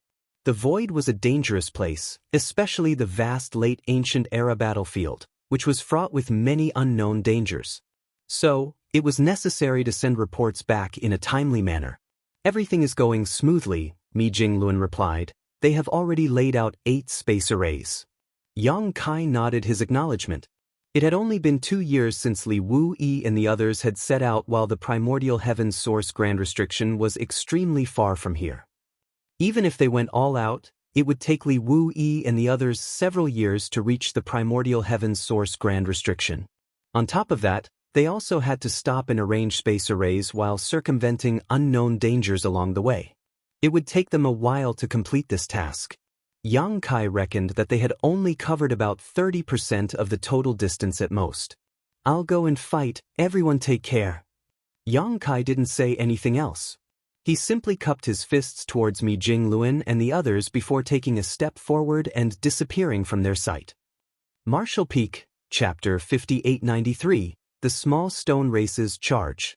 On the battlefield, the Black Ink clan's situation became even more dire as the Small Stone Race army continued their assault, tearing apart many of their defensive lines. Meanwhile, the Human Race army took advantage of this opportunity to hit the Black Ink clan, forcing them to retreat. On the top combatants' battlefield, the Pseudo-Royal Lords were still holding their ground. However, when Yang Kai used Thunder Shadow's innate divine ability to suddenly appear behind one of the Pseudo-Royal Lords, and pulled him and 2 other Pseudo-Royal Lords who were in battle formation with him into the space-time river, the rest of the Pseudo-Royal Lords lost their will to fight. Mo Na Yi timely adjusted his strategy, issuing one order after another. The Pseudo-Royal Lords and the Black Ink clan army began to shrink their lines once again, concentrating their forces to resist the combined assault of the Small Stone Race and the Human Race armies. Putting aside how effective this strategy was, at the very least it shrank the battlefield, which would definitely restrict the movements of the Human Race army further. Fortunately, the Human Race had no way of effectively coordinating with the Small Stone Race army. Before this, the Human Race just had to follow behind, filling the gaps that were created. However, once the Black Ink clan's perimeter shrank, if the Human Race army were to advance recklessly, it was highly likely they would be disrupted by the small stone race army. This instantly exposed the disadvantages of the small stone race who acted completely on instinct, but this was within the human race's calculations. Compared to the benefits brought by the small stone race army, the disadvantages could be endured. While the small stone race army had achieved brilliant results, their casualties were also quite horrifying. They had no intelligence and acted purely on instinct. Furthermore, as they were born by absorbing yin and yang energies, they had a very keen perception of the black ink strength. Yang Kai had already discovered this characteristic when he acquired the first batch of the small stone race soldiers from Big Brother Huang and Big Sister Lan. On the battlefield, as long as the small stone race sensed the existence of black ink strength, they would immediately swarm towards it like cats smelling the scent of a fish and fight to death. Advancing like this would inevitably result in a large number of casualties among the small stone race. By the time Yang Kai made his way to Pure Yang Pass from the No-Return Pass, the small stone race army had lost about 10% of their forces. By the time Yang Kai returned to the battlefield, that number had grown to 30%. If this continued, the 100 million small stone race soldiers wouldn't last for more than half a day. Had these small stone race members been refined and controlled by the humans, this kind of situation would have never occurred. Unfortunately, Yang Kai had brought too many of them from the chaotic dead territory this time, so many that even if each person was given 10, they wouldn't be able to use all of them up. Rather than leaving many small stone race soldiers idle, it was better to deploy a massive batch to the battlefield to catch the Black Ink clan off guard. Although the small stone race army suffered heavy casualties, the results they produced were excellent. The Black Ink clan would have never imagined that such a variable would appear in the second attack of the human race on the No-Return Pass. Caught unprepared, all of their previous arrangements and contingencies had failed to achieve the desired effect. Without any strategy, the small stone race army that only knew how to charge forward and kill the enemy couldn't last long.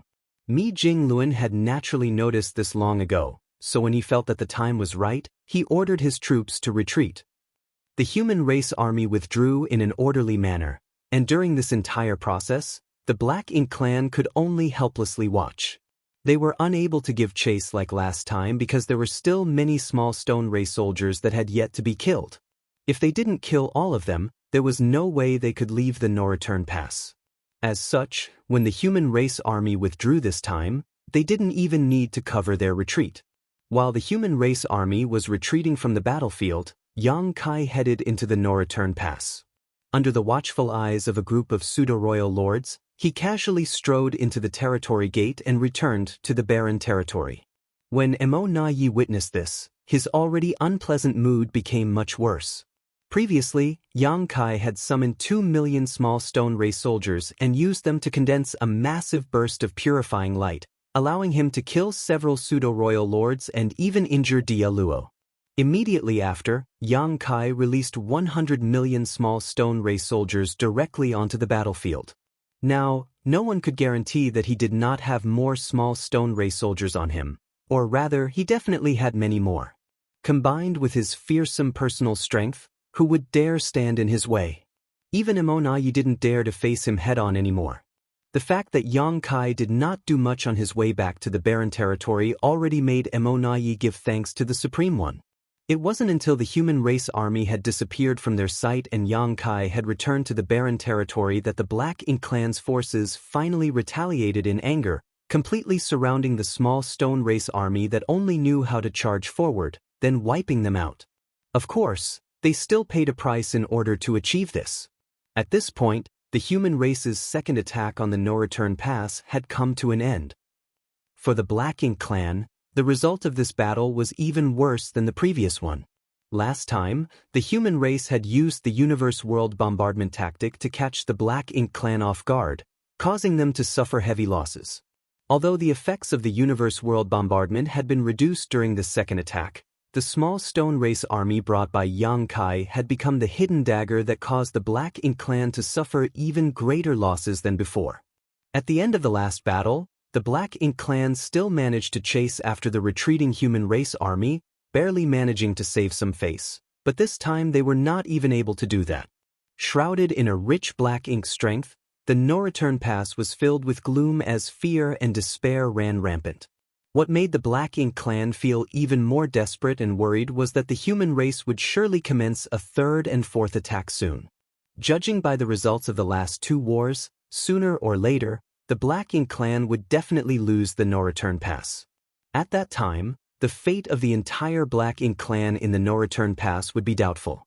Thousands of years ago, when the Black Ink clan army broke out of the primordial heaven source Grand Restriction, conquered the no-return pass, assaulted the barren territory, and invaded the 3,000 worlds with an unstoppable momentum. Every Black Ink clansman was in high spirits back then. All of them felt that the 3,000 worlds was as good as defeated, and they were not far away from achieving the grand plan of unifying all beneath the heavens. Unfortunately, thousands of years later, the Black Ink clan was now trapped in the no-return pass while all momentum was not on the human race's side. After the battle, many pseudo-royal lords sought out Mo Na Yi, asking him what they should do in the future. Some of the pseudo-royal lords also tried to persuade Mo Na Yi and Mo Yu to lead the surviving Black Ink clansmen into the depths of the void. After all, it was not a good idea to just passively take a beating. If they were to retreat from the no-return pass and escape into the void, they might have a chance to survive. Without exception, all the pseudo-royal lords who had proposed this idea were harshly reprimanded by Mo Na Yi. After several examples were made, the pseudo-royal lords who had doubts didn't dare raise any objections. In truth, they also knew that if they left the no-return pass, the Black Ink clan would be in an even worse situation. They were just desperate to do something, anything to survive. In the barren territory, the space-time river had evolved into a pure temporal river with a 30-fold difference in the flow rate. Inside the river, Yang Kai was refining the various materials he had obtained from Mi Jingluan at a terrifying speed, steadily strengthening his small universe's foundation. The final battle was approaching, so he didn't have much time to cultivate. Naturally, he was eager to improve his strength. On the other side, after the battle, the human soldiers were all recuperating and refining the small stone race soldiers that had been distributed to them at the temporary camp of the human race. The few divine spirits who controlled the great sun and moon marks had also been given tens of thousands of small stone race soldiers each because they were able to control them to a certain extent using the great sun and moon marks and didn't need to spend any time or effort on refining them in advance. It could even be said that each of these divine spirits would be able to form an army on their own with these small stone race soldiers. In the next battle, they would definitely play an extraordinary role on the battlefield. At the same time, outside the primordial heaven source Grand Restriction, the huge suppressing Black Ink fortress sat in the void, facing the opening in the Grand Restriction. During the human race's first crusade, this opening had been made by Tsang, who had been guarding this place for millions of years. He had opened this gap mainly to alleviate the increasing pressure inside the primordial heaven source Grand Restriction. However, Mo was also waiting for this opportunity to escape, and its subsequent plans caused the entire situation to nearly spiral out of control. In the end, Tsang was forced to rely on the hidden card left behind by Mu, which put Mo into a deep sleep, finally sealing the gap in the Grand Restriction with his remaining strength. However, in that battle, the human race suffered a great loss due to their lack of intelligence on the inside of the primordial heavens source Grand Restriction. The human race were dealt heavy casualties under the pincer attack of two Black Ink giant spirit gods, and had no choice but to retreat. It was also after that battle that Tsang, who had been guarding the primordial heavens source Grand Restriction all alone for hundreds of thousands of years, had fallen. It was difficult to imagine how this martial ancestor had spent hundreds of thousands of years in solitude. Perhaps, to him, death was a form of release. But as a result, the descendants had to take on the burdens and expectations of their ancestors. Later, Yang Kai brought Wu Kuang to this place and had him assume control of the primordial heavens source Grand Restriction. Yang Kai then arranged for the suppressing Black Ink army and suppressing Black Ink fortress to be stationed here. After making all the necessary preparations, Wu Kuang once again opened a gap in the Grand Restriction. As before, this was to relieve the pressure inside the primordial heaven source Grand Restriction, because the Black Ink clan and Black Ink strength was constantly increasing. Wu Kuang was ultimately weaker than Tsang, so he was unable to forcefully suppress it and could only use this method to relieve some of the burden. Unfortunately, there was no way to completely close the opening this time. The primordial heaven's source grand restriction was set up in an era long ago, and had been opened a few times now, which had ultimately caused some irreparable damage to it. It was further worsened by Wu Kuang's lack of ability to control it. Fortunately, the suppressing Black Ink Army was stationed outside the opening. Ever since the suppressing Black Ink Army arrived here, they had fought countless battles against the Black Ink clansmen that rushed out of the primordial heaven's source grand restriction. Although the situation had nearly spiraled out of control several times, Wu Kuang and the suppressing Black Ink Army had worked together to resolve these crises. As Wu Kuang's cultivation increased day by day, so did his control over the primordial heaven's source grand restriction. In terms of cultivation speed, perhaps no one in this world could compare to Wu Kuang. When Yang Kai sent him to this place, he had only been a 7th order master, but now his cultivation may be higher than Yang Kai's. Thanks to the heaven-devouring battle law complemented by the flawless purifying golden lotus and the inexhaustible black ink strength, Wu Kuang's cultivation had improved by leaps and bounds ever since he had arrived here. His cultivation had quickly risen from the 7th order to the 9th order, and was still continuously rising. Of course, the biggest benefit of the increase of his control over the primordial heaven's source grand restriction was that the suppressing Black Ink Army had to face fewer battles. Martial Peak, Chapter 5894, that day has arrived. The opening in the primordial heaven's source grand restriction could no longer be closed, but Wu Kuang was still able to shrink it somewhat. This way, the Black Ink clan would face even greater restrictions if they tried to rush through the opening. Previously, there might have been some royal lords who could force their way out, but now that Wu Kuang's strength had increased, and his control over the primordial heaven's source grand restriction had also become better, the royal lords could not force their way through anymore. Without the support of royal lords, the rest of the Black Ink clansmen rushing out of the opening were just easy targets before the mighty suppressing Black Ink Army, no matter how many there were. The suppressing Black Ink Army did not have that many soldiers, only a few thousand, but their overall strength was pretty amazing. It could be said that they were the elite of the elites of the human race. Back when Yang Kai and Mi Jingluan had chosen the soldiers for the suppressing Black Ink Army, the minimum requirement was the 6th order. In other words, if one had not reached the 6th order, they would be unqualified to join the suppressing Black Ink Army. Furthermore, the 6th order wasn't the limit of the suppressing Black Ink Army soldiers. They still had room to grow. After so many years, most of the original 6th order masters of the suppressing Black Ink Army had advanced to the 7th order. In the entire suppressing Black Ink Army, there were only a few whose cultivation remained at the 6th order. Besides, some of these 6th order soldiers had reached the peak of the 6th order and could break through at any moment. In other words, the current suppressing Black Ink Army, with the exception of a few 6th order masters, were basically all high-rank Open Heaven Realm masters. When the suppressing Black Ink Army was first founded, there were only 400 8th order masters, but now there were nearly 1,000 of them. The extra ones were all those who had broken through their limits over the years. The suppressing Black Ink Army had no shortage of battles, so it was not that difficult for these proud sons and daughters of heaven to break through their shackles and advance to the next order amidst the bloody battles. In addition, the suppressing Black Ink Army also had over 100 powerful divine spirits. To top it all off, divine dragon Fu Guang and Yang Shui, who had also broken through to the 9th order Open Heaven Realm in the Universe Furnace world, were assuming command. Zhao Yi Bai, Zhao Ye, and Su Yi were also expected to break through their limits and advance to the 9th order soon. The three of them were Yang Kai's legacy disciples. Each of them had respectively inherited one of Yang Kai's primary grand daos, so everyone had high hopes for them. In terms of age and seniority, they weren't much different from Shi De Zhuang, who had already broken through to the 9th order. Perhaps the third disciple, Su Yi's period of cultivation was shorter as he had started cultivating a little late. Be that as it may, a little bit of delay in the long years of cultivation was not a big deal. Shi De Zhuang had already advanced to the 9th order, and Tang Tao amongst the rising stars had also achieved the same, so naturally, Zhao Yibai and the two others would soon be reaching the ninth order as well. After thousands of years of accumulation, the human race would definitely be able to give birth to more ninth order masters in the near future. With such a lineup, the Suppressing Black Ink Army could be said to be the most elite group among the human race's forces.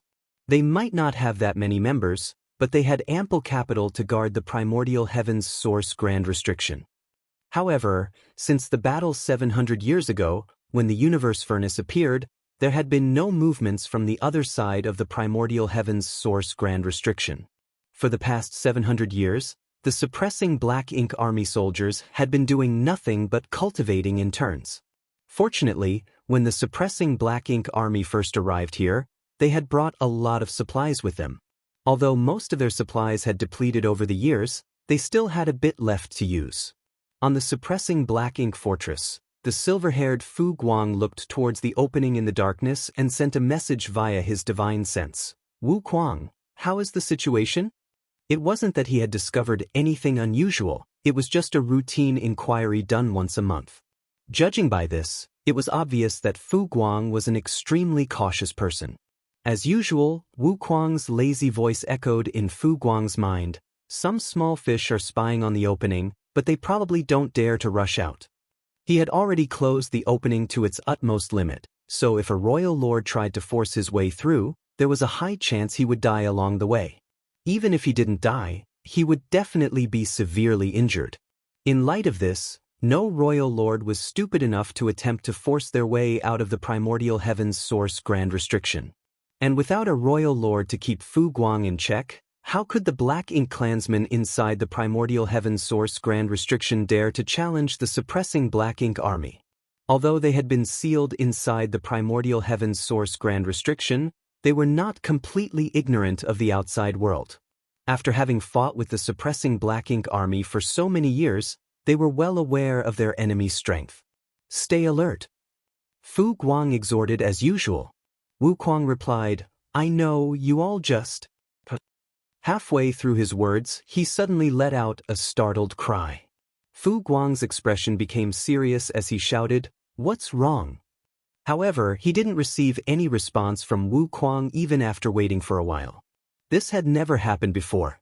Fu Guang's heart immediately jumped to his throat as a great sense of crisis suddenly enveloped him, prompting him to quickly check upon the primordial heaven's source grand restriction. The entire primordial heaven's source grand restriction was like an enormous beast lying in the void, covering a truly vast area. It was basically impossible to see its end at one glance. This dark area was completely imbued with black ink strength. If it wasn't for the primordial heaven's source grand restriction, it was very difficult to imagine just how far this endless darkness would have spread. Fu Guang could not see any change to the primordial heaven's source grand restriction, but his sense of unease grew stronger and stronger. He knew that something must have happened, otherwise, it was impossible for Wu Kuang to not give any response. Without hesitation, he shouted, Prepare for battle. The next moment, the entire Suppressing Black Ink Army, whether they were cultivating or on guard duty, began to move. Spirit arrays lit up one after another and the soldiers took position before the artifacts. In just 10 breaths, the thousands of Suppressing Black Ink Army soldiers were ready for battle. A storm was brewing. Yang Shui flashed over to Fu Guang's side and asked with a solemn look on her face, Senior, what happened? Fu Guang slowly shook his head in response, I don't know. Yang Shui's expression only became even more solemn upon hearing that. Since even Fu Guang had no idea what was going on, it was clear that the situation was already beyond their control. Where is Senior Wu Kuang? She asked again. He is not responding. Yang Shui knew that things weren't looking good. Wu Kuang was in charge of overseeing the primordial heaven source grand restriction, but he was not responding.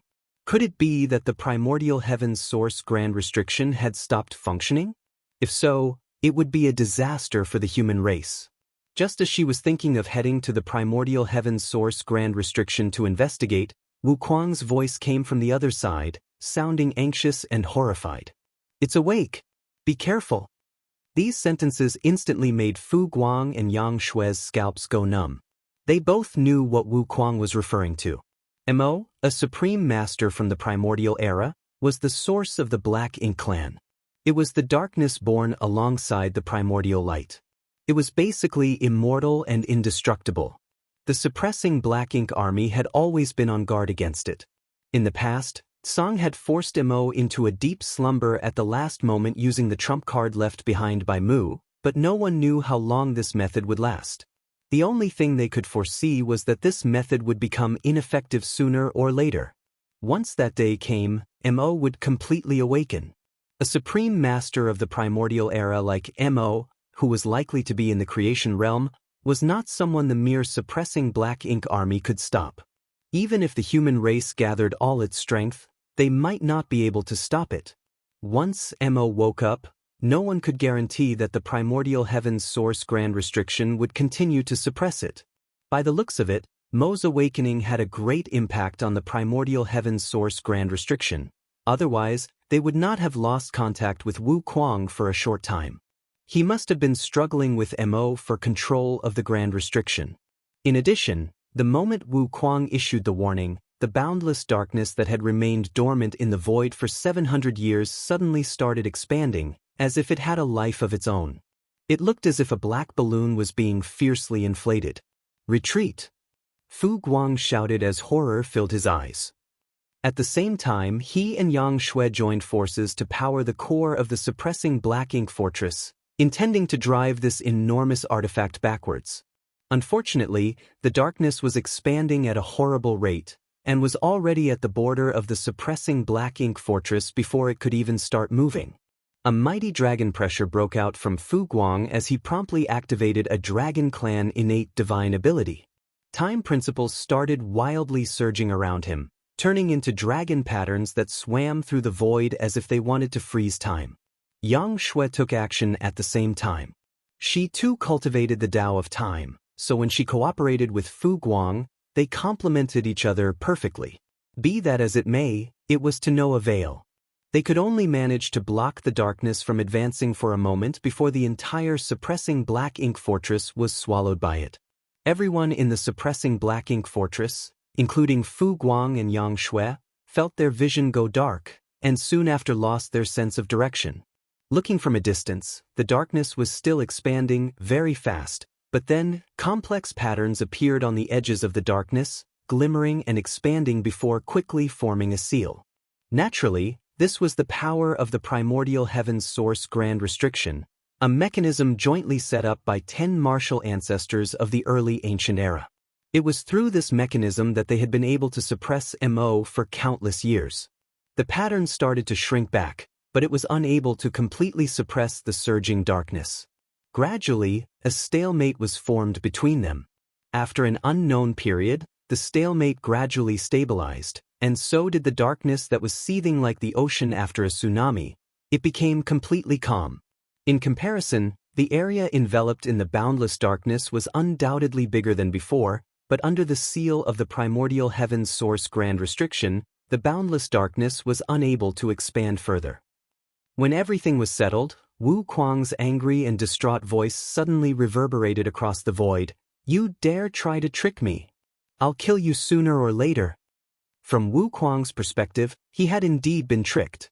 He had been controlling the primordial heaven's source grand restriction for so many years that, with his rise in cultivation, his control of the grand restriction also increased. Although he still wasn't as strong as Song's, it was already pretty good. He was also constantly monitoring Mo's condition. Up until today, he was certain that Mo was still asleep. By the looks of it though, he had been tricked by Mo. Apparently, Mo's condition had changed at some point, but it had been accumulating its strength. Today, it suddenly attacked, catching Wu Kuang off guard. And at that point, he discovered Mo's condition.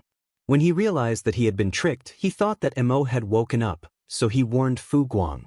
But all the current signs clearly indicated that Mo had not woken up, at least not completely.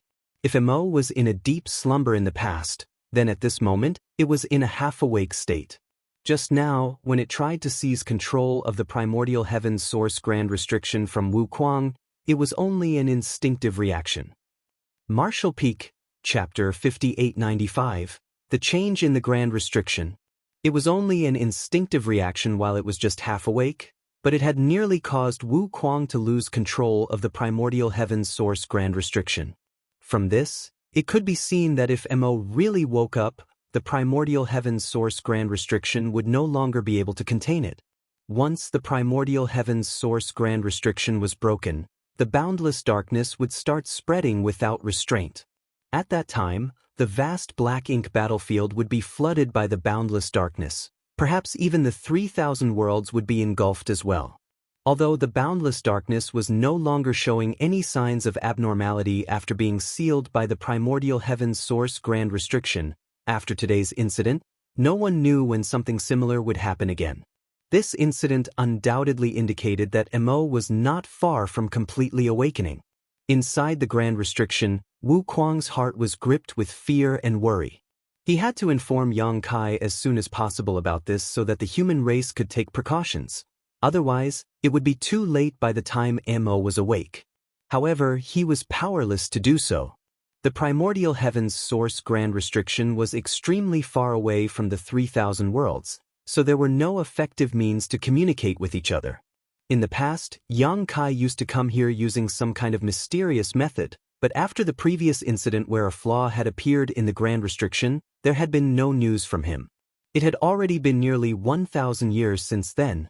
From what Yang Shui had told him, Wu Kuang knew that Yang Kai had broken through his shackles in the universe furnace and successfully reached the Ninth Order Open Heaven realm. Be that as it may, that was of no help to the current situation. Before Wu Kuang could come up with a solution, figures were already charging out the opening in the primordial heaven's source Grand Restriction. The auras radiating from these figures were extremely powerful. Surprisingly, all of them were innate territory lords. Seeing this, Wu Kuang's heart sank. In the past, Wu Kuang had worked in concert with the suppressing Black Ink army to block the Black Ink clan from escaping the Grand Restriction. Even royal lords found it hard to force their way out of the opening. For the past 700 years, the Black Ink clan had not dared to not make any rash movements with only a few small fries constantly monitoring the opening. But now that the suppressing Black Ink army had been swallowed by the boundless darkness, the threat on the outside of the opening had disappeared. Even if Wu Kuang could still maintain his control over the primordial heaven source Grand Restriction, he couldn't stop the Black Ink clan from rushing out. Not to mention, because of the suppressing Black Ink army, he was unable to put his entire focus on controlling the primordial heaven source Grand Restriction. He had to divert some of his attention to look after the suppressing Black Ink army. Having been swallowed into the primordial heaven's source Grand Restriction by the darkness, it was tantamount to falling into the Black Ink clan's lair. Even if the suppressing Black Ink army had countless elites, without Wu Kuang's protection, only death was waiting for them. With his protection, they could at least survive for a little while. The only silver lining was that Wu Kuang's strength had greatly increased over the past few millennia and he was close to the peak of the Ninth Order Open Heaven realm. Thanks to this, his control over the opening was stronger than ever. He was still able to prevent royal lords from making it through the opening, so the strongest Black Ink clansmen who could make it out were just the innate territory lords. As time passed, more and more Black Ink clansmen of varying strength rushed out of the opening, their faces filled with excitement and joy, like they were prisoners who had finally gained freedom after countless years of imprisonment. A portion of the Black Ink clansmen remained near the opening, while the rest quickly flew deeper into the void under the leadership of the innate territory lords. When Wu Kuang witnessed this, his gloomy mood suddenly lifted. He had been having a headache over how to send a warning to the human race, but he had been unable to come up with a viable plan. But apparently he didn't need to deliver any news. The Black Ink clansmen who had left this place must have gone to support their allies who were fighting the humans. Such a huge amount of reinforcements joining the battlefield would definitely draw the human race's attention, especially the appearance of so many innate territory lords. And as long as the human race's reaction wasn't too slow, they should be able to quickly identify the root of the problem. At that time, the human race would definitely know that something had happened to the primordial heaven's source Grand Restriction. This was the case when the innate territory lords snuck out from the primordial heaven's source Grand Restriction last time. At that time, Wu Kuang's control over the primordial heaven source grand restriction was not nearly as firm, and he did not even have an inkling about it before Yang Kai came to inform him about it. Thus, when he saw a group of Black Ink clansmen heading deeper into the void, Wu Kuang knew that in at most 20 or 30 years, the human race would know that something had happened to the primordial heaven source grand restriction. At that time, not to mention others, Yang Kai would definitely come here to investigate. Nonetheless, Wu Kuang couldn't help but feel worried. Whether the human race came to know about the mishappening of the primordial heaven's source grand restriction sooner or later, it was not going to help him in his current situation in the slightest. Right now, there were two important tasks ahead of him. Firstly, he had to do his best to ensure the safety of the suppressing Black Ink army, allowing them to hold on for as long as possible. Secondly, protecting himself. The Black Ink clansmen who stayed behind did not remain idle. These Black Ink clansmen took out unhatched Black Ink nests one after another, before Innate Territory Lord took position in front of every Black Ink nest. Afterwards, these Innate Territory Lords put their hands over the unhatched Black Ink nests and started infusing their strength into them, allowing them to rapidly grow bigger. Not counting the years he had spent guarding the primordial heaven source grand restriction, Wu Kuang hadn't had many dealings with the Black Ink clan. The first time he had fought with the Black Ink clan was after the human race retreated to the barren territory. As a human, he had participated in the war against the Black Ink clan. It was during that battle that he had made a name for himself, relying on the treacherous and powerful heaven-devouring battle law, drawing the attention of many Ninth Order old ancestors. Later, when the Black Ink clan invaded the 3,000 worlds, the human race had completely shrunk their defensive line, defending just a dozen or so great territory battlefields. Wu Kuang for the most part had acted alone as a hunter, roaming the 3,000 worlds to kill Black Ink clansmen, getting into numerous fierce battles along the way.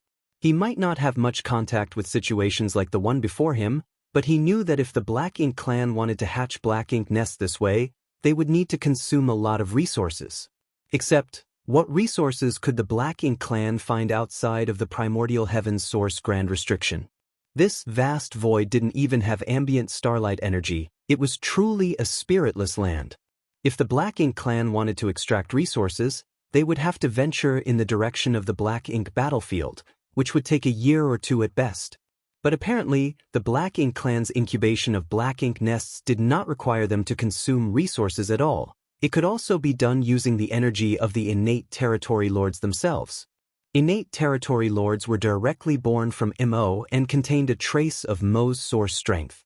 On the other hand, the Black Ink nests similarly manifested from Mo's source strength. It could even be said that both Innate Territory Lords and Black Ink nests shared the same source. So, devouring the Innate Territory Lord's energy could also hatch the Black Ink nests. After a short time, the aura of every Innate Territory Lord standing in front of the Black Ink nests became weak to the point that they were trembling. All of their energy had been absorbed by the Black Ink nests. Every single one of these powerful Innate Territory Lords died on the spot after all of their energy had been absorbed. Immediately after, a second round of Innate Territory Lords stepped in. This is not good, Wu Kuang thought to himself. How could he not understand the intentions of these Black Ink clansmen who had remained behind? Over the years, he had learned a lot about the Black Ink clan from the soldiers of the suppressing Black Ink army, including how the Black Ink clan created pseudo-royal lords. Wu Kuang wasn't afraid of mere Innate Territory Lords, regardless of how many of them there were. Although the primordial heaven's source grand restriction was a sealing array, it also had some defensive and counter-attacking capabilities. If not, when Tsang was stationed here all those years ago, the Black Ink clan from the Black Ink battlefield would have already retreated to attack the primordial heaven's source grand restriction first. In that era, the human race and Black Ink clan were fighting each other in over 100 theaters. Each side had over 100 Ninth Order Open Heaven Realm Masters and Royal Lords respectively.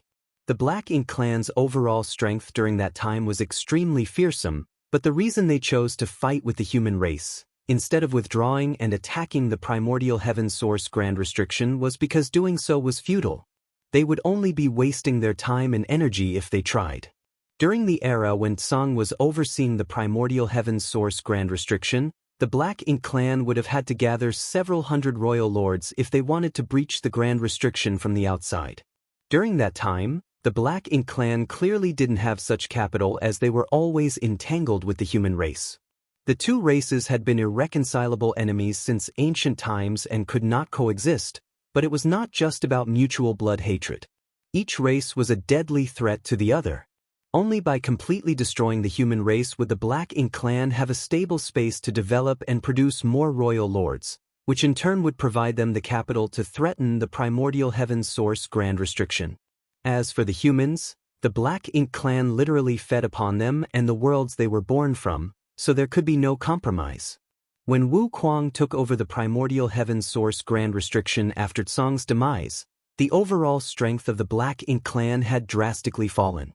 They simply did not have any capital to attack the Primordial Heaven's Source Grand Restriction. Until now. No matter how many innate territory lords attacked the Grand Restrictions, Wu Kuang would not care. Although the Primordial Heaven's Source Grand Restriction had been in disrepair for many years, this was the essence of the 10 martial ancestors' wisdom and strength. It was not so easy to breach. But if these innate territory lords became pseudo-royal lords, that would be another matter. The Black Ink clan did not need too many pseudo-royal lords either. Just 500 pseudo-royal lords working together would be able to pose a threat to the Primordial Heaven's Source Grand Restriction. Once the Primordial Heaven's Source Grand Restriction was breached from the outside, the situation would become extremely dire. So, when he witnessed the actions of these Black Ink clansmen, Wu Kuang knew that things had taken a turn for the worst. Nonetheless, he was in an absolutely passive position at the moment. Even if he could see through the intentions of the Black Ink clan, it was difficult for him to do anything about it. All he could do was wait and watch. As time passed, and one innate territory lord after another sacrificed themselves, the Black Ink nests grew bigger and bigger at an astonishing speed. Just as Wu Kuang had expected, these Black Ink nests were all high-rank Black Ink nests. In just a few days, almost 300 fully matured high-rank Black Ink nests stood tall outside of the Primordial Heaven's Source Grand Restriction. During this time, Black Ink clansmen kept pouring out from the opening in the Primordial Heaven's Source Grand Restriction in a steady stream. Although the number of Black Ink clansmen coming out each time wasn't great, adding them all up made for a terrifying number. These newly emerged Black Ink clansmen also split into groups like before. Most of them flew towards the depths of the void, heading towards the 3,000 worlds, while the rest stayed behind to prepare to attack the Primordial Heaven's Source Grand Restriction. Inside the Primordial Heaven's Source Grand Restriction, Wu Kuang let out a sigh of relief after confirming the number of high-rank Black Ink nests. This number was still within the limits of what he could bear, but he did not underestimate the situation. After all, he still had to divert a portion of his attention to watch over the suppressing Black Ink army, which would make it difficult for him to respond to the attacks from outside of the Grand Restriction. In the face of adversity, having good news like this was not too bad. As a large number of Black Ink clansmen had rushed out from the Primordial Heaven's Source Grand Restriction, things had become less dangerous for the suppressing Black Ink army.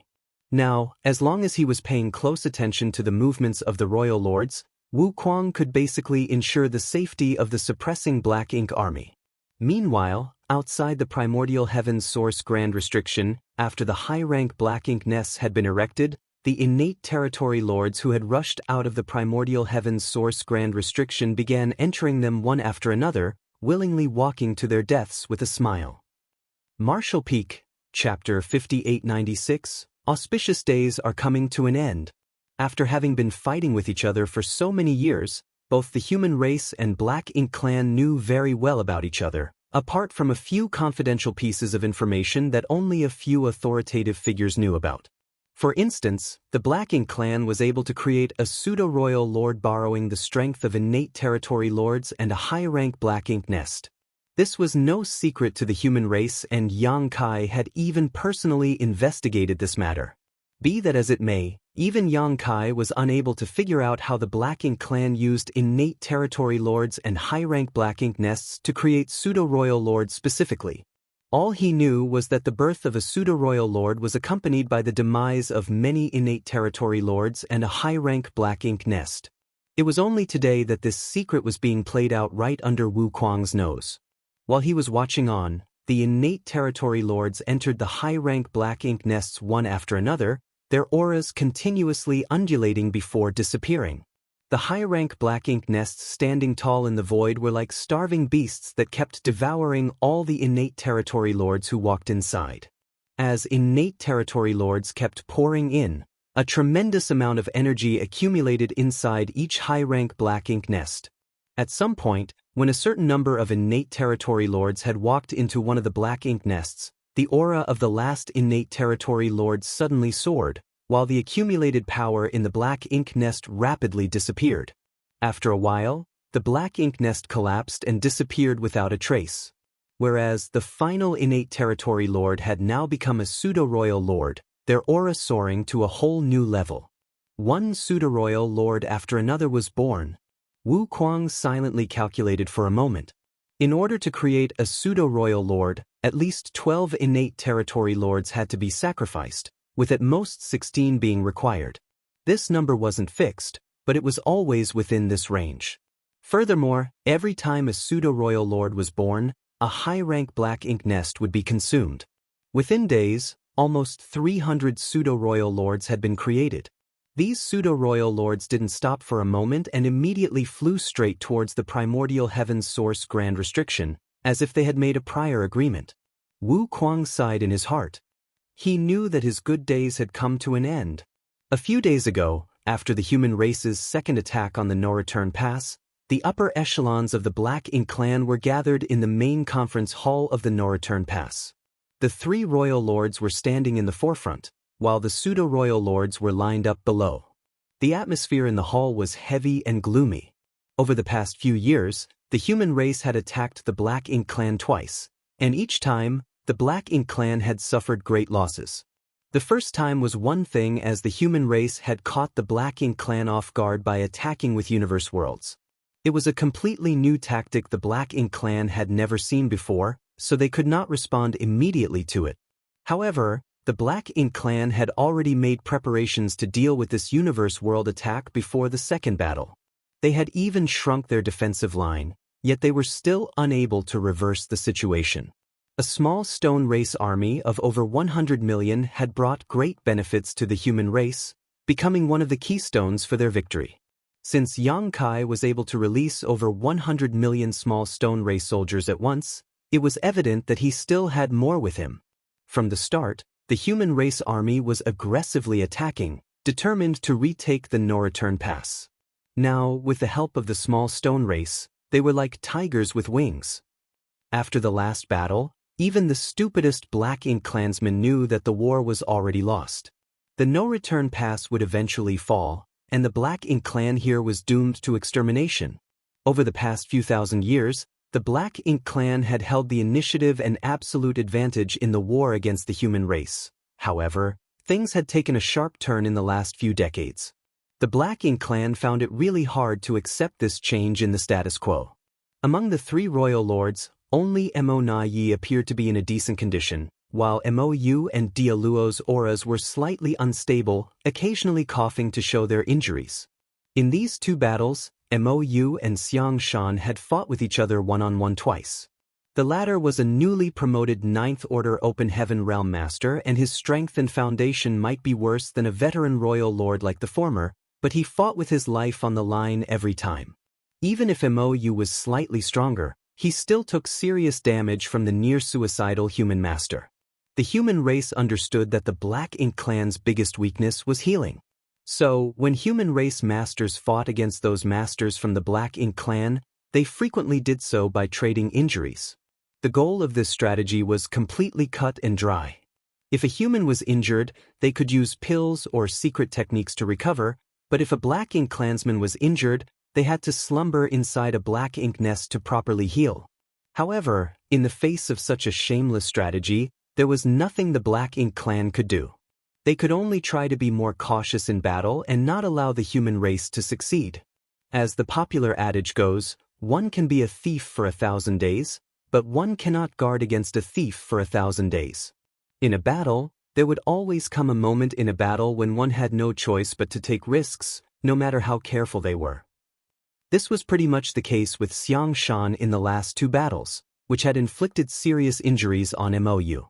Of course, Xiang Shan did not have it easy either. Had he not run quickly enough at the last moment, Mou had the confidence that he could kill him on the spot. The veteran royal lord, Mou, could barely be considered to have beaten the newly promoted 9th Order Open Heaven Realm Master, so his injuries were worth the price. In contrast, Dia Luo was rather miserable. His injuries were caused by the burst of intense purifying light Yang Kai had created when he summoned 2 million small stone race soldiers under the cover of his space-time river. At the time, 6 pseudo-royal lords perished, and if not for Mo Na Ye's timely rescue, the total number of royal lords would now be 2. 2 of the 3 royal lords were seriously injured. Their condition could be described in just one word: miserable. The pseudo-royal lords were in an even more miserable state. At a glance, Mo Na Ye found many familiar faces missing. Compared to the Grand Assembly over 20 years ago, there were 50 fewer pseudo-royal lords. In just 2 battles, 50 pseudo-royal lords had perished. This was an unprecedented loss. No matter how many pseudo-royal lords the Black Ink clan had, they would not be able to withstand such a rate of attrition. The human race did not need to engage the Black Ink clan many more times in such high-intensity battles. Perhaps the Black Ink clan would no longer be able to hold on after 3 more such fights. When the disparity in top masters reached a certain extent, it would be impossible for the Black Ink clan to hold their ground on the battlefield. The air inside the hall was extremely heavy. The shame and pressure of the battle was weighing down on all the Black Ink clansmen like a mountain. "Sir." Mo Na Ye turned to Mou and asked for his permission to speak. Mou was sitting upright on his thrones of bones, his face a little pale. Hearing Mo Na Ye's request, he simply raised his hand a little and weakly gave his permission. "Go on." "Yes." Mo Na Ye respectfully accepted.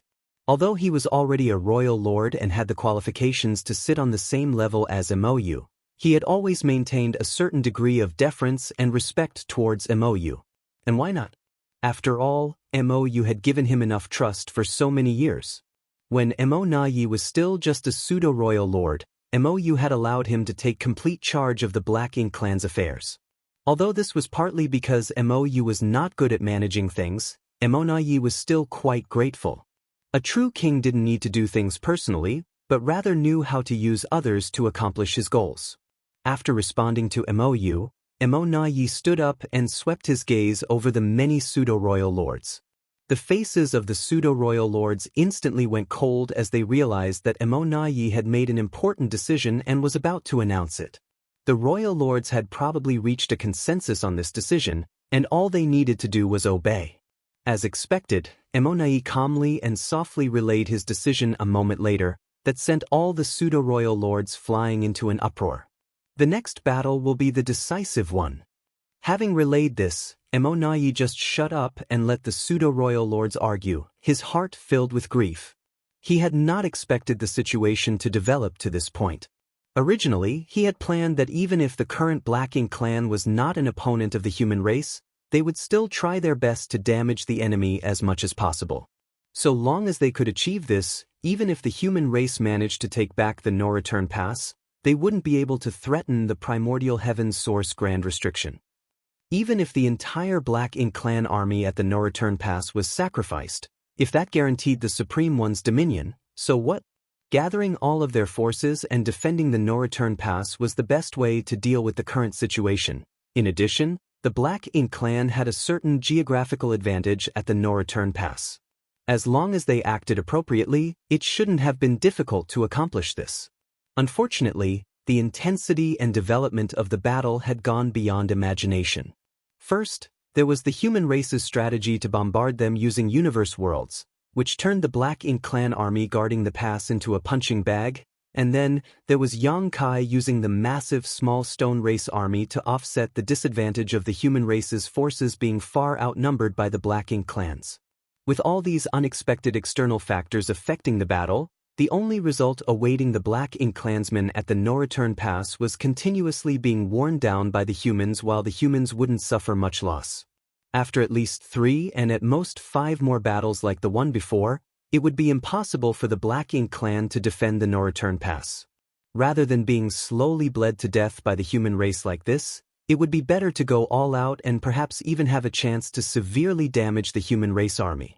Yi was not hoping for too much, but as long as they could increase the number of human casualties by 50% compared to their previous fights, then the price paid by the Black Ink clan would be worth it.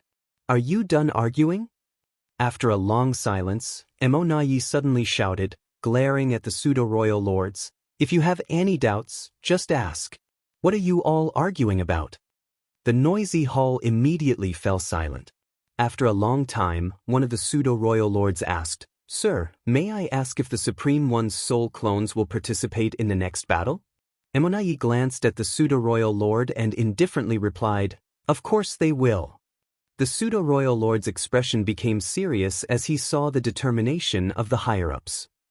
In both battles, the Supreme One's soul clones had been guarding the No-Return Pass.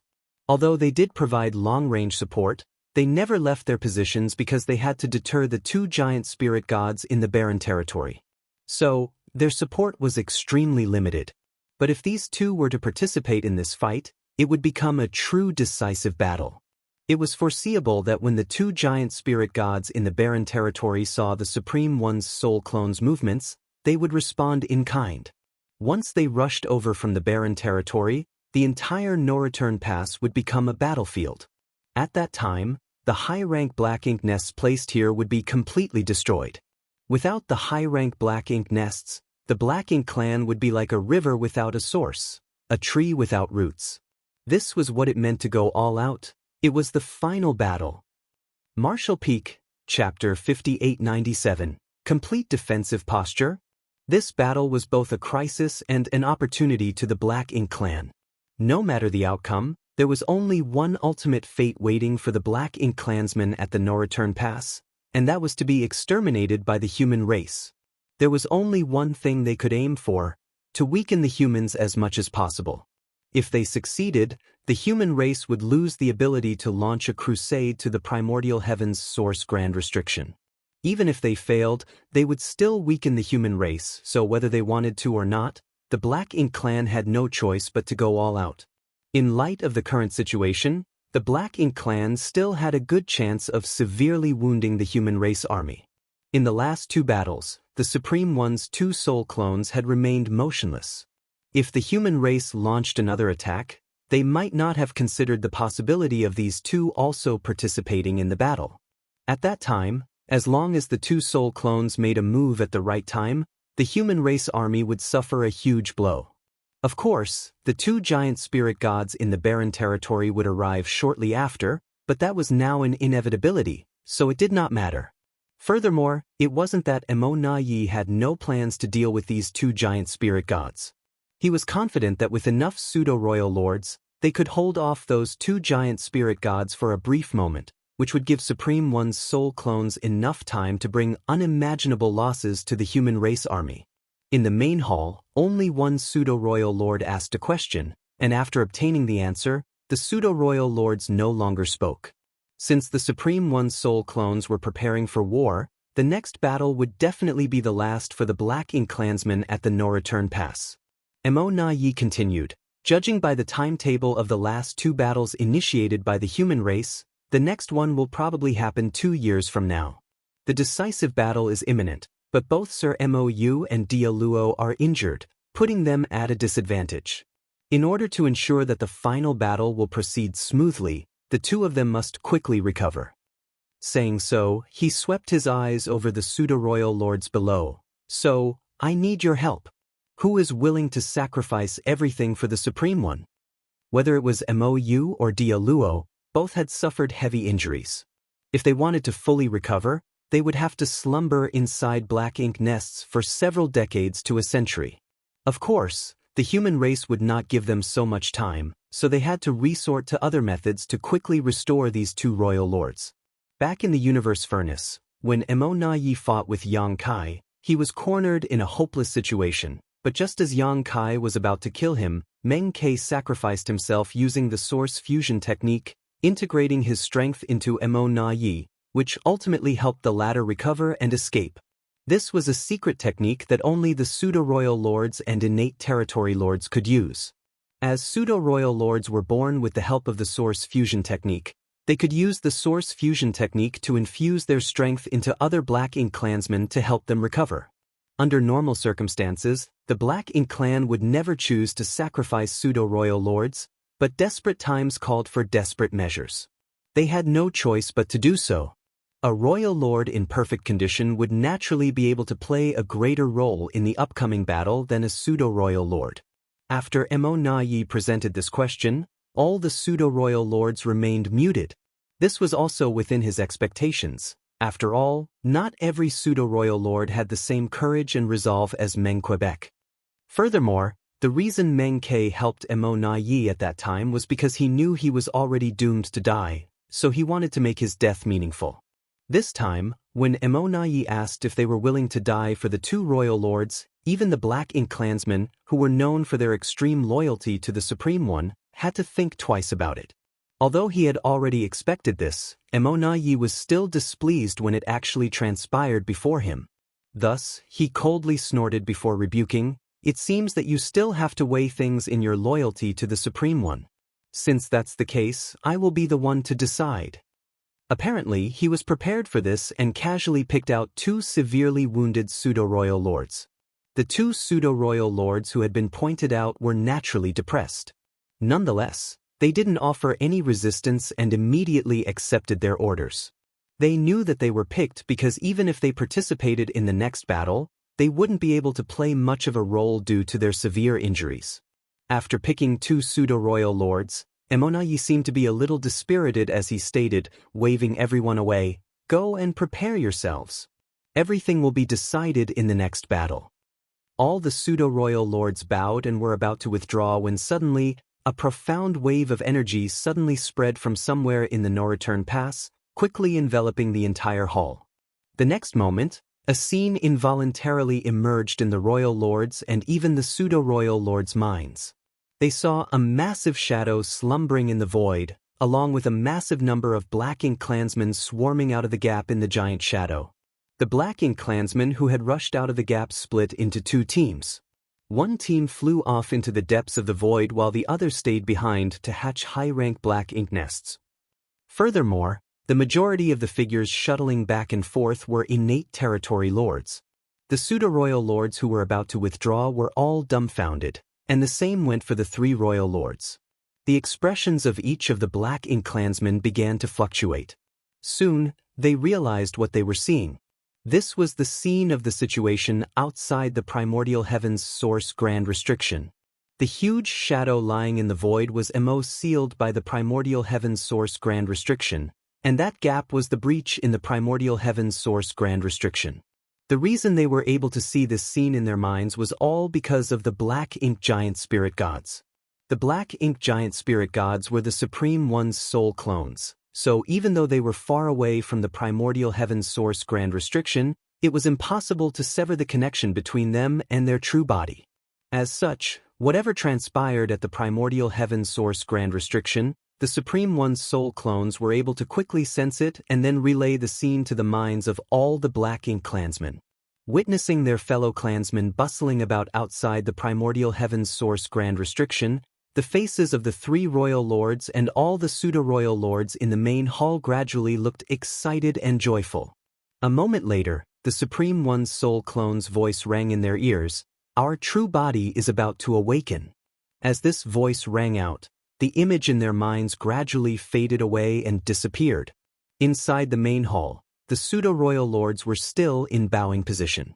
Mou, who was originally sitting on the bone throne with a dispirited look on his face, sat up straight. Dia Luo, on the other hand, was filled with unrestrained joy. Mo Na Yi remained in a daze for a long time before bursting into laughter. His laughter was filled with joy at being able to escape from a hopeless situation. Originally, he had planned to launch a decisive battle against the human race the next time they attacked. He had planned to sacrifice everyone and everything at the no-return pass to cripple the human race army, but now it seemed that there was no need to be so anxious. Moreover, judging by the current situation, the Black Ink clansmen at the no-return pass still had a slim chance of survival in the face of the human race's aggression. So long as the no-return pass could hold out for a decade or two, their allies from the primordial heaven's source Grand Restriction would arrive to support them. When that time came, they might be able to pincer the human race army and turn the tide, ultimately emerging as the winners of the battle. Of course, even if they were defeated, it didn't matter. The Supreme One's soul clones had already said that the main body was about to awaken.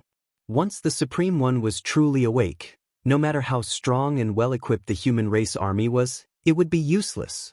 This universe would eventually be ruled by the Black Ink clan, and Black Ink would rule eternal. Sir. Emonayi turned around and looked towards Mou. Mou's face lit up as he nodded lightly. I guess we need to change our strategy. After obtaining the news from the Supreme One's soul clones, the original plan had to be altered drastically. It could be said that it was the best news they had heard in many years since the Black Ink clan had withdrawn their forces from the 3,000 worlds. Among all the Black Ink clansmen present, only the two pseudo-royal lords who had been picked out by Emonayi did not show any joy, because no matter how the situation had changed, it did not alter anything for them. Since they had been selected, they had to sacrifice themselves to heal the two royal lords so that they could still fight in the next battle. It had to be said that this was truly a tragedy for them. Time ticked away, and soon 2 years had elapsed. As expected, the human race army launched their third attack. Similar to the last two attacks, they started the battle with a bombardment of universe worlds which cleared the way and asserted pressure on the Black Ink clan's defensive line. The humans then used this opportunity to press forward. However, compared to the last two times, the effect of the universe world's bombardment was negligible this time. The first time, they had caught the Black Ink clan off guard, and the second time, Mi Jingluan's tactics had proven superior, but how could the Black Ink clan not be prepared against this strategy after having suffered 2 serious losses? As such, no matter what kind of tricks the human race used this time, the Black Ink clan had an appropriate response to counter it. As the universe world bombardment tactic was not very effective this time, it all came down to a battle between the two armies to decide the situation. Fortunately, every human race soldier had refined some small stone race soldiers over the past 2 years. Some had refined only 2 or 3, while some had refined as many as several dozen. As for the divine spirits with the great sun and moon marks, each had several tens of thousands of small stone race soldiers under their command. Under these circumstances, not only would the Black Ink clan have to face the human race army, but also the small stone race army which was several times bigger than the human race army. The current small stone race soldiers also did not haplessly charge straight towards the enemy's ranks like they did last time. All of them had been refined by the human race soldiers and controlled properly like artifacts that the humans could move like their own limbs. As such, the pressure on the Black Ink clan army was enormous. Yang Kai was also awakened by air from his cultivation and rushed into the territory gate to participate in the battle. This time, the Black Ink clan didn't deliberately try to stop him. Only Dialuo was stationed at the vicinity of the territory gate with a group of pseudo-royal lords. They were responsible for restraining his movements and preventing him from destroying the nearby high-rank Black Ink nests. At a glance, Yang Kai could tell that the Black Ink clan's defensive line had shrunk further. Compared to the first battle, the current defensive line of the Black Ink clan could be said to have contracted by 50%. Since the defensive line had shrunk so much, the sturdiness of each position had greatly increased. Although the human race was assisted by the small stone race army, it was not going to be that easy to reproduce the same glorious results as the last two battles. On the battlefield of the top masters, Mou's opponent had changed to Wei Junyang. The injuries Xiang Shan had suffered in the last two battles weren't light either, so he was unable to completely recover after just 2 years and had no choice but to let Wei Junyang take his place. What surprised Yang Kai was that Mou had almost recovered completely. It was quite strange as Mou was grievously injured last time, and it was impossible for him to heal so quickly with Black Ink clan's recovery speed. Dialuo's situation was the same. Yang Kai couldn't help but recall his battle with Imo Na Yi in the Universe Furnace and form some speculations in his mind. Martial Peak, Chapter 5898, Guess. Throughout the entire battlefield, the Black Ink clan had assumed a full defensive stance. Regardless of how aggressive the humans were, they just focused on defending themselves, unlike the previous 2 times where they would attack whenever they found an opportunity. Yang Kai found it a little strange. It was true that the Black Ink clan was able to reduce their own losses by completely abandoning offense and focusing on defense, but the Black Ink clan wasn't stupid. This would only prolong their death throes, and would also greatly reduce the risk the human race army had to bear. In a huge battle like this, being completely on the defensive would definitely significantly reduce Black Ink clan's losses, but the human race would suffer even fewer casualties as a result. This strategy was far worse than the last 2 battles, where they would still counterattack while defending, which would force the humans to be cautious in their actions. After all, the human race didn't want to suffer too much damage, which would be detrimental to their future crusade plans. How could someone as astute as Imo Na Yi use such a stupid tactic? Yang Kai was puzzled. Be that as it may, he did not have time to mull too much over it as Dia Luo was already charging towards him leading a dozen pseudo-royal lords. Even though Yang Kai had made the Black Ink clansmen besieging him suffer great loss by sacrificing 2 million small stone race soldiers in the last battle and had killed several pseudo-royal lords on the spot, it was not a tactic that could not be defended against. The Black Ink clan was just caught unprepared last time as none of them had expected Yang Kai to summon so many small stone race members at once. After having been caught off guard last time, they naturally wouldn't let Yang Kai succeed once again that easily. Yang Kai was entangled with these Black Ink clansmen for a while, only displaying his strength as an ordinary 9th Order master. Nonetheless, he still failed to find a good opportunity to break through. Helpless, he could only kill his way to the no-return pass and then rush towards Pure Yang Pass. Just like before, the Black Ink clan had received some prior instructions, which was why when Yang Kai attempted to kill his way to the no-return pass, it was smooth and easy. He basically did not face any obstruction from the Black Ink clan. In fact, when he approached, they even took the initiative to open up a path so as to avoid provoking him into attacking. This left Yang Kai completely speechless. When he successfully arrived at Pure Yang Pass, Mi Jingluan, who was waiting for him, handed Yang Kai the space ring he had prepared in advance and couldn't help but ask, "Did you really finish all the supplies you took last time? That was quite a lot." Although the amount he had given to Yang Kai last time wasn't excessive, it wasn't small either. After all, it should have been enough for even a 9th Order master to refine for 100 years. That amount of resources was enough for a human division to fight a local battle. My consumption is relatively fast compared to the norm, Yang Kai casually replied. As he checked the contents of the space ring, he found the amount of resources was twice what he received last time. Feeling satisfied, he carefully put it away. Mi Jingluan was also baffled by his reply. It was enough for an ordinary 9th Order master to cultivate for 100 years. Yet Yang Kai had used them all up in 2 years. Under the current circumstances, it was naturally impossible for Yang Kai to waste even a little. In other words, there was a high chance that Yang Kai had really refined everything he was given. Mi Jinglung was very curious about how Yang Kai cultivated, but he still didn't ask. After all, matters about cultivation were always considered private. Yang Kai's crazy consumption of resources was also not a bad thing for the human race as it meant he was rapidly increasing his strength. The Black Ink clan seems to have changed their strategy. Mi Jingluan changed the subject. What do you think? Maybe they are just struggling to survive? Yang Kai casually replied. Mi Jingluan shook his head, disagreeing. With as smart as Imo Na Yi is, he can't miss that doing so will only treat the symptoms but not the root cause. The Black Ink clan's current response will only increase the time it takes for the human race to capture the no-return pass. Originally, we could have seized it within 5 battles, but now, it may take 10 or more. However, in the end, the price we will have to pay will be much smaller. In a battle where the human race wanted to capture the no-return pass, the amount of time and price to be paid was inversely related. The longer the time the human race took, the smaller the price they would have to pay. This was especially true now that the Black Ink clan had chosen to focus on defense, greatly reducing the threat they posed to the human soldiers. If the Black Ink clan focused on the bigger picture, they absolutely shouldn't have used such a strategy. Instead, they should have attacked the human race with everything they had.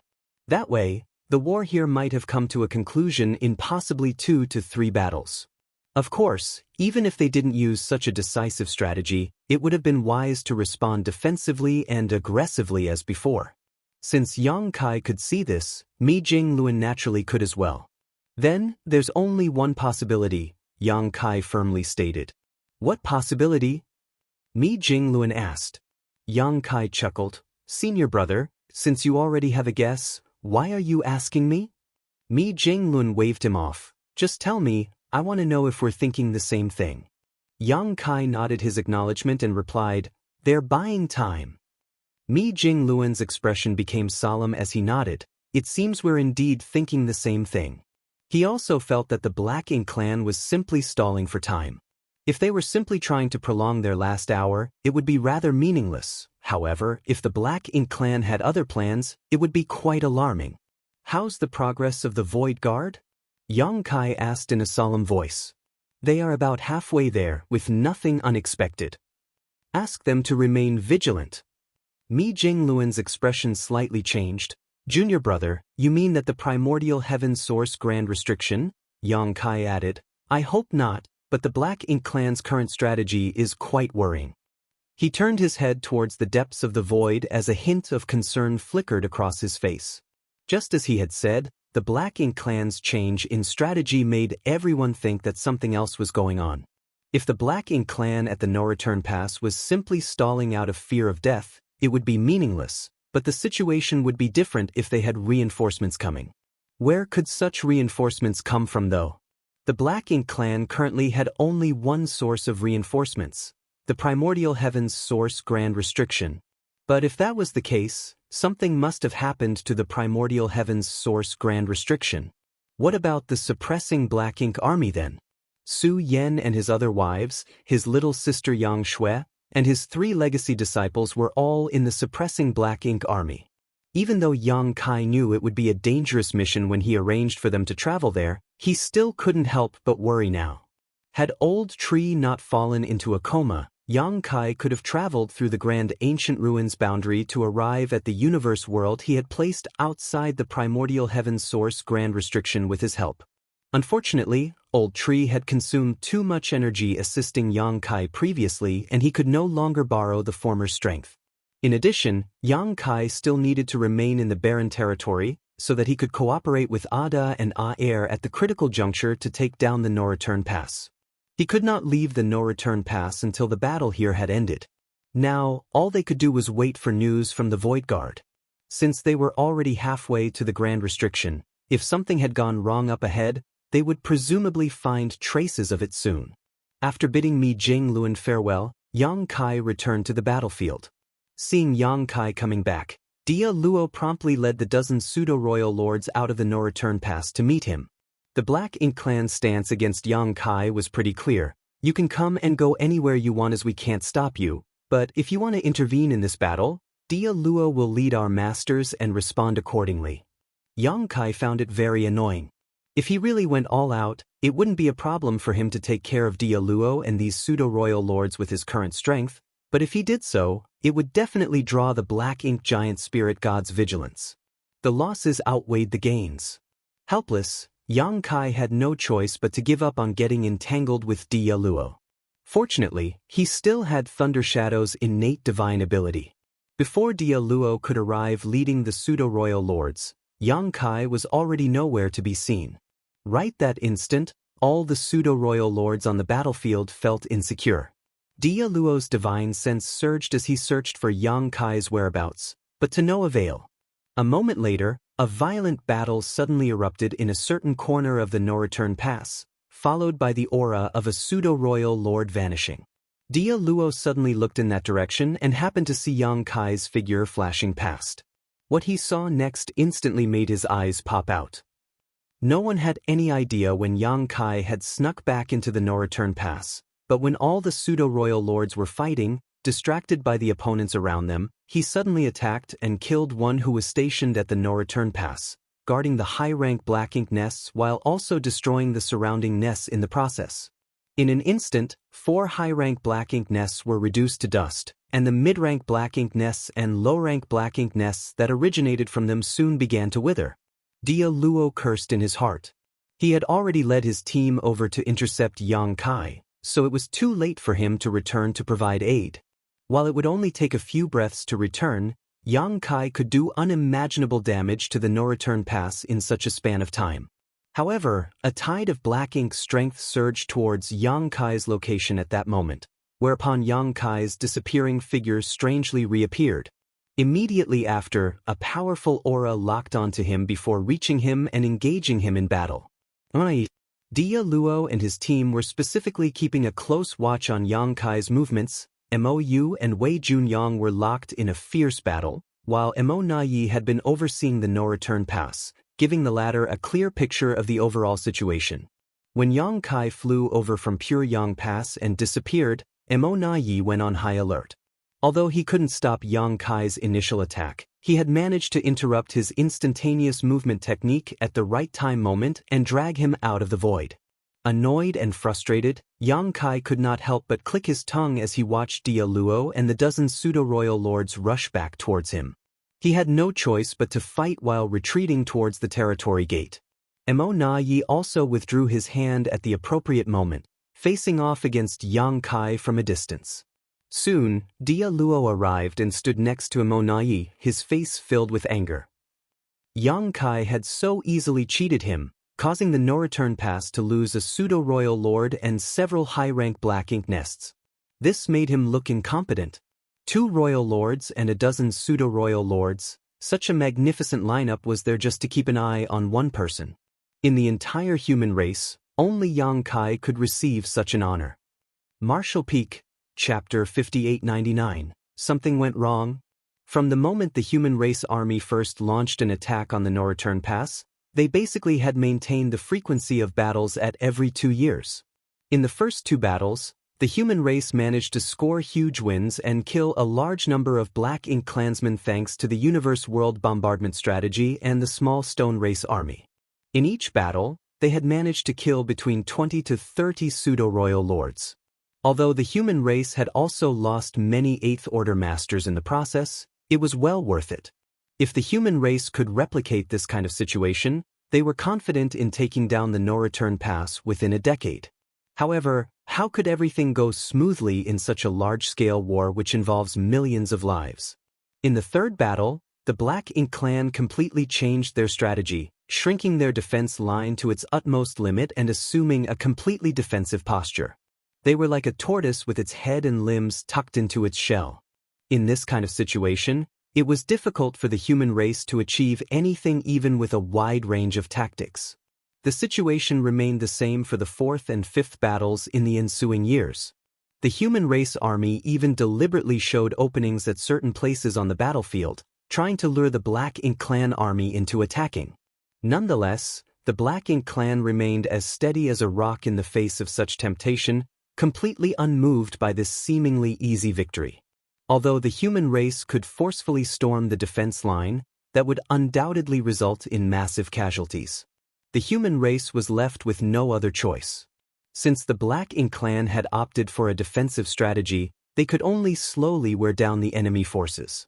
The only silver lining in this was that the human race had complete control of the situation in this kind of battle, allowing them to reduce their losses to an extremely low level.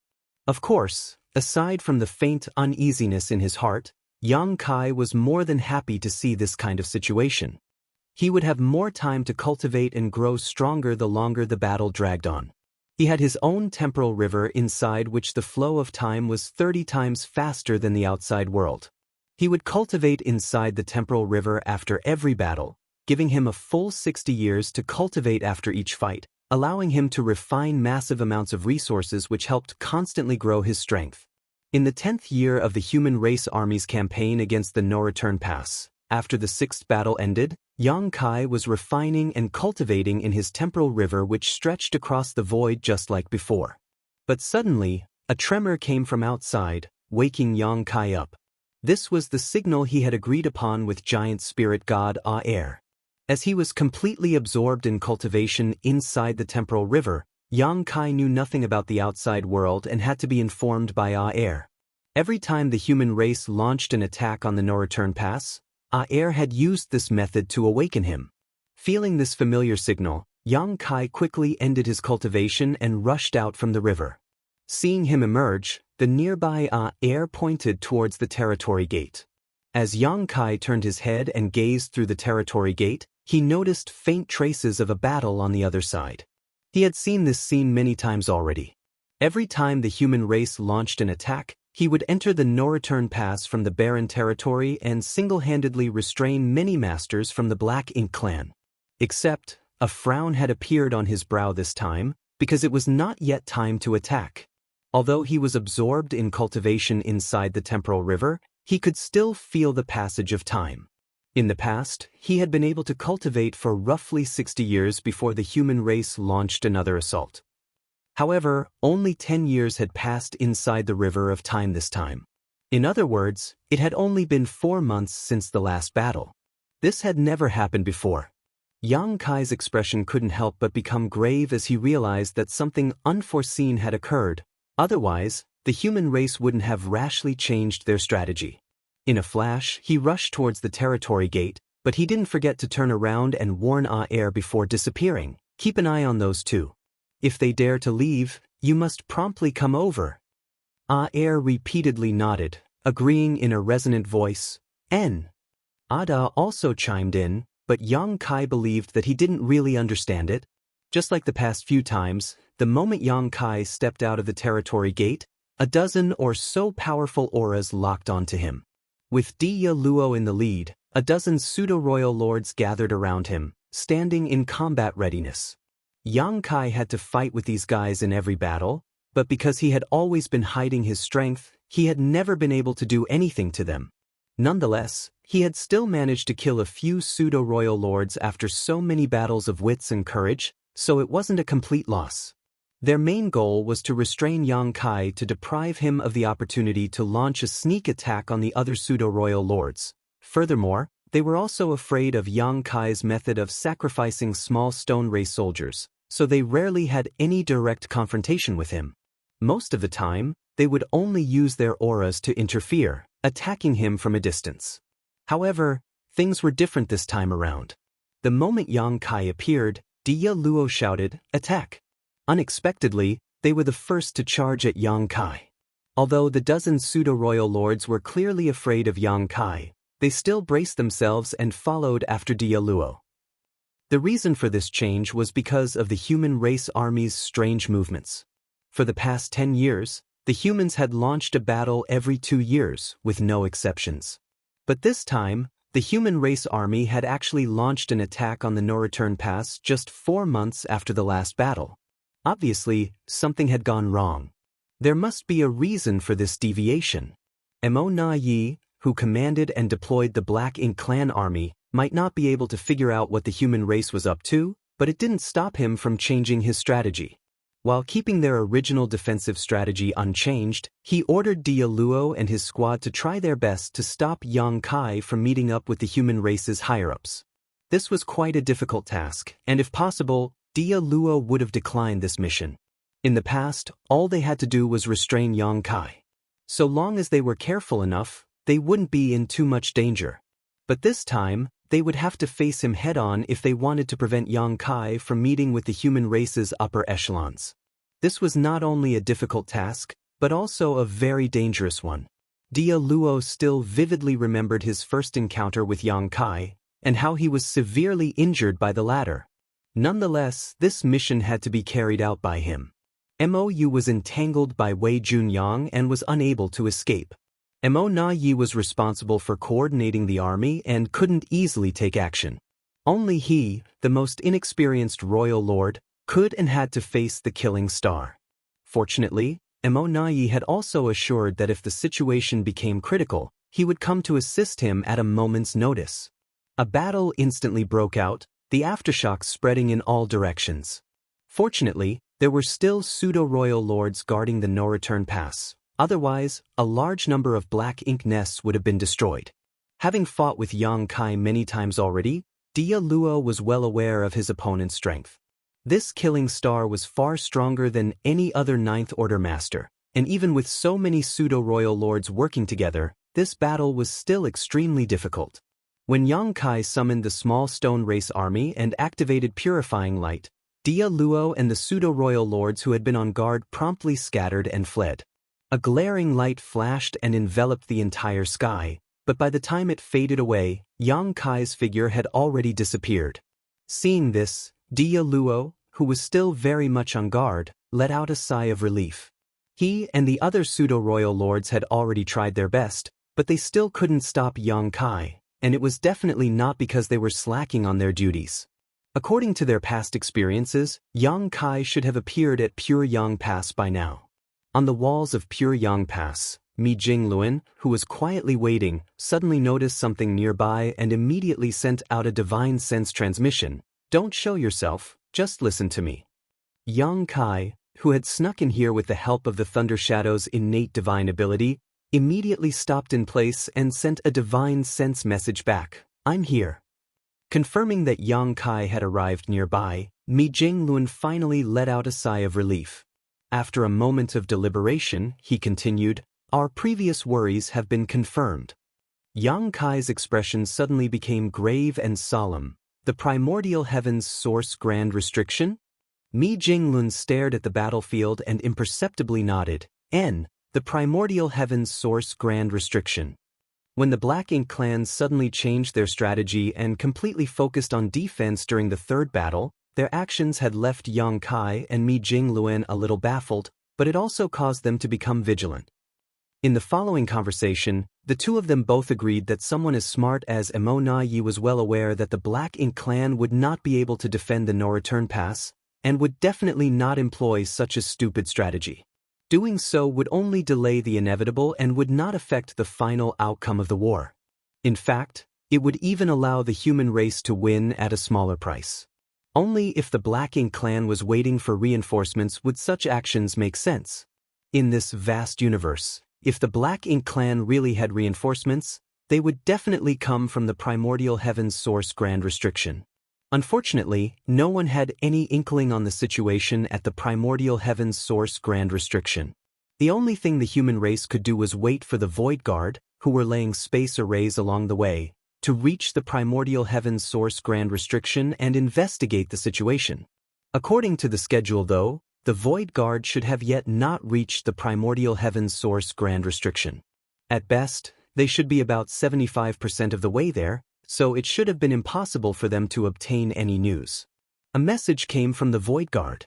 They discovered a large number of Black Ink clansmen rushing towards the no-return pass from the direction of the primordial heaven's source grand restriction. Mi Jingluan said, they should have all escaped from the primordial heaven's source grand restriction. Furthermore, their overall strength is very high. Hearing this, Yang Kai's expression suddenly became serious. There really was something wrong with the primordial heaven's source grand restriction. Otherwise, it would have been impossible for Black Ink clansmen to escape in such large numbers. Did Emo wake up? What about Wu Kuang? What about the suppressing Black Ink army? Yang Kai's emotions were suddenly in turmoil. Yang Kai had been considering when Emo would wake up for a long time, but he couldn't be certain of such a thing, nor had he gained anything from probing Emo Na Yi. Perhaps Emo Na Yi himself didn't know any more than he did. Right now, Yang Kai could not rely on the World Tree, so even if he wanted to go to the primordial heaven source grand restriction to assess the situation, he couldn't. His previous worries had come true, and the favorable situation of the human race had suddenly become uncertain. Suppressing his chaotic thoughts, Yang Kai stated, the problem with the primordial heaven source grand restriction should have occurred 5 or 6 years ago. Martial Peak, Chapter 5900, Investigation? It should be, Mi Jingluan nodded lightly. During the third battle, the Black Ink clan suddenly changed their strategy and went into full defensive mode, which Yang Kai and Mi Jingluan found quite strange. However, if the Black Ink clan at the no-return pass got word from the primordial heaven source grand restriction that help was on the way, everything would make sense. Since they knew about the reinforcements coming from the primordial heaven's source grand restriction, they had opted for an all-out defensive strategy. As long as they could hold on until reinforcements arrived, they might be able to execute a pincer attack on the human race and catch them off guard, thereby turning the tables on them. It wasn't hard for the Black Ink clan to get the news about the primordial heaven's source grand restriction. Black Ink nests not only had the ability to spawn Black Ink clansmen, but this strange thing also held another advantage in transmitting information that could not be matched by any other known means. Judging by the situation, the Black Ink clan's response was undoubtedly correct. As long as they continued to defend at the No Return Pass, they would be able to hold out for more than a decade until reinforcements arrived. The only way this wouldn't happen is if the human race decided to launch an all-out attack to take down the No Return Pass at all costs before their reinforcements arrived. Does that mean that the Void Guard encountered the Black Ink clan's reinforcements? Was there a clash? Yang Kai asked. Mi Jingluan quickly replied, not for the time being. The Void Guard don't have many people, but each of them is a master who would be prudent in their actions. On the other hand, the Black Ink clan army is marching straight ahead, heading right towards their goal without trying to hide themselves. After the Void Guard discovered the situation, they immediately sent back a warning and then began monitoring the progress of the Black Ink clan reinforcements. However, the deployment of the space arrays will be delayed because of this. This was something that couldn't be helped. According to the original plan, the Void Guard under Li Wuyi's lead would set up space arrays all along the way to the primordial heaven's source grand restriction. This way would make it much more convenient for the human race to attack the primordial heaven's source grand restriction after conquering the No Return Pass, saving them all the time which would have been wasted in transit. But now that they had encountered the Black Ink clan reinforcements halfway, setting up the space arrays had to be delayed. In fact, they even had to remove their own traces to prevent the Black Ink clan reinforcements from discovering anything. The moment Mi Jingluan received the Void Guard's message, he realized the gravity of the situation and immediately launched the 7th attack. If he didn't, he wouldn't be able to contact Yang Kai.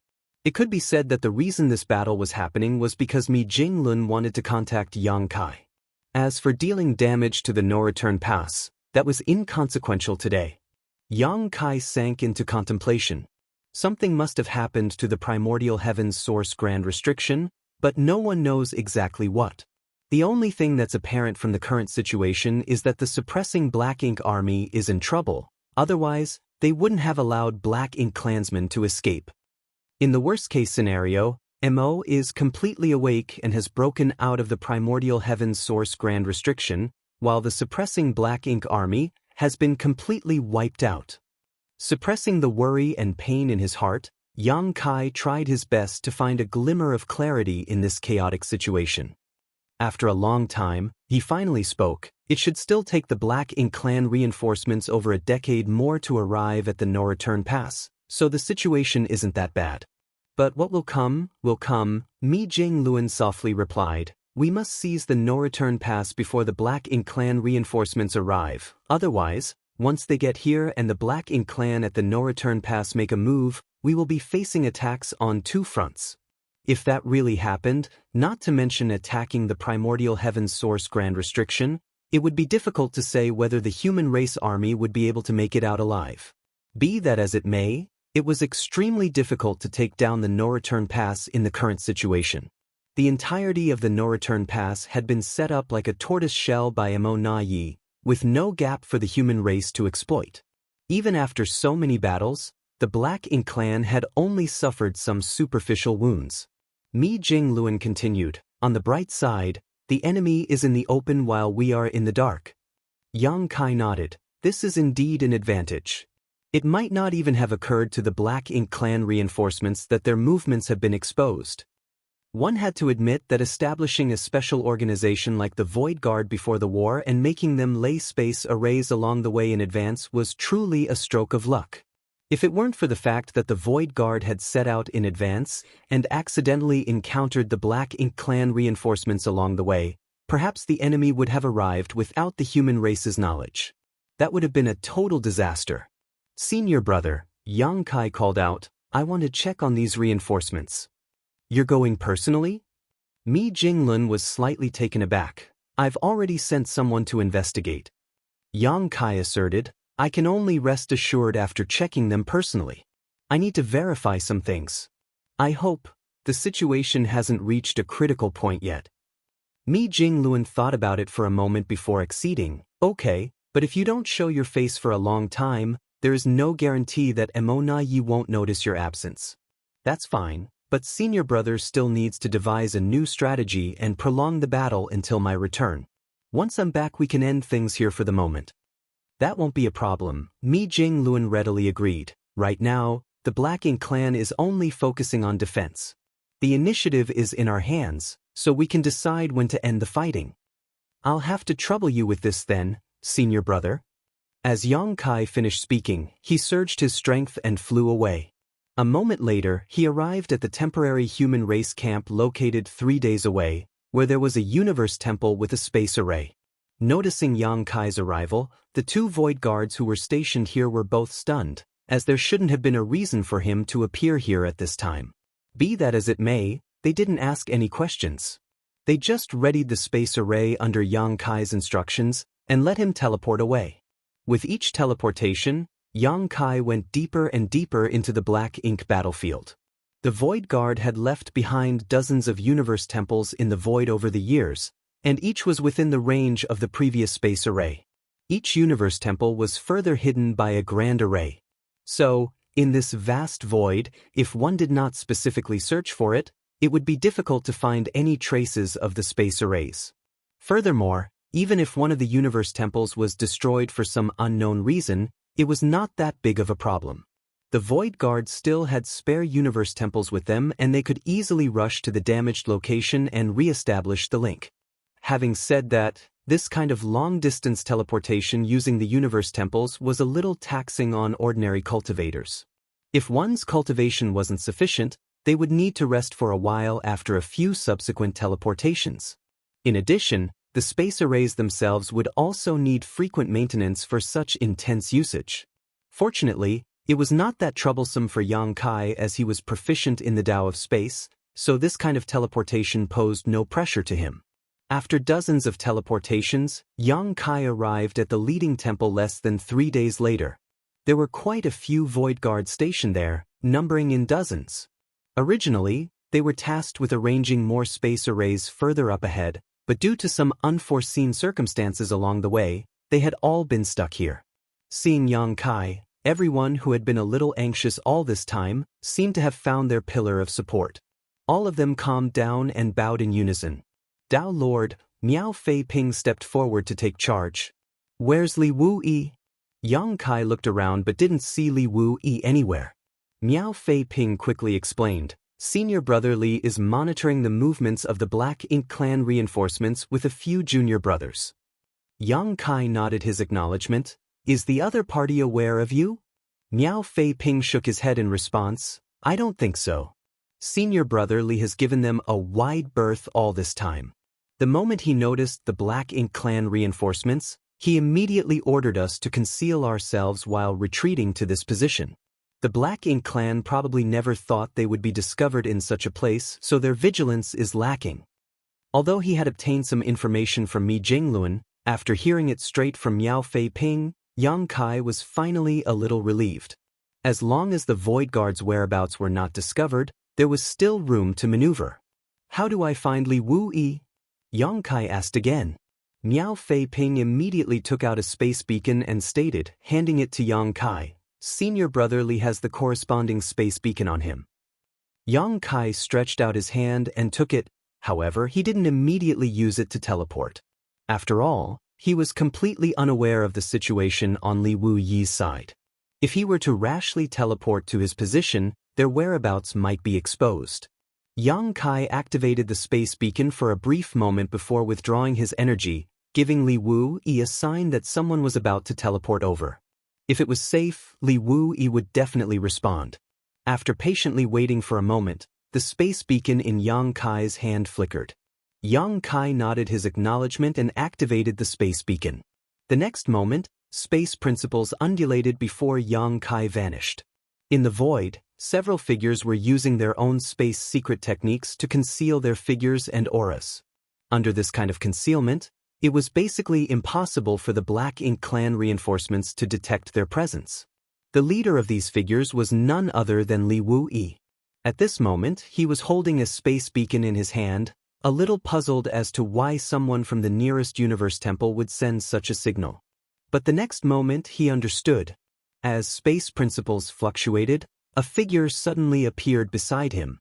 When Li Wu-Yi saw who it was, he breathed a long sigh of relief. He knew that after he sent the news back, Supreme Commander Mi would send someone to investigate, but he had never thought that it would be Yang Kai himself.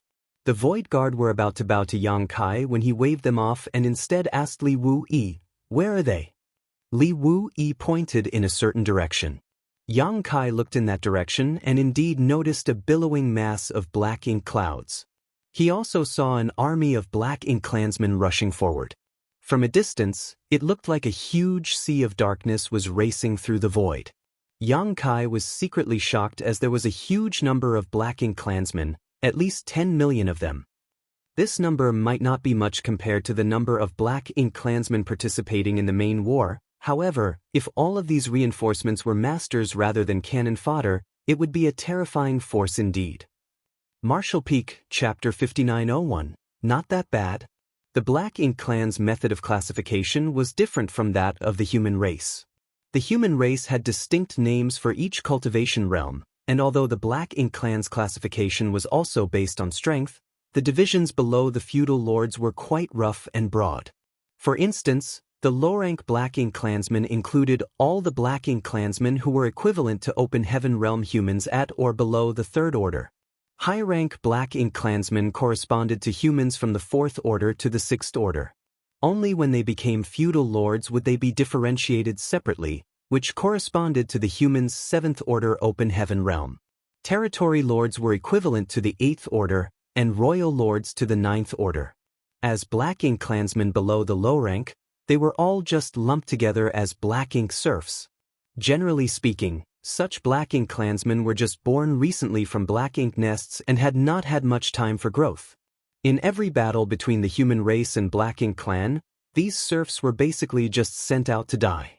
They were the Black Ink clan's cannon fodder, and their deaths would consume the strength of the human race while spreading Black Ink strength to create an advantageous environment for the main Black Ink clan army. Li Wu-Yi had no idea how strong the Black Ink clan army of 10 million that had rushed over from the primordial heaven source Grand Restriction was.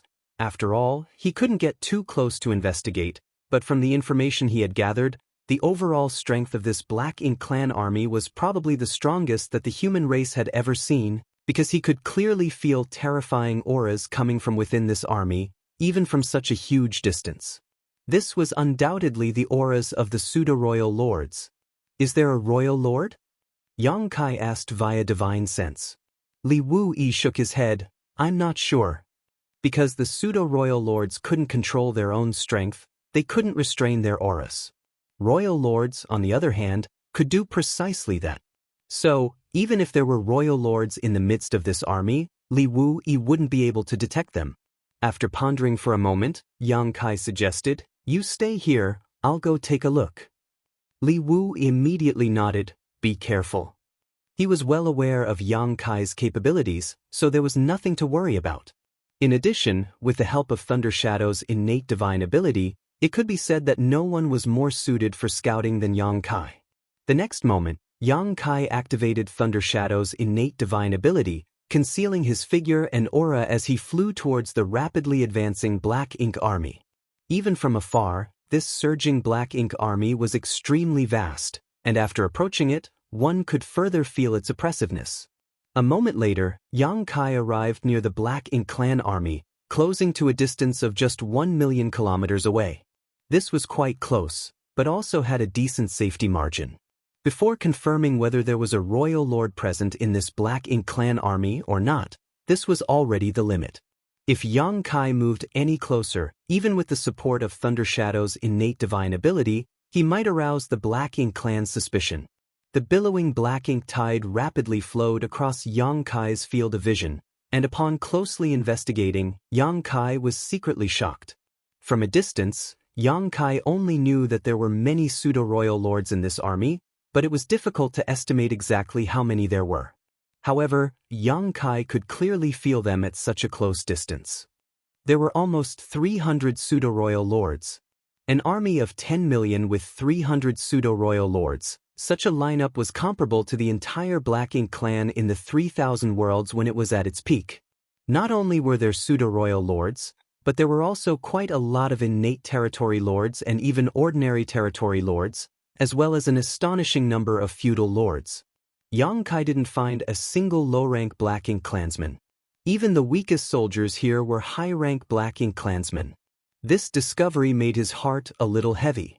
The Black Ink clan army in front of them could only be described as an elite force, the most powerful army the human race had ever encountered. Even the Black Ink clan army currently defending the No Return Pass was inferior to this army. Are there any true royal lords? Yang Kai continued to observe. The reason he had personally come here to investigate was to find out about this matter, as it was of utmost importance to the future of the human race. Although the auras radiating from the pseudo-royal lords were almost the same as those of the real royal lords, if one observed carefully enough, they would still be able to distinguish the two. The auras of the pseudo-royal lords and the royal lords were almost the same in terms of the strength, but the pseudo-royal lords' auras fluctuated quite a lot, unlike true royal lords. Someone like Yang Kai, who often dealt with royal lords and pseudo-royal lords, could tell the difference at a glance. Maintaining a distance of 1 million kilometers, Yang Kai kept pace with the huge Black Ink clan army while constantly observing. It took about half a day for Yang Kai to finally conclude his observation. He did not find any trace of a true royal lord.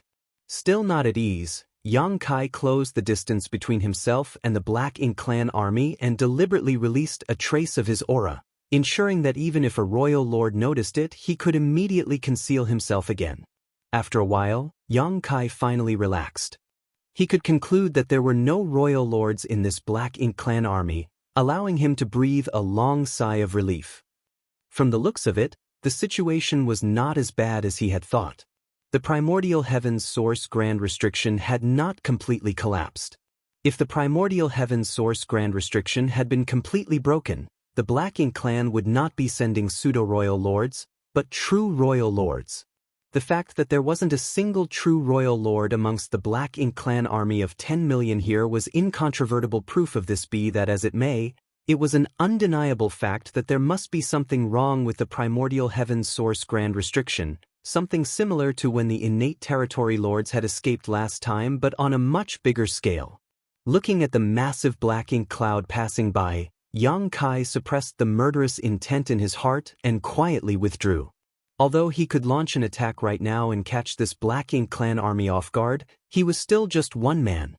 Even if the nearby Li Wu-Yi and the others of the Void Guard came to support him, they would not be able to do much damage to this force.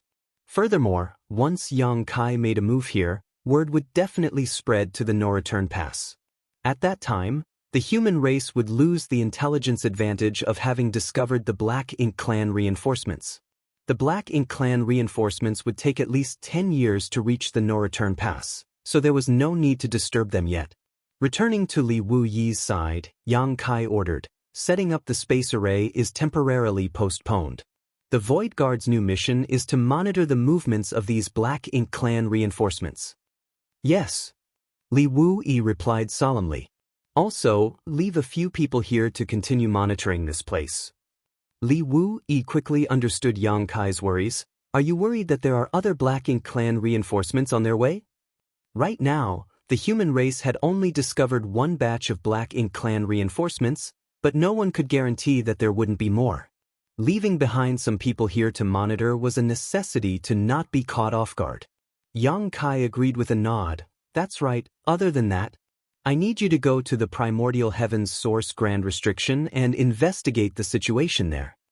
If possible, Yang Kai wanted to personally investigate the situation, but even though the Void Guard had already traveled about 75% of the way there, they were still quite far from the primordial heavens source grand restriction. Even with Yang Kai's top speed, a round trip would probably require several months. The battle in the No Return Pass was still ongoing. Mi Jingluan could still cover his disappearance if it was limited to a few days, so he had some time to return yet, but a few months would be too long. It was hard to say if Yi wouldn't be able to guess some things if that much time elapsed with no sign of Yang Kai showing up. If it was just a few days, even someone as smart and shrewd as Yi might not be able to imagine that Yang Kai had run to this position and met the Black Ink Clan reinforcements. After all, the existence of the Void Guard was a secret to the Black Ink Clan. Understood, Li Wu-Yi nodded. Be extremely careful on the way there, Yang Kai exhorted. Li Wu-Yi lightly chuckled. Although your current cultivation is higher than mine, I've lived longer than you. Don't underestimate me. Yang Kai was speechless. I don't mean that. I know, Li Wu-Yi casually smiled. Then I'll take my leave first. Saying so, he activated his own instantaneous movement technique and disappeared. After Li Wu-Yi left, Yang Kai gave a few more instructions to the remaining Void Guard before returning to the nearest Universe Temple. The Void Guard there promptly came to greet him, after which Yang Kai informed them of their new mission, which they all accepted in unison. After everything was settled, Yang Kai used the space array to teleport back to the No-Return Pass. The battle was still raging at the No-Return Pass as Yi was paying close attention to every subtle change in the battlefield as lingering doubts built up in his heart. The human race had launched an attack on the No-Return Pass just 4 months after their previous assault, which had broken their established pattern greatly. He was unable to figure out what the human race was up to, but judging by the current situation, everything was proceeding normally. The human race was attacking the No-Return Pass as usual, and the Black Ink Clan was defending as usual, just like the previous several battles. However, Yi always had a nagging feeling that a layer of fog was clouding his vision, and behind this fog was a truth he couldn't figure out. Nonetheless, no matter how much he thought about it, he couldn't dispel this fog. The reason behind this was the lack of information. The human race had already sighted the Black Ink Clan reinforcements, and the Void Guard were now closely monitoring them. The Black Ink Clan, on the other hand, believed that they had hidden themselves well. Even if Yi was incredibly shrewd, it would have never occurred to him that the human race would actually have a special organization like the Void Guard that was setting up space arrays leading to the primordial heaven's source grand restriction since 10 years ago. It would also not have occurred to him that the human race had launched the 7th attack only because Mi Jingluan wanted to get Yang Kai's attention to warn him of the Void Guard's discovery. There was simply no other hidden meaning behind it. Yi's thoughts were clouded by first impressions. From beginning to end, he believed that the human race was up to something, so the more he thought about it, the more he spiraled in worry rather than simply assuming the simplest answer was the correct one. The only thing he got right was that it must have something to do with Yang Kai. Because after this battle had begun, Yang Kai disappeared without a trace after killing his way out of the No-Return Pass. At first, many of the pseudo-royal lords were still on guard against Yang Kai's sneak attacks, but since then the latter never appeared even when many good opportunities had appeared. The Black Ink Clan had no idea where he had gone. Yi had also been paying close attention to the situation at Puryang Pass. In the past, whenever there was a big battle, Yang Kai would run over to Mi Jingluan's side and communicate with him, but this time, even that did not happen. Martial Peak, Chapter 5902, Storming the No-Return Pass. Of course, if Yang Kai was intentionally hiding, Yi would not be able to find his trace from such a distance. But Yang Kai was still nowhere to be seen even after several days of fighting. What is he doing? From Yi's point of view, the more he could not spot Yang Kai, the more suspicious things became. At this time, Yang Kai had already returned to Puryang Pass after a series of space array teleportations. Hiding near Mi Jingluan, Yang Kai began to give him a summary of what he had discovered on this trip and his own conjectures. Mi Jingluan's expression became extremely solemn after hearing Yang Kai's account of the situation. According to the information Yang Kai had gathered, once the elite Black Ink Clan reinforcements reached the battlefield and coordinated with the Black Ink Clan at the No-Return Pass, the human race army would not be able to resist. If the Black Ink Clan attacked the human race from two sides at that time, the human race would neither be able to advance or retreat. Fortunately, the reinforcements were still far off and would take a decade or so to reach this place at their current pace. What made Mi Jinglun even happier was the absence of true royal lords in the Black Ink clan reinforcements. In light of this, Yang Kai's speculation that the primordial heaven's source grand restriction hadn't completely collapsed must be correct. But that begged the question, how much longer could the primordial heaven's source grand restriction remain standing? Originally, the assault on the no-return pass was going quite well, but at this moment, Mi Jinglun could feel a dark storm brewing on the horizon. Rubbing his forehead, Mi Jinglun asked, "Junior brother, what are your thoughts?" Yang Kai looked towards the front line that kept being pushed by both sides before slowly speaking his thoughts. "We have to end this battle as soon as possible." Mi Jinglun's brow couldn't help but furrow as he muttered, "But many people will die." Yang Kai looked down. The longer this battle drags on, the greater the hidden dangers of the primordial heaven's source grand restriction will become. Moreover, the number of deaths over these years has already reached an astonishing number, hasn't it? Mi Jinglun remained silent. He was well aware of the current circumstances and what the most sensible decision was. Nonetheless, he still felt reluctant to give the order because he knew that once he did, many soldiers would have to pay for it with their lives. As the saying goes, there is no place for kindness in leading an army. Mi Jinglun knew he was not a benevolent person.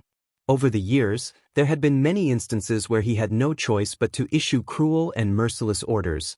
But if not for those orders, the human race would not be able to create the greatest results with the least cost. Every soldier who had died on the battlefield had died a worthy death. As the supreme commander of the army who was ultimately responsible for issuing orders, Mi Jinglun always felt guilty towards these dead soldiers, but he never felt guilt towards the human race as a whole. But the current situation was different. If he issued this order, millions of brave human soldiers would surely die. That was an enormous number. The weight of this was so heavy that even someone like Mi Jinglun found it difficult to bear. However, the source of the Black Ink clan disaster was not the no-return pass, but the primordial heaven's source grand restriction. Although the human race could maintain this kind of offense and take down the no-return pass in a decade or so with only minimal sacrifices, who could say that nothing would happen to the primordial heaven's source grand restriction within those 10 years?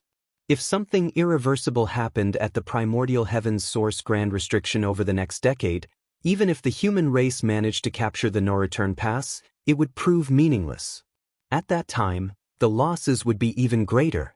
Mi Jinglun clearly understood all of this, but he could not get over the fact that all they needed was another 10 years. The war between the human race and the Black Ink clan had raged for millions of years. Compared to that, 10 years was a blink of an eye. However, at this critical juncture, 10 years became an unbearable delay. Even Mi Jinglun, who had always appeared as a cultured and scholarly gentleman in front of the world, couldn't help but curse in his heart to alleviate his frustration. Right now, the only silver lining for the human race army was that the Black Ink clan had been greatly weakened after having fought 6 battles over the past decade. Not to mention anything else, just the number of pseudo-royal lords who had fallen in this decade had already crossed the 100 mark, while the number of feudal lords and territory lords who had perished was many times that number. The main reason for this was because the Black Ink clan had suffered massive casualties in the first 2 battles. In the later battles, the Black Ink clan had always been on defense, so their losses weren't as significant, but they still suffered some. As such, if the human race really decided to launch an all-out attack, throwing all caution to the wind, it shouldn't be a problem to take down the no-return pass. How do we deal with the Black Ink giant spirit gods? Mi Jinglun asked, suppressing his chaotic thoughts. If they wanted to occupy the no-return pass, they would ultimately have to confront the Black Ink giant spirit gods. They could not avoid this hurdle. During these past 10 years, whether it was the human race or the Black Ink clan, both sides had never fully committed their forces to the battle, always holding back their trump cards. The Black Ink clan needed to stall for time for their reinforcements to arrive. The human race, on the other hand, wanted to minimize their casualties as much as possible, but at the same time, they didn't want to expand the scale of the battle to the point where the Black Ink giant spirit gods would be dragged in. With their mutual interest aligned, the strongest masters acted with restraint. Because of their geographical advantage, The Black Ink giant spirit gods would occasionally provide timely but limited assistance to the Black Ink clan. Ada and Aer, on the other hand, simply watched from across the territory gate. I'll cooperate with Ada and Aer. I can't say that I can kill them, but it's possible to pin them down, Yang Kai replied. Mi Jingluan nodded his acknowledgement upon hearing this. If Yang Kai really managed to accomplish this feat, the human race's casualties would be significantly reduced. After the humans had routed the Black Ink clan at the No-Return Pass, they could easily take care of the Black Ink giant spirit gods. Senior brother, have you made your decision? Yang Kai asked. Mi Jinglun stared at the battlefield for a long time before aguishly lamenting, how did things develop to this point? Yang Kai remained silent. A moment later, Mi Jinglun stated in a grim and heavy voice, now that it has come to this, we can only go all out. Fortunately, he had not remained idle and unprepared these years. In a battle, a qualified commander could anticipate all scenarios and make preparations for every contingency. Of course, Mi Jingluan had never expected reinforcements to be on their way from the primordial heaven's source Grand Restriction, so he had devised what to do if the human race was forced to take down the No-Return Pass in a short time. Having been forced to this step, all he needed to do was to put the appropriate strategy into action. Of course, just because Mi Jingluan had planned for this, didn't mean things would go as he anticipated. No one had expected that the curtains to the final battle of the human race's attack on the No-Return Pass would open this way. Yang Kai stated, since that's the case, I will go and try to eliminate as many pseudo-royal lords as possible. Senior brother, please give the order. Mi Jingluan imperceptibly nodded his affirmation. The next moment, Yang Kai's aura vanished, whereupon Mi Jingluan raised his hand slightly. The messenger standing behind him instantly stepped forward and respectfully greeted, Supreme Commander Mi.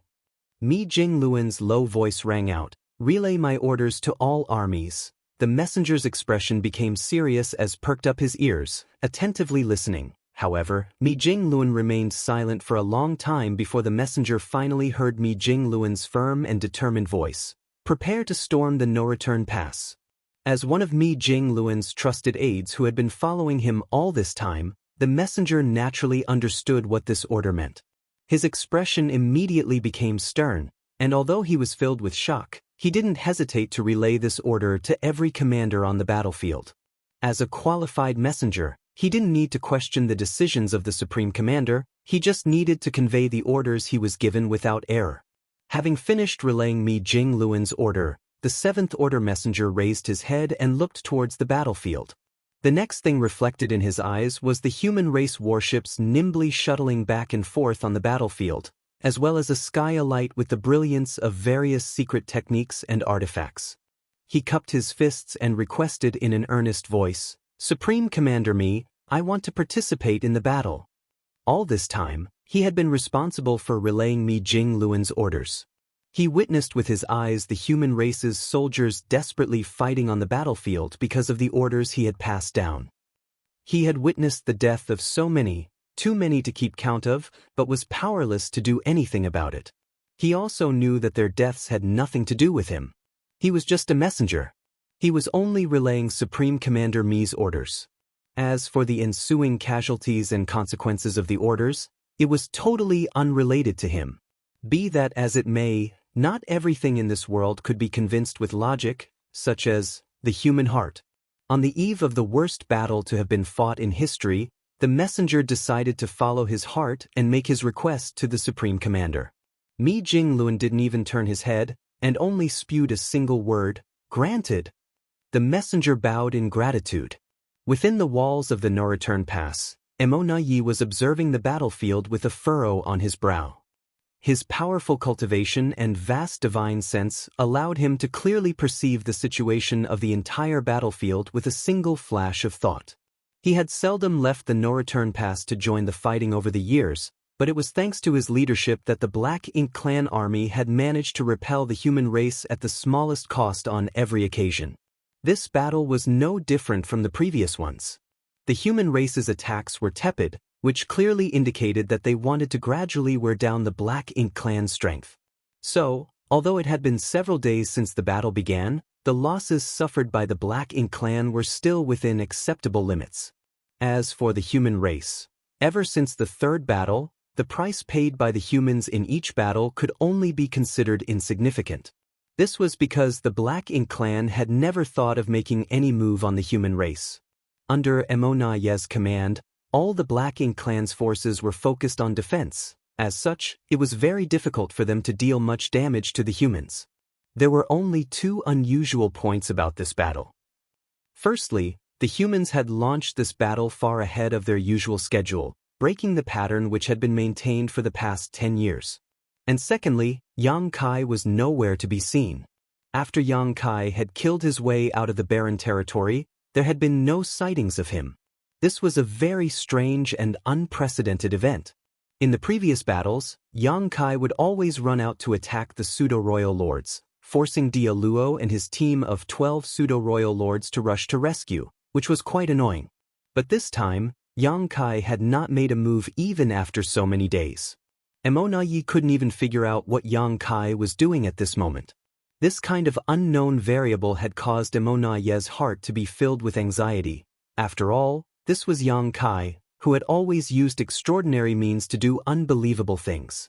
Just as he was thinking so, a powerful aura suddenly erupted at a certain spot on the battlefield. This instantly caused Emonaye's heart to clench as he turned his head to look in that direction, only to see a massive river flowing across the void, sweeping towards the battlefield like a whip. Martial Peak, Chapter 5903, Besieging the enemy's stronghold in order to attack their reinforcements. Sensing this powerful yet familiar aura, Emonaye was first overjoyed, but was immediately taken aback. What made him happy was that Yang Kai had finally appeared. He had been hiding in the shadows all this time and hadn't done anything at all, so contrary to what might seem reasonable, his absence put a great deal of pressure on the Black Ink clan. If he made a move, the Black Ink clan could respond appropriately, so, when he noticed Yang Kai's aura, Emonaye was finally relieved. What surprised him was that the target Yang Kai had chosen this time was actually Mou, a veteran royal lord. Yang Kai had made several moves throughout several battles, but each time he did so, his target had always been the pseudo-royal lords. Due to his unpredictable means and the eerie Grand Dao River, the pseudo-royal lords he targeted rarely escaped, unless Dia Luo managed to come to their rescue in time. It could be said that half the pseudo-royal lords who had fallen on the battlefield over the past 10 years had died directly or indirectly because of Yang Kai. He had almost single-handedly killed so many pseudo-royal lords to the point they were unable to lift their heads. Yet in all that time, Yang Kai had never taken the initiative to attack a true royal lord before, least of all Mou as the most experienced royal lord in the Black Ink clan. The corners of Emonaye's brow immediately twitched as he felt that Yang Kai had gone crazy to make such a crazy move. He thus immediately shouted, "Dia Luo!" There was no verbal response, but the moment Yang Kai appeared, Dia Luo led a dozen pseudo-royal lords towards him at astonishing speed. Dia Luo had already become quite familiar with rushing to the rescue. In every battle, he would lead a dozen pseudo-royal lords to pin down Yang Kai, so there was no need for Emonaye to give him any detailed instructions. On the other side, Mou was obviously taken aback by the sudden ambush. Just now, he had been fighting Luo Tinghe alone. This was the third Ninth Order master he had fought in the past 10 years. Unlike Xiang Shan's relentless onslaught or Wei Junyang's boldness, Yin-Yang Cave Heaven's Luo Tinghe's attacking style was more calculated and meticulous. She would execute exquisite secret techniques in a seemingly endlessly chain, making her like a never-ending storm, leaving Mou extremely frustrated. Even though his foundation was better than Luo Tinghe's, it was difficult for him to gain the upper hand.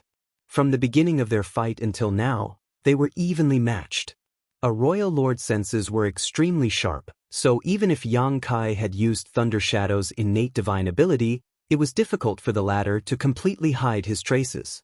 Pseudo-royal lords might not be able to guard against Yang Kai's sneak attack, but Mou could. In fact, Mou already had a vague premonition before Yang Kai even launched his attack. Therefore, he was only shocked for a moment when Yang Kai appeared and instantly reacted appropriately. He promptly collected the copious amount of black ink strength around him and created a shield to defend himself. Right then, Luo Ting's attack struck the barrier, but it only caused his body to violently sway and was unable to cause any damage. Yang Kai's space-time river swept in just at that moment, gushing straight from above and engulfing him. Mou used the tried and tested strategy of fighting back with everything he had, bombarding Yang Kai's Dao Strength River with everything he had in an attempt to force him back. The raging waves crashed against Mou's barrage again and again, while the Dao strengths fluctuated non-stop. At the same time, Luo Ting unleashed her strength. The combined assault of two Ninth-Order Masters proved too much, however, and quickly caused Mou to sink into the space-time river. The undercurrents inside the river instantly started surging. Surprisingly, it was Mou who was using his own strength to stir up trouble and bombard Yang Kai's Dao strengths. The best way to deal with this situation was naturally for Yang Kai to enter the space-time river and use the environment to his advantage to engage in a fierce battle with Mou. With his current strength, it wouldn't be difficult for him to kill the trapped Mou. But he didn't do this. If he wanted to kill a royal lord, he would have already done so 10 years ago, but killing a royal lord would not have done any good to the overall situation. The key masters in the Black Ink clan right now were still the pseudo-royal lords. They're here. Yang Kai completely ignored the turmoil of his Dao strengths and lightly shouted, "Leave them to me." Luo Ting replied as she gently pointed her finger towards the void. The next moment, Yin-Yang Dao strength rapidly filled the surroundings before an enormous Yin-Yang fish manifested, enveloping Dia Luo and the dozen pseudo-royal lords who were rushing over to help Mou. The Yin-Yang fish slowly started rotating, like it had a life of its own. Immediately, an inexplicable pull appeared in the void, causing the group of Black Ink clan powerhouses to lose their footing. Dia Luo and the other Black Ink clan powerhouses immediately launched numerous secret techniques together, trying to break free from this inexplicable force. But before they could escape, Yang Kai was already upon them. No one saw how he moved, but when he appeared behind a pseudo-royal lord with his Azure Dragon Spear, the latter didn't even notice. Thrusting the spear with one hand and executing a palm strike with the other, Yang Kai mercilessly attacked the pseudo-royal lord. Immediately, an inexplicable burst of energy appeared in the void, as if something had been cut off. This pseudo-royal lord's expression immediately changed, because the moment Yang Kai threw out his palm, his aura connection with the other two pseudo-royal lords in his battle formation was severed. With the aura connection severed, the Three Fortunes formation instantly collapsed. "Be careful!" When Dia Luo roared at him, the pseudo-royal lord finally realized that a great disaster had befallen him. He promptly turned around and threw a punch, but all that filled his vision was a rapidly enlarging spear tip. Regardless of his dire situation, he was still a pseudo-royal lord. Facing such a crisis, he didn't panic and instead changed his punch to a palm, smacking it towards the oncoming Azure Dragon Spear. At the same time, he tilted his head to avoid this fatal blow. However, that was where things ended for him. Caught inside the Yin-Yang fish, his movements were significantly restricted, and to top it off, he was being targeted by Yang Kai. How could things possibly end well for him? The last thing this pseudo-royal lord saw was the long spear he dodged transform into multiple spear shadows that rained down on him. By the time the blood splashed out, the pseudo-royal lord's aura had vanished. Then a second, then a third. The other two pseudo-royal lords who had formed the battle formation with the first followed in his footsteps almost immediately after. Only then did the secret techniques from all directions rain down on the spot where Yang Kai was standing. Unfortunately, all that was left there was his afterimage, and by the time it faded away, Yang Kai had already arrived on the opposite side. He had teleported to another three pseudo-royal lords in battle formation and was about to launch a similar attack. "In your dreams!" Dia Luo furiously roared again as he used all his strength to try and rescue the three pseudo-royal lords. However, another figure suddenly appeared in front of him, blocking his path. A jade white palm flew out at him, carrying an earth-shattering power with it. Dia Luo's expression became grave and without hesitation, he immediately met this palm with an attack of his own. Luo Tinghe's foundation was lacking compared to a veteran royal lord like Mou, but she was still stronger than Dia Luo, who had only become a royal lord a few years ago. As such, it was relatively easier to fight him. With her restraining Dia Luo, Yang Kai was able to act unhindered. Immediately, space principles surged as the surrounding space froze and a large number of small stone ray soldiers appeared out of nowhere, surrounding this area. In a flash, a look of horror appeared on the faces of all the Black Ink clansmen, including Dia Luo. The next instant, the great sun and moon marks on the back of Yang Kai's hand glowed brightly before yellow and blue lights began flowing out of the small stone ray soldiers, rapidly fusing into a dazzling sun which exploded soon after. When the dazzling white light faded a few breaths later, a few pseudo-royal lords had disappeared from the battlefield, leaving clouds of blood mist in their place. As for the surviving pseudo-royal lords, they had clearly become much weaker after suffering this blow. Yang Kai promptly charged at them with his spear in hand. Immediately, an aura of death enveloped these pseudo-royal lords. On the other side, Luo Tinghe looked surprised, staring at a fleeing figure with a frown. He is quite fast. The moment Dia Luo saw Yang Kai summon the small stone race army, he decisively used his secret technique to escape. Luo Tinghe didn't even have time to stop him. However, executing this secret technique obviously cost Dia Luo a great deal of strength, so his figure looked quite miserable afterwards. Luo Tinghe no longer paid any attention to the fleeing Dia Luo, promptly turning around and joined forces with Yang Kai to kill the remaining pseudo-royal lords who had been injured by the burst of purifying light. How could the pseudo-royal lords be their opponents under these circumstances? Their auras vanished one after another, though the counterattacks of these pseudo-royal lords before their deaths could not be scoffed at. Knowing that they were doomed to die, each pseudo-royal lord displayed suicidal determination in their final moments, causing both Yang Kai and Luo Tinghe to suffer some injuries. In particular, Yang Kai's Dao strengths were fluctuating in a wild manner, not because he was using his own Dao strengths to kill his enemies, but because the space-time river was under attack. After dealing with all the pseudo-royal lords, Yang Kai shouted, "I'll leave him to you." A moment after he shouted, a figure rushed out from the space-time river. It was none other than Mou, who had been swallowed by the space-time river earlier. Although he had been trapped inside, Mou had not suffered any physical injuries. His aura, on the other hand, was a little weaker than before, though this did not affect his combat strength much. When Mou saw the tragic sight before him, a cold and frigid look took over his face, but before he could do anything, Luo Tinghe rushed him and the two resumed their original battle. Yang Kai, on the other hand, didn't even spare Mou a glance. He raised his hand towards the space-time river, grabbing it like it was a whip, then used instantaneous movement, disappearing into the void. He didn't attack Mou with Luo Tinghe. Unless Yang Kai exposed his true strength, it wouldn't be easy to kill a veteran royal lord. Furthermore, it was more convenient to sneak attack the pseudo-royal lords than to kill a tough nut like Mou. At the no-return pass, Ye's face turned ashen. He had never expected that his strategy against Yang Kai would be broken so easily. Yang Kai sneak attacked Mou, but clearly he never had any intention of fighting him. His true goal was the pseudo-royal lords led by Dia Luo. These were the stumbling blocks that had been pestering Yang Kai all this time, making it difficult for him to display his full strength. With a simple move of besieging the enemy's stronghold in order to attack their reinforcements, everyone in Dia Luo's team, apart from Dia Luo himself who had managed to escape, had been slaughtered by Yang Kai and Luo Tinghe. The situation has changed. Mou could keenly sense this.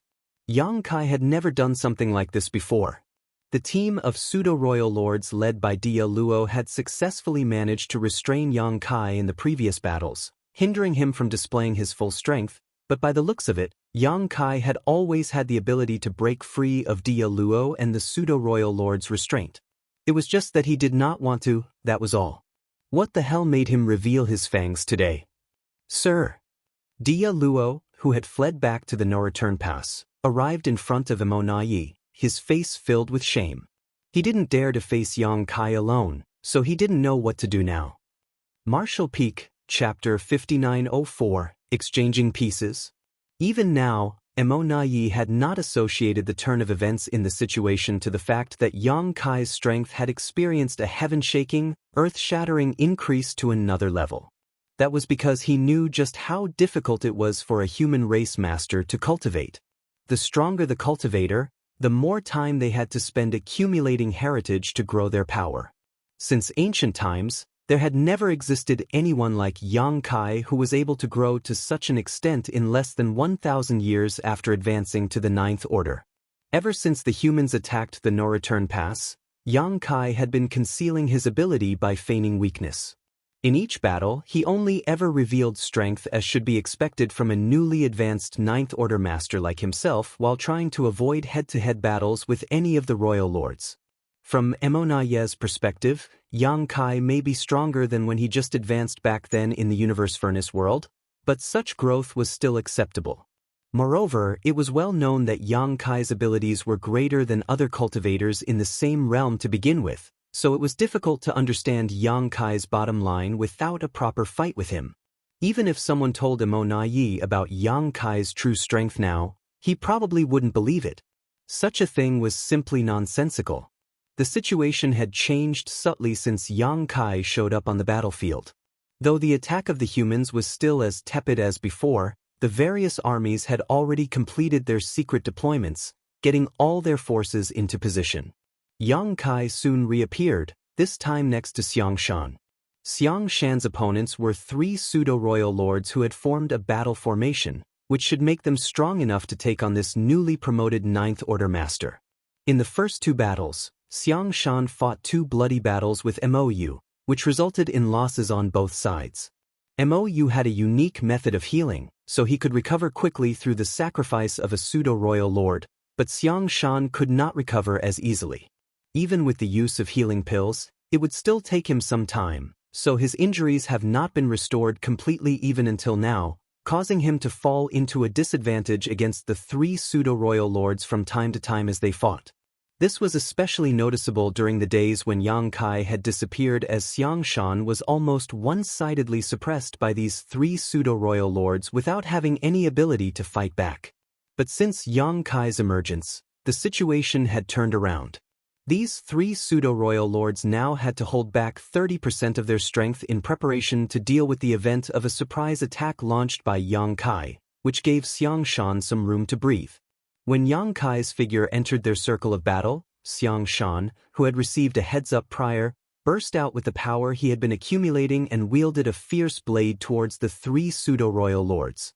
His murderous intent spread almost palpably, and even the space around the 3 pseudo-royal lords seemed to freeze, horrifying them all. They had constantly been on guard against Yang Kai, but they never thought that this killing star would target them on such a vast battlefield. Their luck was simply the worst. When the killing star attacked, Xiang Shan suddenly burst out once more, instantly disrupting the rhythm of the 3 Black Ink clan masters. In merely a moment of their panic and loss, life or death had been decided. The long spear was like a dragon, whereas the blade light was biting cold. Yang Kai and Xiang Shan's figures passed by each other like the blades of a pair of shears, instantly cutting through the aura of the 3 pseudo-royal lords. When the powerful auras extinguished, Xiang Shan spat out a mouthful of blood and looked much weaker than before. Yang Kai's body also incurred a few wounds, obviously from the pseudo-royal lord's final struggle before death. At around the same time on the other side of the battlefield, an amazing aura burst out, accompanied by the annihilation of several powerful auras. It was not the fall of Black Ink clan masters, but 8th Order humans.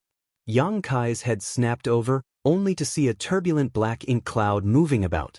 More than a dozen figures had gathered in a large black tide that slaughtered everything in its way.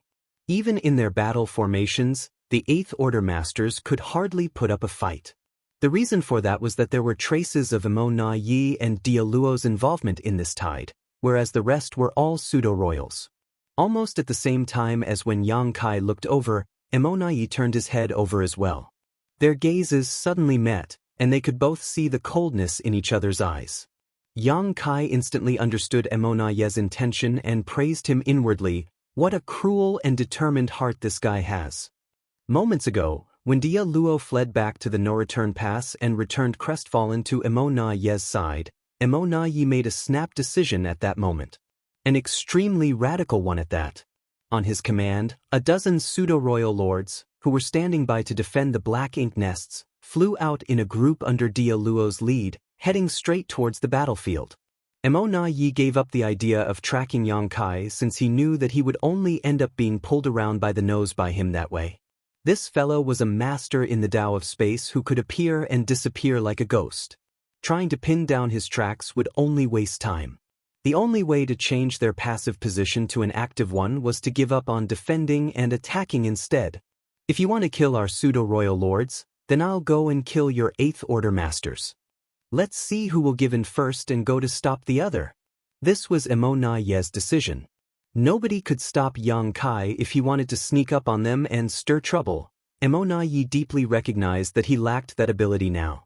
Dia Luo had already failed, so in that case, he would just ignore Yang Kai for now and eliminate opponents he could kill. He would slaughter until the humans ached and despaired, then even if they were to lose some pseudo-royal lords in battle, their deaths would have been worth it. At the very least, it was better than losing them to Yang Kai's sneak attacks while gaining nothing in return. The result was remarkable. With 2 royal lords personally leading the charge and a team of a dozen pseudo-royal lords behind them, they could easily break up the battle which had reached a stalemate, and within just a few breaths, at least 28th Order masters on the human race's side fell. This was not enough to make up for the loss of 3 pseudo-royal lords, but it was enough to make the humans real. What will you choose? Emo Na Yi looked at Yang Kai from a distance, waiting quietly to see his response, but his hands did not stay idle. He continued leading his men towards the next battlefield, moving with momentum like splitting bamboo wherever they went. Very soon, Yang Kai's answer was revealed to them. That was because Yang Kai's figure suddenly disappeared from his vision, and Xiang Shan, who had been standing together with Yang Kai before, also came flying in their direction. All of them were alerted at this change, and their powerful divine senses were swiftly extended in all directions to guard against a possible sneak attack that could come at any moment. However, rather than Yang Kai, whom they had expected to come, they were met with another person instead. As the supreme commander of the army, it's not a prideful thing to attend a battle personally. Following the emergence of that voice, a figure stopped in the middle of the void. With a light raise of his feather fan, a fierce wind suddenly rose up, turning into a sharp blade that could even cut through space. Mi Jinglun. Almost at the same time that Emo Na Yi moved, Mi Jinglun moved as well, but he had arrived late since Pure Yang Pass was outside of the battlefield. Even after so many years of war, Mi Jinglun had barely stepped onto the battlefield. Compared to his abilities as a 9th Order master, he was needed more by the human race to coordinate the overall situation. However, after seeing through Emo Na Ye's intentions to exchange lives with lives, Mi Jinglun had no choice but to join the fray. That was because every single 9th Order master had their own opponents to deal with on the battlefield and could not easily extricate themselves, so he was the only one who could subdue these masters for now. However, in the face of Mi Jinglun's provocations and attack, Emo Na Yi chose to ignore them and simply deflected the attack with the other masters from the Black Ink clan without getting caught up with him at all, immediately flying towards the next battlefield after that. Mi Jinglun paled slightly. Emo Na Ye's single-mindedness was something he had not anticipated. Just as it was difficult for the Black Ink clan to restrain Yang Kai, Mi Jinglun alone could not stop such a group of masters either. Fortunately, Xiang Shan had also rushed over to join him, so they could at least harass their opponents. The slaughter continued. Everywhere these masters went, large numbers of 8th Order masters would fall. Most of these masters were already in battle formations formed alongside people that they were familiar with and were in the midst of fighting other enemies. When a large number of powerful enemy reinforcements rushed over, the original balance was broken, resulting in a disaster. While this endless killing was taking place, Emo Na Yi was keeping a close eye on Yang Kai's movements. Xiang Shan had already rushed over, but Yang Kai was still nowhere to be seen. This caused his heart to sink. Despite culling so many 8th Order masters, he found it difficult to feel happy about this situation. Instead, he was starting to feel worse and worse. Under normal circumstances, Yang Kai should have come out to stop them, but now he seemed happy to continue showing off his strength even if it meant continuing this exchange of lives, which was undoubtedly a worrying issue. As expected, Yang Kai's aura appeared on another side of the battlefield, followed by 3 pseudo-royal lords' auras extinguishing. Has it come to this? Emonaye's heart ran cold. He was even beginning to wonder whether the humans had sensed something. But if not, how could Yang Kai have made this choice? How could they have possibly noticed? This makes no sense at all. In the void, Yang Kai pursed his lips, his body constantly flickering, cutting through one battlefield after another. When his space-time river came out, one by one the pseudo-royal lords fell, freeing up one Ninth Order master after another, without daring to delay for even a heartbeat. In such a situation, various Eighth Order masters would fall for every breath that passed. The only way to stop Emonaye was to free up more Ninth Order masters so that they could go forth and contain the group of enemy masters led by Emonaye. Of course, Yang Kai could have taken on the task himself, but without revealing his true strength, using Thunder Shadow's innate divine ability to launch sneak attacks from the shadows was simply more efficient. Yang Kai could clearly feel the fall of the Eighth Order masters. Each one of them was a rare talent of the human race, and each of them had gone through at least thousands of years of cultivation to reach such heights, but on this cruel battlefield, their fall would become nothing more than a cold statistic in the records of history. Has Emonaye noticed something? Otherwise, why would he have joined the battlefield himself?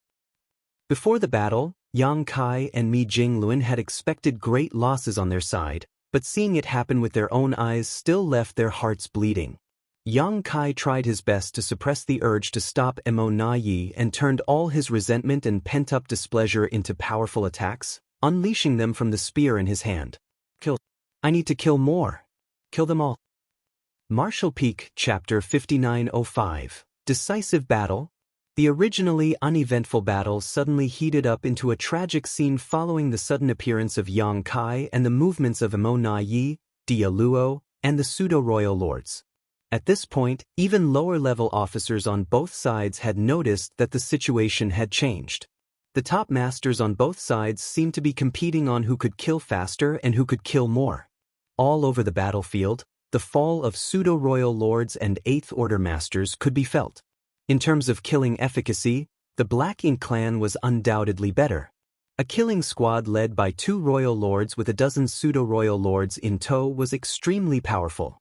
The battle formations that the Eighth Order masters had were simply incapable of defending against such a lineup.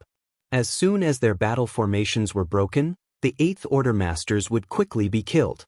And no matter how fast Yang Kai was, the most he could deal with was 3 pseudo-royal lords at a time. In a short cup of tea's time, as many as 20 pseudo-royal lords had been eliminated. Yang Kai's body was covered in black blood from his killing spree, and the fierce murderous intent surrounding him made him seem like a god of death returning from purgatory, leaving all the pseudo-royal lords in the entire battlefield in fear. However, the humans had also paid an extremely heavy price on their side. As many as 100 Eighth Order masters had been reduced to nothing more than cold dead bodies. It wasn't until the Ninth Order masters had their hands freed one by one to join the encirclement against the Black Ink clan's group of masters that the situation finally eased up. Yang Kai wasn't just cutting down pseudo-royal lords aimlessly, he was specifically targeting the opponents of the Ninth Order masters. His space techniques brought him to each side of the battlefield, where he worked together with the Ninth Order masters to deal with their enemies. Once the last Ninth Order master swept over, the top masters on the human race's side formed an encirclement around the mighty Black Ink clan killing squad.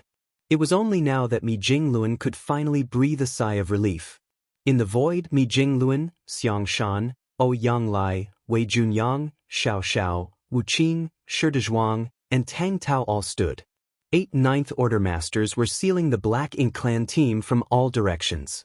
It could be said that all Ninth Order masters, excluding Yang Kai, who was roaming around and picking off enemies, Luo Tinghe, who was facing off against Mou alone, as well as Yang Shui and Wu Kuang, who were all the way over at the Primordial Heaven Source Grand Restriction, had all come together.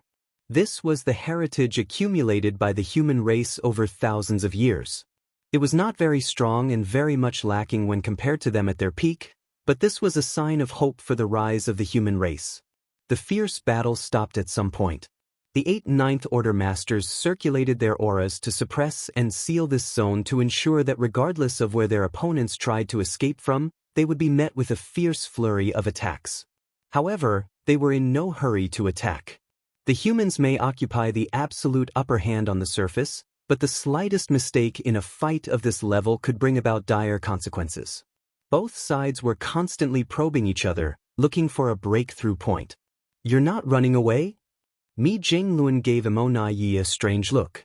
Before the Ninth Order Masters gathered in turn to surround them, this group had taken every opportunity to escape, but clearly Imo Yi showed no such initiative and allowed the humans to encircle them, which puzzled Mi Jinglun.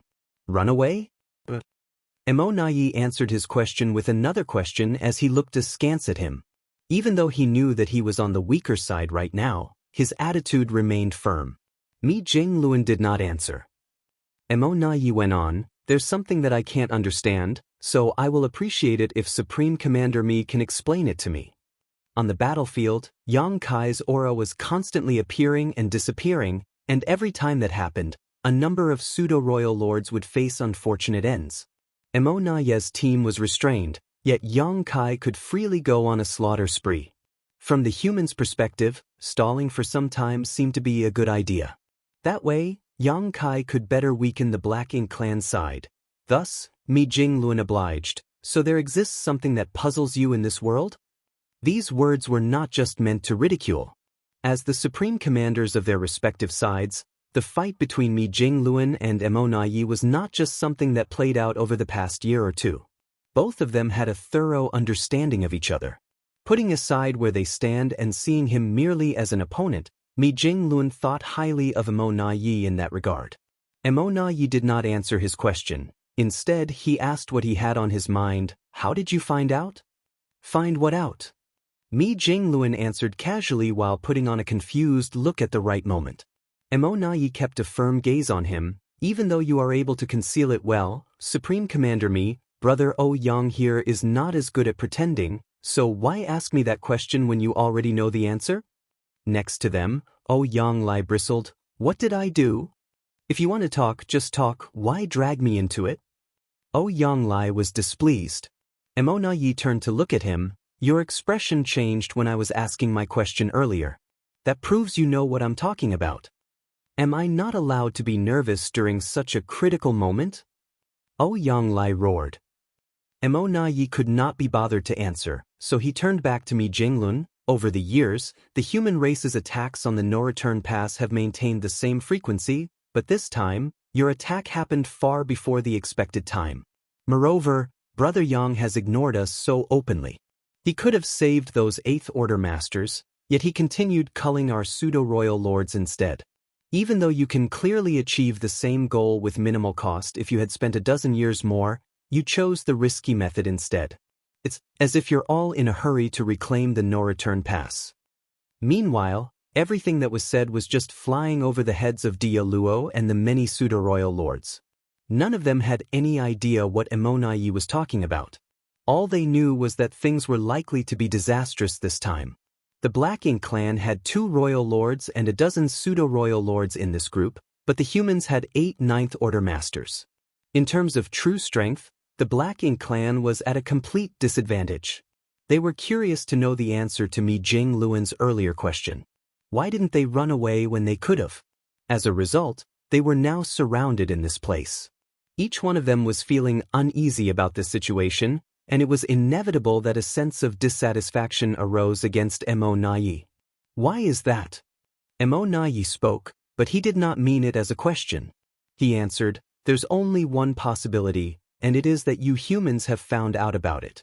That's why you're in a hurry to end the battle at the no-return pass, and you'd rather pay a heavy price now to make that happen. Am I right, Supreme Commander Mi?" Mi Jinglun shook his head. "I don't know what you're talking about." Imo Yi sighed. "So be it. If Supreme Commander Mi does not wish to answer, then I will refrain from asking. This should be the deciding battle, right? I admit this came as quite a surprise, and our side is not prepared yet, but it seems you are not either. Heh, who would have thought that this battle would end up this way? But Supreme Commander me, even though my Black Ink clan is in decline right now, claiming the no return pass won't be that easy. I hope that the losses incurred on your side are within your comfort zone at the end of this battle. Oh, Yang Lai was impatient. What are you blabbering on for? Your funeral is already here. Ai.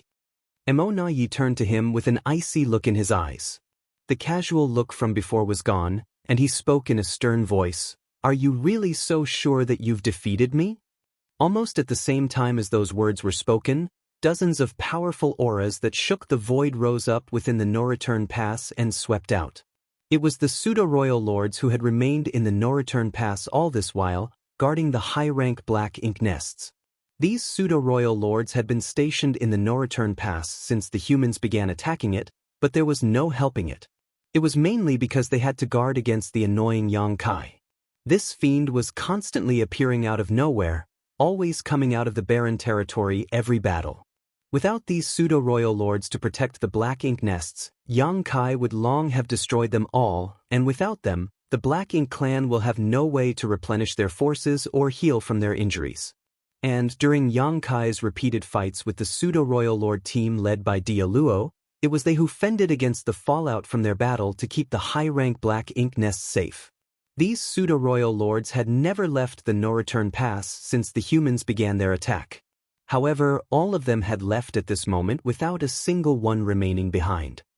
Without their protection, the no-return pass was practically defenseless at this moment. Even though there were still 2 Black Ink giant spirit gods standing on either side of the no-return pass, if Yang Kai had wanted to, he could easily take advantage of this opportunity to charge in and destroy all the Black Ink nests. If the 2 Black Ink giant spirit gods were to attack him at that point, it would only speed up the destruction of the Black Ink nests. Noticing the unusual movement from the no-return pass, the Ninth Order Masters all looked astonished. Mo Yi grinned at Mi Jinglun. Since it's the final battle, I won't be standing on ceremony. The humans were willing to pay a huge price if it meant taking the no-return pass, so how could the Black Ink clan hold back? If this battle was lost, would there still be any Black Ink nests left? In such a situation, there was no longer any need to guard the no-return pass. In a fight with their lives on the line, the winner would be the king, and the loser would be the villain. Kill! Mo Yi suddenly shouted as he led his team towards Wei Junyang, which caught the latter off guard. Even with the other Ninth Order Masters responding promptly, he was still immediately forced back. Like Xiang Shan, Wei Junyang was also wounded and was obviously seen as a breakthrough point by Mo Yi, which made him very angry. But fortunately, the Ninth Order Masters were all top masters and soon stabilized the situation. As Mi Jingluan's divine sense surged, 3 of the 8 Ninth Order Masters left to confront the pseudo-royal lords who had come charging out of the no-return pass, while the remaining 5 teamed up to fight Mo Yi and his team in an evenly matched situation. However, how could 3 Ninth Order Masters stop the charge of several dozen pseudo-royal lords? The pseudo-royal lords have formed their own battle formations, and a single 3 Fortunes formation was enough to hold back a single Ninth Order Master. In an instant, the advantage gained from Yang Kai killing off a large number of pseudo-royal lords was leveled, and the damage which the humans were able to stem began to snowball. At that moment, a huge Great Pass entered the battlefield. Pure Yang Pass, which had always remained outside of the conflict zone, finally joined the fight. The huge Great Pass slowly rotated, and the many large artifacts set up on it were constantly releasing rays of light that were as dazzling as a thunder dragon, striking the enemy lines and clearing out large areas of the void with each attack. The Black Ink clan's defense line, which was targeted by Pure Yang Pass, instantly fell into a shaky situation. Martial Peak, Chapter 5906, Great Sun Explosion.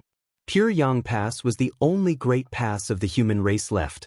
It was currently the command center of their grand army. Its symbolic and strategic significance was greater than its role as a weapon.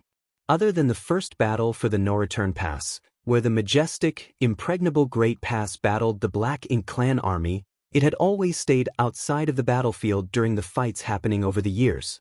It wasn't until now that the Great Pass rushed over and the lights coming from its various artifacts were released, bombarding indiscriminately into the Black Ink clan's defense line.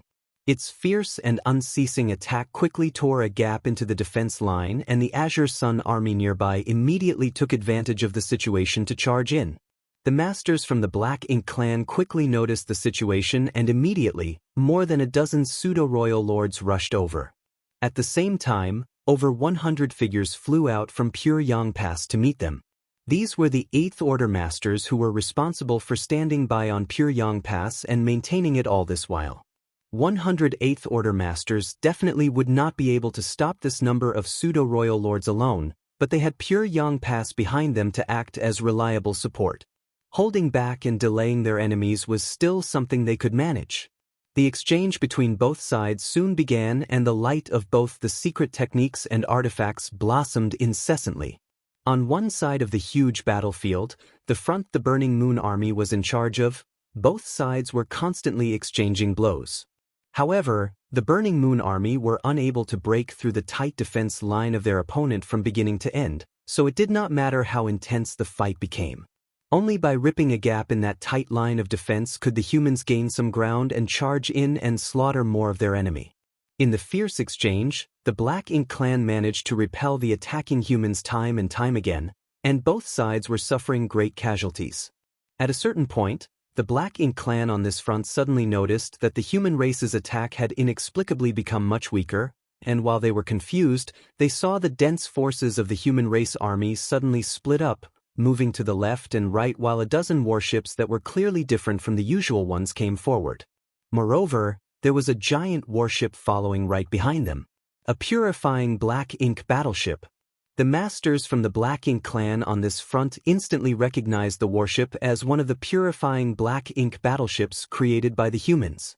Their eyes showed puzzlement at this move, as they had never seen a purifying Black Ink battleship on the front lines of a battlefield in all the times they battled each other. After all, this warship itself was not meant for charging into battles. It was a support craft used as a fallback point. What was the purpose of the humans bringing in this purifying Black Ink battleship?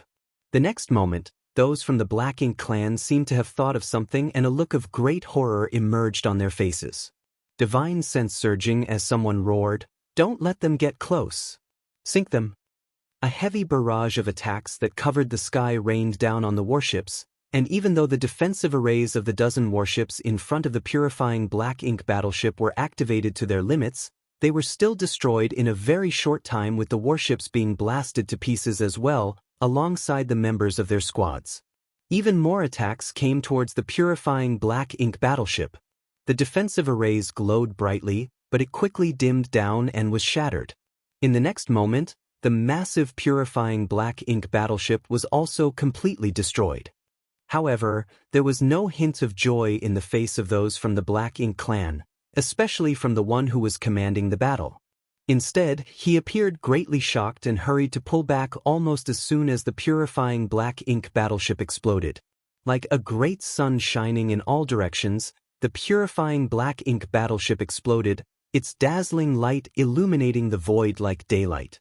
The light gradually dissipated, and a large circular area in the battlefield, which was originally filled with Black Ink strength, was now presented clearly in everyone's vision. All of the Black Ink strength there had been purified, and the Black Ink clansmen struck by the light were all howling in pain. Some of the weaker ones had even died on the spot.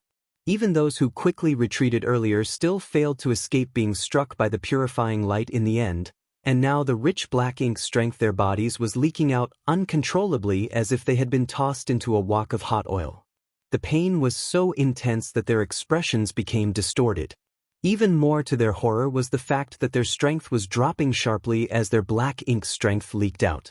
When the Black Ink clan commander turned his head and looked back, he saw the human race's army charging in, and his heart went cold.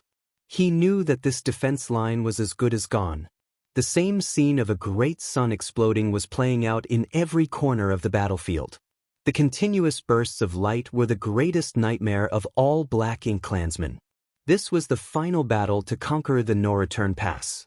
Even Emonayi dared to go all in on this fight, so as the attackers, how could the humans not rise to meet the occasion? As soon as Mi Jingluan gave the order to attack the no-return pass, A secret directive was sent out to every army. Use the purifying light sealed in the purifying black ink battleships to force open the Black Ink clan's defense line. The humans had many purifying black ink battleships in their arsenal, with each division having at least one of its own. The total number of such warships they had with purifying light sealed in them had already exceeded 1,000. The Black Ink clan's defense was indeed solid. Even if the humans could break through it with a forceful attack, they would still have to pay a heavy price. But with the purifying black ink battleships leading the way, the casualties incurred by the humans could be greatly reduced. The soldiers were gone if they died, but they could produce more purifying black ink battleships if they were destroyed. There was no way Mi Jinglun couldn't recognize such a simple thing. This was a tactic that he had thought of long ago, but he would not use it simply before his hand was forced. Building 1,000 purifying black ink battleships was not exactly an easy task. However, if they wanted to launch an attack on the no-return pass when they had not made full preparations, this was the only method they could employ. Over 1,000 purifying black ink battleships exploded in less than a half cup of tea's time, each one purifying a vast area. No matter how strong the Black Ink clan's defenses were, they were helpless against this power that perfectly restrained them. The once tight defense line was now filled with wide gaps, and the various armies of the humans, who had long been preparing for this moment, rushed forward at the opportune moment. They fortified their positions, increased their troops, expanded their advantage, and slaughtered their enemies. In less than half an hour, the Black Ink clan was in clear decline. It was practically a miracle that they were able to achieve such immense results in such a vast battlefield, and within only a short time, but time was running out for the humans now.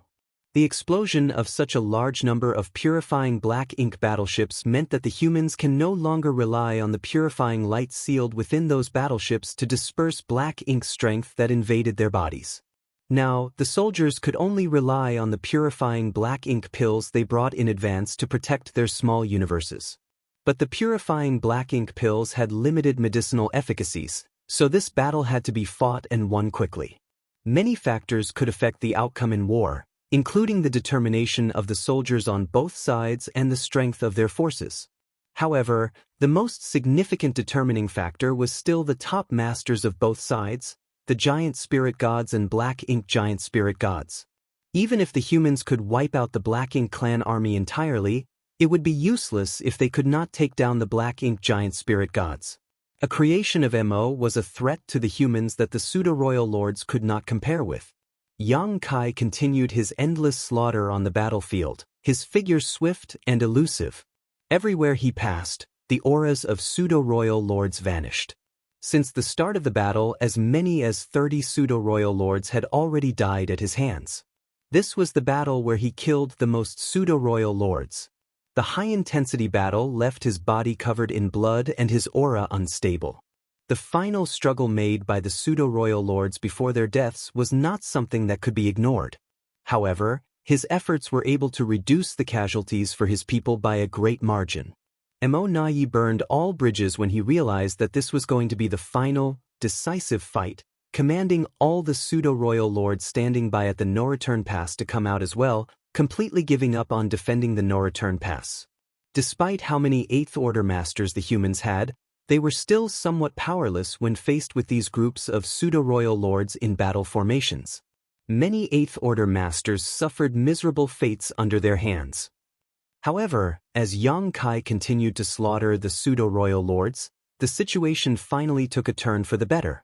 At this moment, the Eighth Order masters also gradually stabilized their positions, got into their own battle formations, divided their opponents, and clashed with the pseudo-royal lords. And with Yang Kai continuing his hunt, the humans could slowly gain an advantage when it came to top combat power. However, Yang Kai was not satisfied because the two black ink giant spirit gods had not made a single move from beginning to end.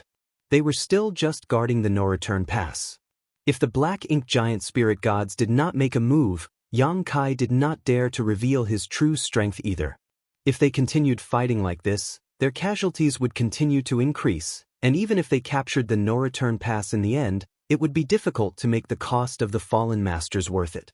Fortunately, After the total collapse of the Black Ink clan's defense line and further expansion of casualties, the two Black Ink giant spirit gods who had been standing by finally could not sit still any longer. A deep sigh seemed to come from the void, causing every living being on the battlefield to tremble. Immediately afterwards, the two enormous creatures guarding the left and right sides of the no-return pass moved. They each arrived at the forefront of the battlefield with just a single step, and with a casual wave of their hands, both humans and Black Ink clansmen were silently reduced to paste. It was not that they didn't want to avoid Black Ink clan members, but their bodies were simply too large. Once they launched their attacks, the area it passed through was too wide to achieve precise control. In an instant, both the human race and Black Ink clan armies scattered wherever the two Black Ink giant spirit gods went. At the same time, in the barren territory, Ada and Aer, who had been paying attention to the situation here, became excited. Ada pointed to the territory gate. "Do we go now?" Aer stood up and quickly nodded. "N." Before leaving, their little friend had told them that if those two big guys dared to move, they should rush in. Previously, those two big guys had been remaining motionless, so Ada and Aer could only stare at them. Now, it was undoubtedly time for them to descend the mountain. Beat them up. Ada's face was full of killing intent. After his declaration, he took a deep breath and suddenly shrunk his towering and massive body, transforming into a small giant. Next to him, Aer did the same. Within 10 breaths of the two Black Ink giant spirit gods taking action, the two giant spirit gods stepped out of the territory gate connecting the barren territory and the Black Ink battlefield. Martial Peak, Chapter 5907, Chance. After the giant spirit gods, shrunken to the size of small giants, stepped out of the territory gate, their body expanded rapidly back to their original size. Then, they charged and crashed thunderously into the no-return pass.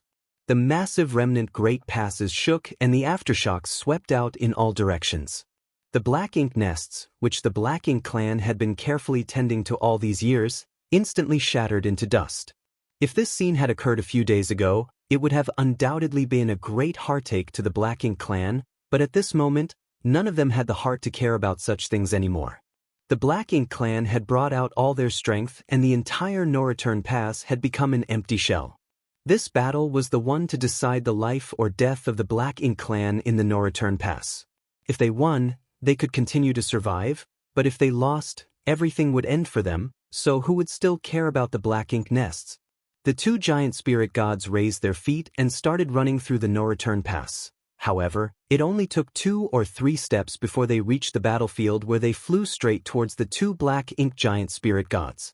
The Black Ink clan army that tried to stop them suffered catastrophic losses, and the defense line that they were able to maintain through grueling effort was smashed apart by Ada and Aer, creating 2 unimpeded passageways right to the heart of their lines. Countless casualties occurred in an instant. The Black Ink giant spirit gods, who were in the midst of mercilessly slaughtering the humans, naturally noticed the situation. They immediately assumed defensive positions, but in the next moment, they were each hit squarely by Ada and Aer and tumbled over with them. Ada tackled his opponent's waist and swung his fist fiercely. His opponent was also unwilling to appear weak and smashed down with his elbow, fiercely hammering Ada's back. He even grabbed Ada's neck with his other arm and squeezed tight as if he were trying to twist Ada's head off. The battle between the two giant spirit gods was extremely simple and crude, making it look almost like two children fighting, but every one of their strikes caused space to shake and become unstable. Terrifying shockwaves that were visible to the naked eye rippled out in all directions. All living beings nearby, regardless of whether they were human or Black Ink clan, ran and cleared a space large enough for these behemoths to fight. Even though Aer's side was not as explosive, it was still extremely rough. He and his opponent exchanged punches, each first reaching the other's body, causing both sides to stumble. These two were old rivals who had fought for thousands of years in the barren territory, but neither had ever defeated the other. This battle was simply a continuation of their previous struggle. If nothing out of the ordinary happened, it was unlikely that there would be a clear winner in the fights between the giant spirit gods. The masters from either side could not interfere with a fight of this level. More than that, Simply being caught in between these four would have dire consequences. Only Yang Kai waited in the shadows as he watched on from the sidelines, waiting for the right moment to strike. The black ink giant spirit gods were finally moving, something which he had been eagerly anticipating.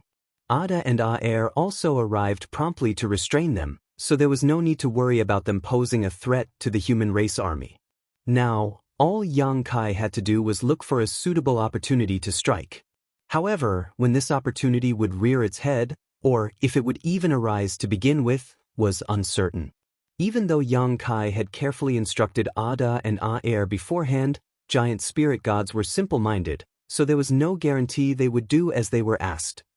Rather than getting between the giant spirit gods' fight, Yang Kai continued to roam the battlefield while keeping an eye on them. With Thunder Shadow's innate divine ability, the pseudo-royal lords could hardly even sense his presence before he launched an attack on them. By the time they did notice, danger was already upon their heads. After reaching this point in the battle, Yang Kai was not content to just kill pseudo-royal lords. If the opportunity presented itself, territory lords were not spared either. Several dozen pseudo-royal lords had died at his hand, and there were likely more than 1,000 territory lords dead even as a conservative estimate, and that was because they were killed merely out of convenience. Yang Kai hadn't deliberately targeted them. Thanks to the gap in the defenses created by Ada and Aer's charge, the Wolf Fang army and Twin Instrument army had already breached the Black Ink clan's main forces. The two human armies cooperated smoothly as they constantly expanded the gap in the defense line. Although the Black Ink clan tried their best to retreat and regroup, they were unable to do so. Victory seemed to be within grasping range for the human race. In this chaotic and brutal battlefield, despite the constant reaping of lives, the soldiers did not stop throwing themselves in. To Yang Kai's surprise, the opportunity he was waiting for came quickly. From the battlefield, a roar suddenly erupted. It was Ada's shout mixed with a hint of excitement, "Little friend, come quick, I've got him." Almost at the same time he shouted these words, Yang Kai, who had been keeping an eye on their movements, had already arrived at Ada's side. At this moment, Ada had managed to pin his opponent in the void. Ada's arms had constricted one of his opponent's arms, stopping it from moving. His legs were also like ropes, wrapped around one of his opponent's thighs. In this posture, two of the opponent's limbs were completely immobilized and unable to break free. However, this situation was extremely unfavorable for Ada because in order to tightly restrain his opponent, all four of his limbs were tied up, whereas his opponent still had one arm and one leg free for his use. When Yang Kai arrived, the Black Ink giant spirit god was punching and kicking Ada viciously. The force of each attack sent shockwaves through Ada's body, and rubble-like pieces were constantly smashed from his body, each piece the size of an ordinary city. Since he had been keeping a close eye on the four giant spirit gods, Yang Kai witnessed everything clearly. After Ada rushed out of the barren territory, he directly grappled his opponent and went all out to restrain him. After some wrestling, they finally reached the current situation. This was something he had repeatedly instructed Ada and Aer on before the battle. No matter what, they had to find a way to restrain the Black Ink giant spirit gods. Yang Kai originally thought that Aer would do a better job at this since Aer had clearly shown more intelligence than Ada throughout the many years of Yang Kai knowing them. Therefore, when Yang Kai instructed them on this matter, he focused more on Aer and also placed his hopes on him. But in fact, it was Ada who achieved it first. This was something Yang Kai did not expect, but it still made some sense when he thought about it. Due to his lower intelligence, his thoughts were simpler, so he just did everything within his power to do what he was told. It was not the first time that a giant spirit god and Black Ink giant spirit god had wrestled like this before. Previously, when Aer was fighting his opponent in the barren territory, a similar scene had appeared. Yang Kai had seen them entangled like this many times when he passed by the barren territory. In the end, this struggle had developed into a stalemate, so the Black Ink giant spirit god did not feel the need to act defensive against Ada's actions. After being restrained, it instead rained attacks down on Ada as it pleased. Unlike the giant spirit god, which lacked sentience, the Black Ink giant spirit god was Mo's soul clone with a clear cleverness to it. Ada's actions were seen as foolish in its heart. Even though it was caught off guard for a moment, the one at a loss here was not itself. That was why it had no fear. That was until Yang Kai suddenly showed up. The black ink giant spirit god who was punching and kicking Ada instantly realized something and stared fiercely at the ant-like figure in front of it. "Well done." Yang Kai shouted and instantly opened the portal of his small universe while surging his space principles to the fullest at the same time. Countless residual images appeared at once as if countless Yang Kais had appeared in that instant. In just a short 3 breaths, the residual images dissipated and Yang Kai returned to his original position. However, where the residual images were located, stone giants with powerful auras appeared. They were the small stone race, and from the powerful aura that was flowing out of them, each one was comparable to an 8th order master. The black ink giant god who was being firmly restrained by Ada finally paled at this sight. It had previously eaten a similar loss before when it was restrained by Xiao Xiao and Wu Qing in the barren territory. So, when these small stone races masters appeared, it knew that something terrible was about to happen. But what puzzled it was where Yang Kai had amassed so many powerful small stone race masters from.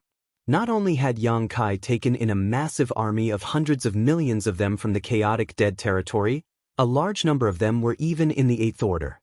Even though he gave some 8th-order small stone race masters to the other humans, their numbers were not many. He had kept most of them for himself. In all these years of war, Yang Kai had never used these 8th-order ones, and that was because they were the trump card he was saving to use against the black ink giant spirit god. He could not easily reveal them. Now, at this moment, that trump card was finally going to be played.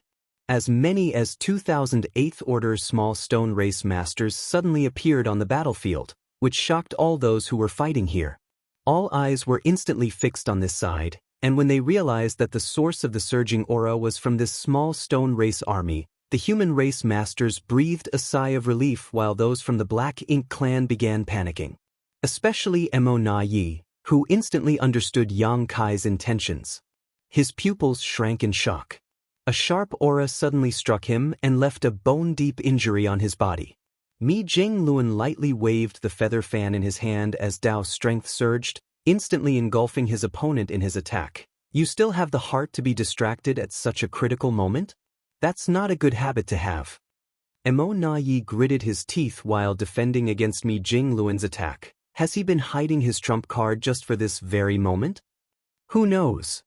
Mi Jingluan gave a casual reply, but his attacks grew more and more aggressive.